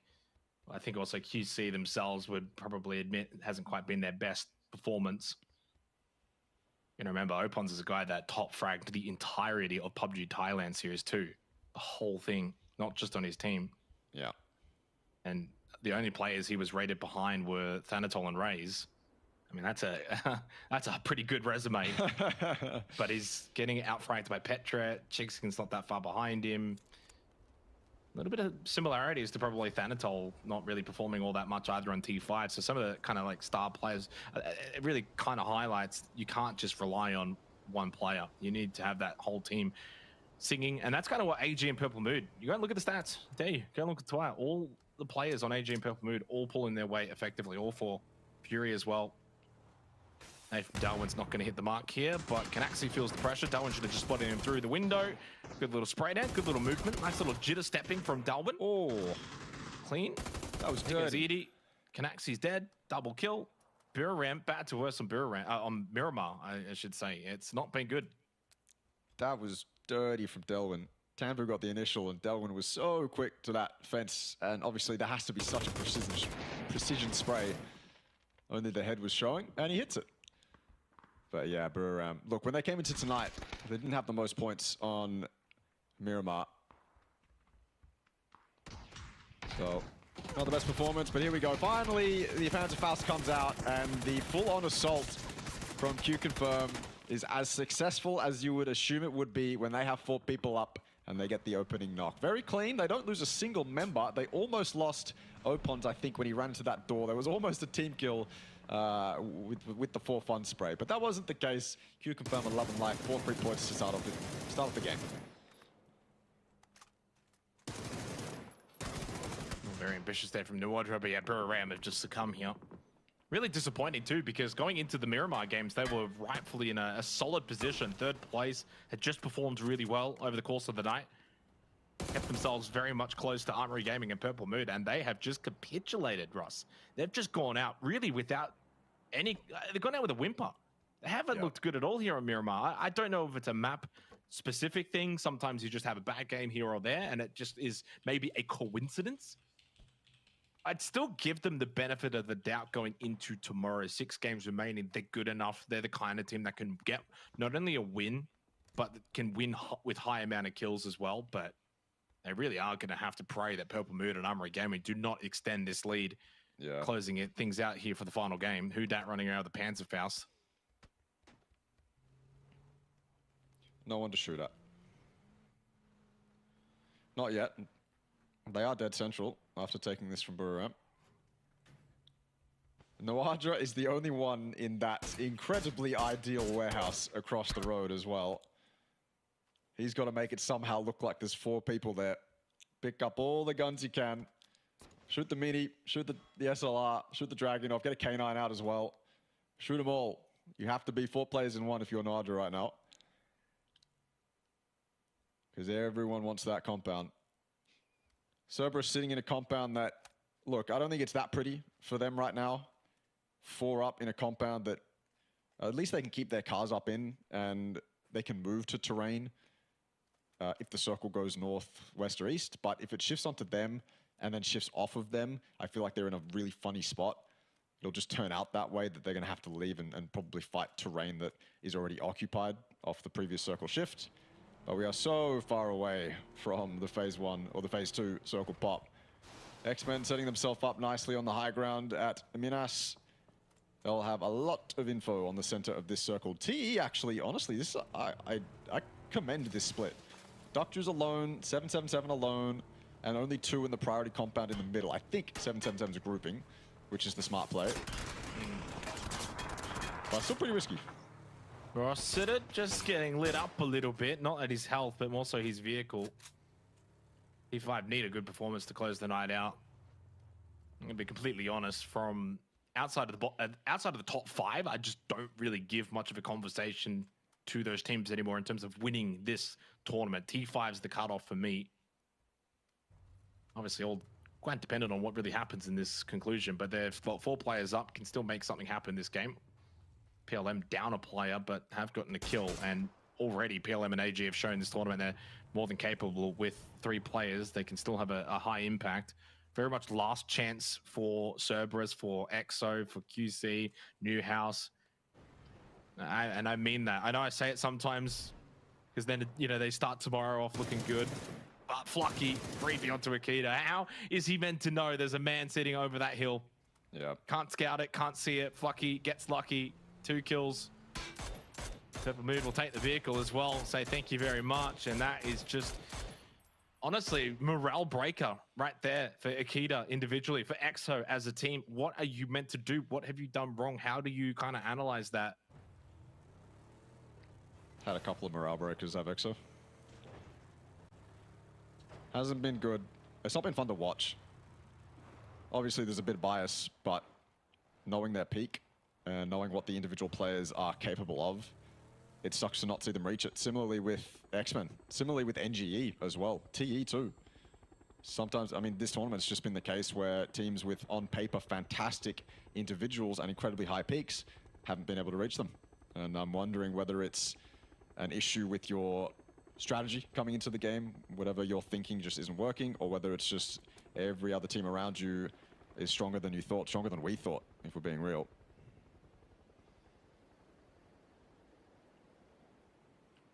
This is not going to go well. I can almost guarantee you. If they make this hot drop work, or this emergency parachute work, I am lost for words. It doesn't look like they are. I think they've played it smart by entering, or at least Takai has, by putting himself on the outside fence. But the rest of his teammates sent it straight into the compound. Panzer fails from Mudat. Yeah, out of nowhere. Wasn't expecting it, never are. And it's just Takai left. And NGE, they will remain in a spot on the leaderboard we never ever thought they would continue to remain, down there in 13th. Yeah, and at this point, I've seen enough this tournament to probably think that's about right. Good team that can have good nights, just can't do it more than enough. There's some real quality there, as there is really. All 16 teams are quality at this level, in this kind of tournament, when you're looking at the best of the best. But when it comes to the comparison point of like an NGE versus, say, the top, 10 teams, what sets those teams apart is they're just able to scrape together points in games that they're not performing that well in, be able to live quite a lot longer. I think also scout better, get better positioning, rotate better. Everything. But more importantly, just, well, yeah, probably everything. More importantly, though, just be consistent. I know it's a word we harp on, but NGE can have some really high highs. They just don't do it often. I'm going to look up some synonyms for the word consistent. It's just such a good word, though. It is. Congruous, agreeing, accordant, consonant, compatible. Nah, I don't think we have any. I don't think we have any other choice, man. Consistent's our only option here. Yeah, non-conflicting. There we go. Yeah. I don't know. I don't know if you can kind of string that as a sentence together using the sentence non-conflicting. But anyway. And I know it's a dead horse at this point that we're beating for NGE. It's unfortunate, but when you've got some absolutely talented players, comes the expectations. They've done well in this tournament too. We have something to base off in recent history. So a downfall this harsh it's going to stand out. Silence across the board. A couple shots. I'm looking at the map and I'm only seeing one set of traces. Two set of traces. No one else is shooting at each other. Everyone's waiting for the circle pop. And as we've seen a lot this tournament in all stages, group, LCQ, and here, I think less so here, to be honest with you, but still more here, everyone seems to just be able to find a spot on the map, not die, not lose a player for no reason, and just survive. And keep that player count going into the Phase 3 and Phase 4 pop as high as it possibly can be. And we're seeing that here too. There's a 4-man split on the north and the south, DK and Fury respectively. And everyone else is fitting nicely as well. No one is taking any unnecessary risks. They're all playing pretty standard PUBG. And look, I mean, it's fantastic to see here, but it's also going to create a lot of chaos in these coming circles. Up to the north we go. God. Wow, big hard shift. Water treatment, T5, they like this. Jeez. So does FW. As they just come out of that pickup system, they immediately come out of it. They went straight in, then straight out. They were like, okay, well, circle pop's good for us. Let's go straight back to water treatment. Handy for them. The kind of chaotic circle that Miramar can throw up from time to time. He on the move down the highway. QC gonna have to cross the road into the fields. AG suddenly their position's not all that amazing. Wrong side of the road in terms of the spatialness of this phase 3 pop. Hopefully we'll be able to heal. Water treatment is still FW. As NHE on the outside probably going to be knocking on the door eventually. That eastern, and especially southeastern circle point is going to be so congested. Yeah. T getting away with it though. They're rotating straight through the middle. Armory tested at the petty. Newhouse on the backside. Dynasty alone. Doesn't have his dynamic duo with him. QC also being tested. Bit of a ridge fight outside the compound. QC pulled up. Obviously, Unicorn Cyber occupied the compound right next to them. And it sucks to be in Q-Confirm's position right here. Prone behind cars, smoking for survivability in phase 3. You've put yourself in this spot, now you have to fight your way out of it. Luckily for them, Unicorn Cyber isn't really doing anything to, straight up kill Q-Confirm right now. Unicorn Cyber's not aggressing out of the compound. They're not, getting close enough to where they can pull off a lot of nades. So Q-Confirm are allowed to live, but a team that is under pressure is certainly Armory Gaming, and most of them have now arrived to this petty. Riz knocked early by U-Dirt. Everyone in the lobby liked that, except for Armory Gaming. Can have some big ramifications on this tournament. AG don't have that many games where they go out and they get nothing for us. This is not in their DNA, not this tournament. Yep. Riz has obviously been their star man, at least tied with Dynasty. Dynasty holding a good angle in the toilet, making sure no one can kind of get the cross. Does you don't maybe go here at the back? Aid launcher. Dynasty. Oh, he loses the shotgun battle. The little drive-by from Long K is perfect. Shanks up close. How did he lose that? Riz got revived, but immediately gets taken down anyway. 2 versus 1. Long K will just wipe them out. James is on the other side of the road. He never made the cross. He can't help from here. AG down to 1. And they won't get any kills from this either. This is going to be basically a 0-point game for them. To the reprieve to everyone else. To the reprieve of your Brewer Rams as well. 33 points, 6 games to go. It's doable. It's in that range. Yeah. Not ideal, but it's doable. Purple Mood licking their lips as well. That is a pretty harsh shift. It's been ping-ponging. This is what I said would be awkward for Cerberus. If it goes somewhere where they're not necessarily in and then it comes back towards them, well, all the terrain in front of them has been filled in already. So now these cars that they have are going to have to be used as breaching vehicles, really. X-Men are going to occupy the terrain they're probably staring at. Fury, only 4-man in the top 3. But their spot's out too. Circle hasn't been kind to those it usually is kind to. And there's not much playable space in this zone, Jake. I'm going to be honest with you. These ridges can only be taken up by so many players. And all the compounds are incredibly telegraphed as well. I mean, look at that. Into the field though, that's not bad. If he can just kind of hold on those little field plays with the hay bales, they can. If you can get a good angle, where maybe, but he's getting shot at by 3 different teams, so no, he's not going to be able to find a good angle. I don't think. The smoke is up. That's really just kind of buying some time. Vehicle's going to get destroyed. This is very much a 0-point kind of position as well. Yeah. Just simply based on having watched this happen to many players thousands of times. It's when you've got a last-ditch effort, but the last-ditch effort is the last-ditch effort for a reason. There's not much else you can do. You kind of just have to pray that you can get into a position at the hay bales that is going to deny others the angles. Fury loses the PLM, though. That's not ideal. A bit of a double up for PLM, north side of the circle. Taking out a direct competitor. But that top 3, all very wounded. If you're a Theraton 5 and you're looking at this game, I tell you what, you need to strike while the iron is hot. Because that is a very wounded top 4. You've got all 4 players up. You've got best position as well. Prior buildings. Can they win from here? Maybe. Yeah, I mean, they're in a good position. Long way to go. Only the 18.5 minute mark, but a chance for T5 to really bridge that gap. A gap now that is non-existent between Purple Mood and Armory Gaming. They are tied. 159 points apiece. Again, we play tomorrow night. Tomorrow night's the last night. Monty with a big nade onto Thunders. 2 up.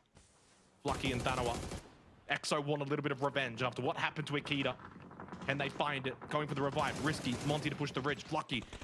Doesn't hit the initial shots. Keeps Monty alive, and Hiker landing some nice tags, but I think Thanos got the revive. Correct, he has. All on Monty, really. A good flash and a push over could do it, but there's too many players on this ridge. But as soon as those players peak, yeah, Monty's going to get it done. Traded out, though, very quickly by Flucky. And the players that Monty has up on high, High Command included, are not there to cover. Weren't watching, couldn't get it done, but they might do it now from far. Surely, Hiker. Couldn't land it. Couldn't land it. Someone Does go else down will, to 777 though. Yeah, 777 is the one that benefits and gets the kill, but then traded anyway by Insight. Purple Mood out, 159 points. And it's not as if we're probably expecting James to get much. He's a little hay bale. It's not even inside of the next circle. They're also on 159 points. Fury are out. Never mind. Purple got one from the grave. That was Monty in the blue. They go to 160. Nice tags here from High Command. 3 kills for Exo Clan. They're now above 100 points. Triple digits for them as Cheeksking and Huang Long both picking up a kill each. We go to 11 teams remaining for the final game tonight at the 20-minute mark. All eyes on Theraton 5 for me. Now, with Fury, PLM out, AG down to 1, Buram down to 1, this is Theraton 5's opportunity to close that gap going into tomorrow night. It's such an easy spot to potentially throw away, though. They're maintaining this 2-2 split. So we're going north, and Thanadol and Hatsawat to get as much done as they can up there. Look for that third party, but I think that opportunity has passed them up. Fury's already dead. Exo's passed and dead as well. Oh, they're all going north. They're all going north and risking it too. Outside the compound, at least that was clean. At least they get away with that, only taking it, 50 damage here and there. At least they don't lose someone on that rotate. That would suck in a moment like this when they've got terrain to work with in front of them. A lot of the teams in front of T5 are in a similar position to the Expendables right now. The Expendables are stuck behind cars, using smokes, using the ridges that they can, and T5 is going to be able to run over them if given the opportunity. The Expendables down and out, though. T5 looking better and better with less and less pressure towards them. Exo 2 up, forgive me. Can still do some damage as well. T5, I mean, look, their only pressure right now is Newhouse doing something. But Newhouse is stuck towards the field, incredibly limited. Is a two-man in a field.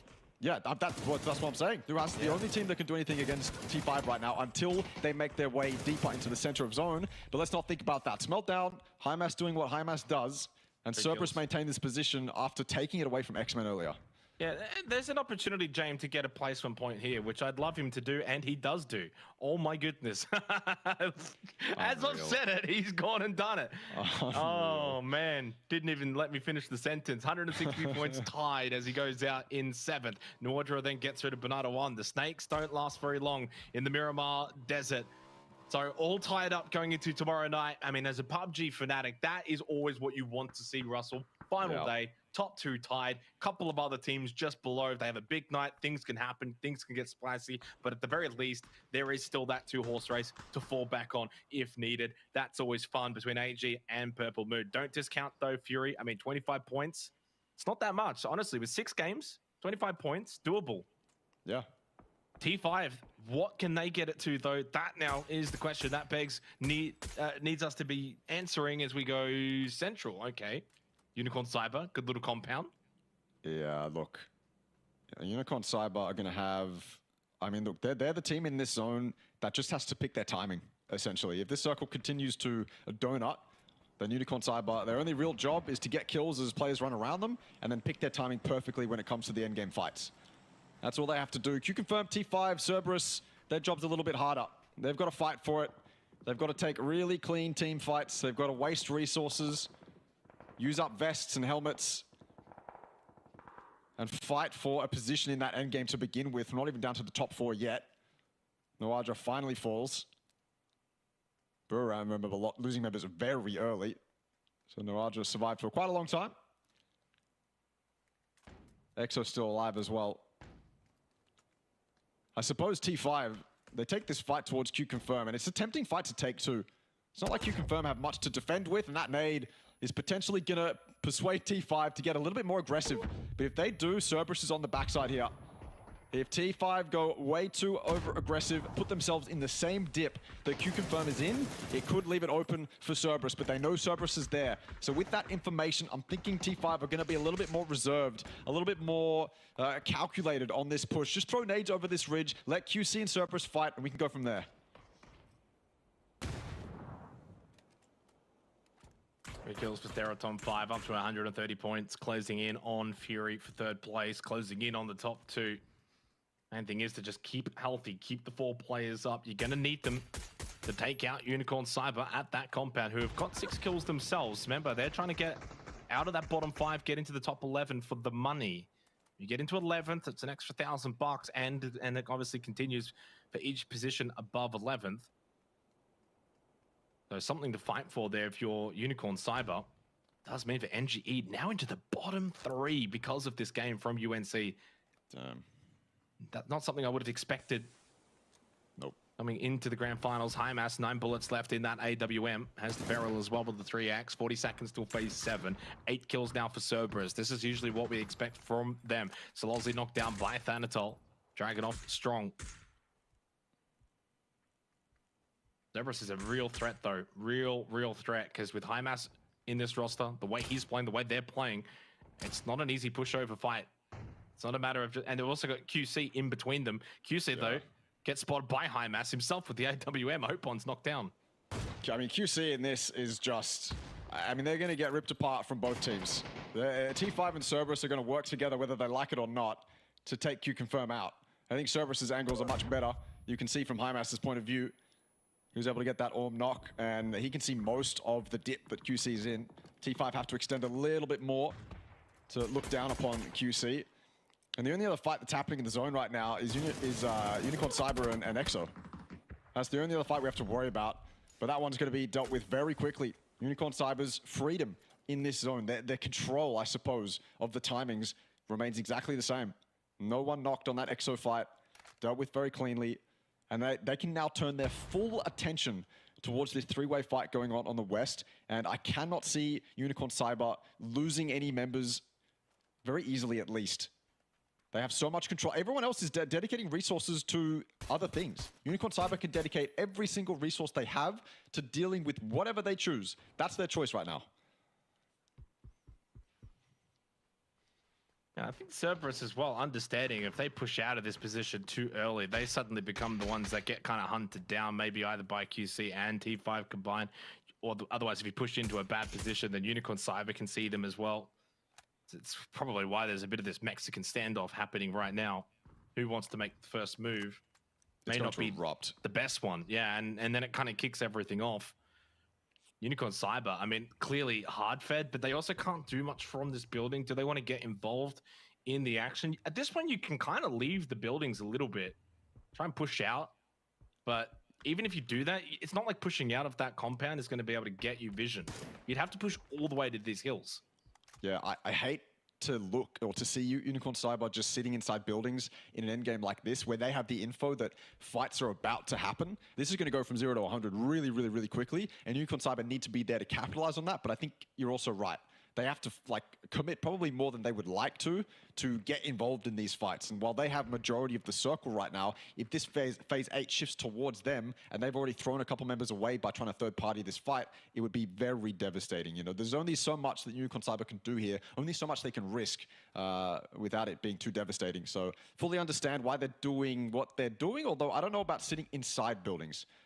I don't know about sitting inside buildings and looking at walls. I would at least be where Sapao is and maybe on the outside of the fence looking towards the action like Destroy is.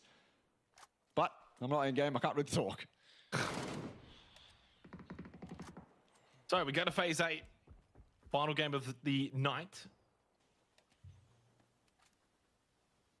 Pong going to get brought back up. He's okay. He's going to be able to heal. E5, definitely the expectation is going to be on them.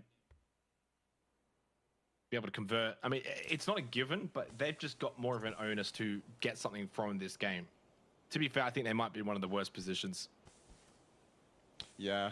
They push north, they just died to UNC. They push into QC, then they get third party. Well, do you send it? Do you just send it north into UNC? I don't know. Maybe they... Oh, okay. Yeah, they're just dead. Well, they kick things off. The shockwave of gunfire around the map. Pat and Pong, Danatol both immediately knocked down there as well by a combination of UNC, and they are gone. It's actually QC that got wiped out by basically everyone. And then there goes Path and Pong. T5 still alive. They'll, of course, get third place points here. I don't think they got many kills out of that. Great for Cerberus. They go into the top 8. So there's a second Vietnamese team into the top 8 now, going into the final night. One player still alive for Theraton 5. It's Resita Jr. But he needs to withstand and is out of position. So it's going to be 2 points shy of Fury. But they're in the conversation, Russell. They, along with probably Buram and Fury. The line stops, though. It's a top 5 race going into tomorrow night.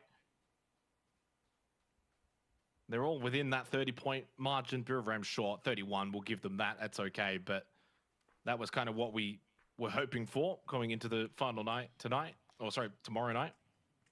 Cerberus, though, good opportunity to leapfrog now into the top 6. Yeah. Although you look at Unicorn Cyber's control and think, how is Cerberus going to do this? Sapao is the X factor in this game. He's the one playing off his teammates. He's the one that Cerberus won't expect to be as close as he is. His job is vital to winning this fight. Because Unicorn Cyber, the rest of them are probably going to get pushed out of that compound eventually, but that circle's been a little kinder to UNC than it has to Cerberus. Cerberus will most likely going to have to leave their position first. That's what the circle dictates. Smokes aplenty, I'm sure of it. Cerberus have so many bodies to loot. They can smoke off basically that entire fence if they wanted to. Although I say that, Hymas has no smokes. Maybe Unicorn Cyber had used up all the smokes, actually. That makes more sense to me. Unicorn Cyber's utility had already been used up by themselves. So Cerberus don't actually have much to work with. Whatever they had from before, Hymas 3 vest is broken as well. This is looking a lot worse for Cerberus than I thought it did initially. I mean, you can see when Hymas peaks. What option does he have but to hit these shots and then hope for the best? Yeah, he's got one last bullet. Although they can maybe get to this tree. Could be a reprieve. Could spray, though, from Destroy and Huda and also Chu. Talk about a team effort to close the game out for Unicorn Cyber. And with that, puts them 5 points shy of the Expendables for 11th place and a little bit of a pay rise bump. 6 games to go tomorrow and a 15-kill win. It's not always about just getting the compound. You've still got to push out, get the kills. Theraton 5 could quite capitalize. 3rd place, 4 kills, despite position that they had. But nevertheless, it's a top 5 going into tomorrow night that all still have a chance.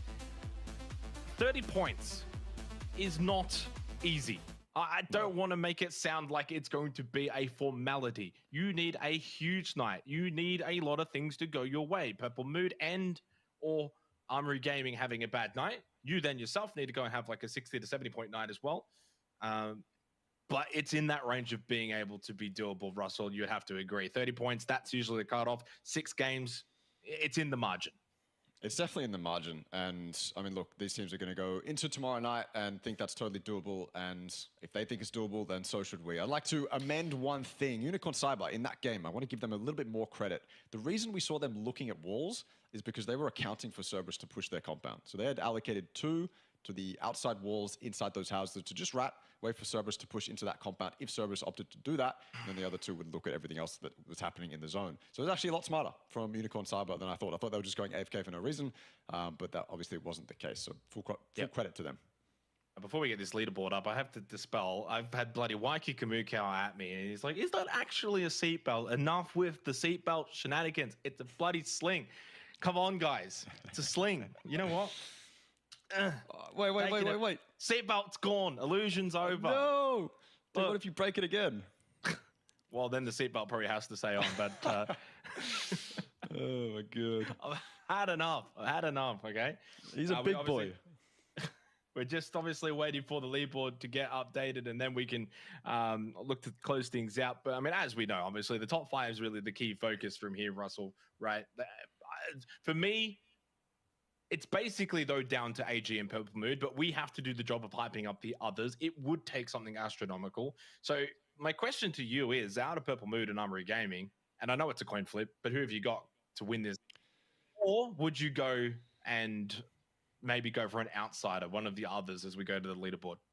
I'm going to go Armory, and I'm going to go Armory for the same reason I went Armory in LCQ. And it's because even when they are under the absolute most pressure they can be under, every action they take in the game, whether macro or micro, seems incredibly composed. They don't seem to they don't seem to quiver that much. They don't seem to act scared or anything like that. And I mean, look, Purple Mood has been incredibly consistent, but it's like a hot and cold consistent, whereas Armory Gaming have just been rock solid the entire time. So I've got Armory Gaming.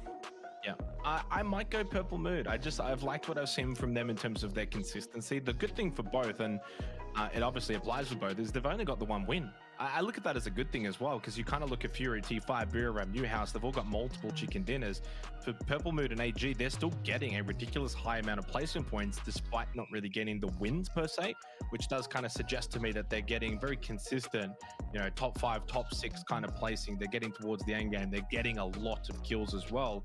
And when I was looking at the Purple Mood boys as well, statistically for their kills, again, it's very even spread, at least across the top 3 of them. Danawa, going into the last game, has actually been leading the entire tournament in the grand final, beating out Dynasty by 1. Then you got Thunders sitting in 3rd, and then you got Flocky in 5. So you've got 3 out of the top 5 kill leaders on the same team. Obviously, hence there are 108 kills. And don't get it wrong, obviously AG have got a lot as well, but it drops off quite heavily after Dynasty and Riz. Dynasty and Riz, it does drop off a little bit. So I just think Purple Mood have got a tiny bit more of that firepower, and I think that might be the difference maker going into tomorrow. Is the fact that for Purple Mood, they get to play all 6 maps. For Armory Gaming, Vikendi has been a bit of a no-go. I'll get your final thoughts, Russell, before we close things out. Yeah, it could be them just throwing it away completely to RXC again. Look, they better leave that hot drop. There's no reason not to, I don't think, especially because Vikendi's like earlier on in the night than Miramar. If they don't leave it, I will be gobsmacked unless they have a lead. Look, final thoughts. I don't want to say anything too absolute until we close it out tomorrow, but what I can say for certain is that it has been fantastic. We've seen some quality PUBG, we've seen some quality individuals, we've seen some wacky moments, some crazy stuff has happened, and we've had a lot of fun along the way. So I'm enjoying it, and I can't wait for tomorrow. Hopefully everyone else at home has been enjoying it as well here with the PUBG Asia Super Cup. That's day 3 done. Tomorrow is the final day for this tournament, for this grand final, and it could not be any closer. 2 teams at the top tied, the 3 below them all chasing under 30 points. It's going to be a massive day to close out this tournament. Hopefully everyone has been enjoying it, and hopefully we'll see you tomorrow. We started off with an absolute banger, had probably the most competitive lobby in years. Good nade like this before. Hold it. Off an emergency parachute. That should be good enough. The spray coming out. That's 1. That's 2 there. Oh my. And no trades to come through. The Groza, it's sharp. It's 3 for B2. So slightly doesn't let a single shot here. Onto Axel driving by, but he hits the flick headshot with a mini. That's a little bit better. For Irrelevant, brain spotted, top floor. They've seen him. He gets the knock on the Savvy. Does he get a second? He does! Onto the Bam Bam!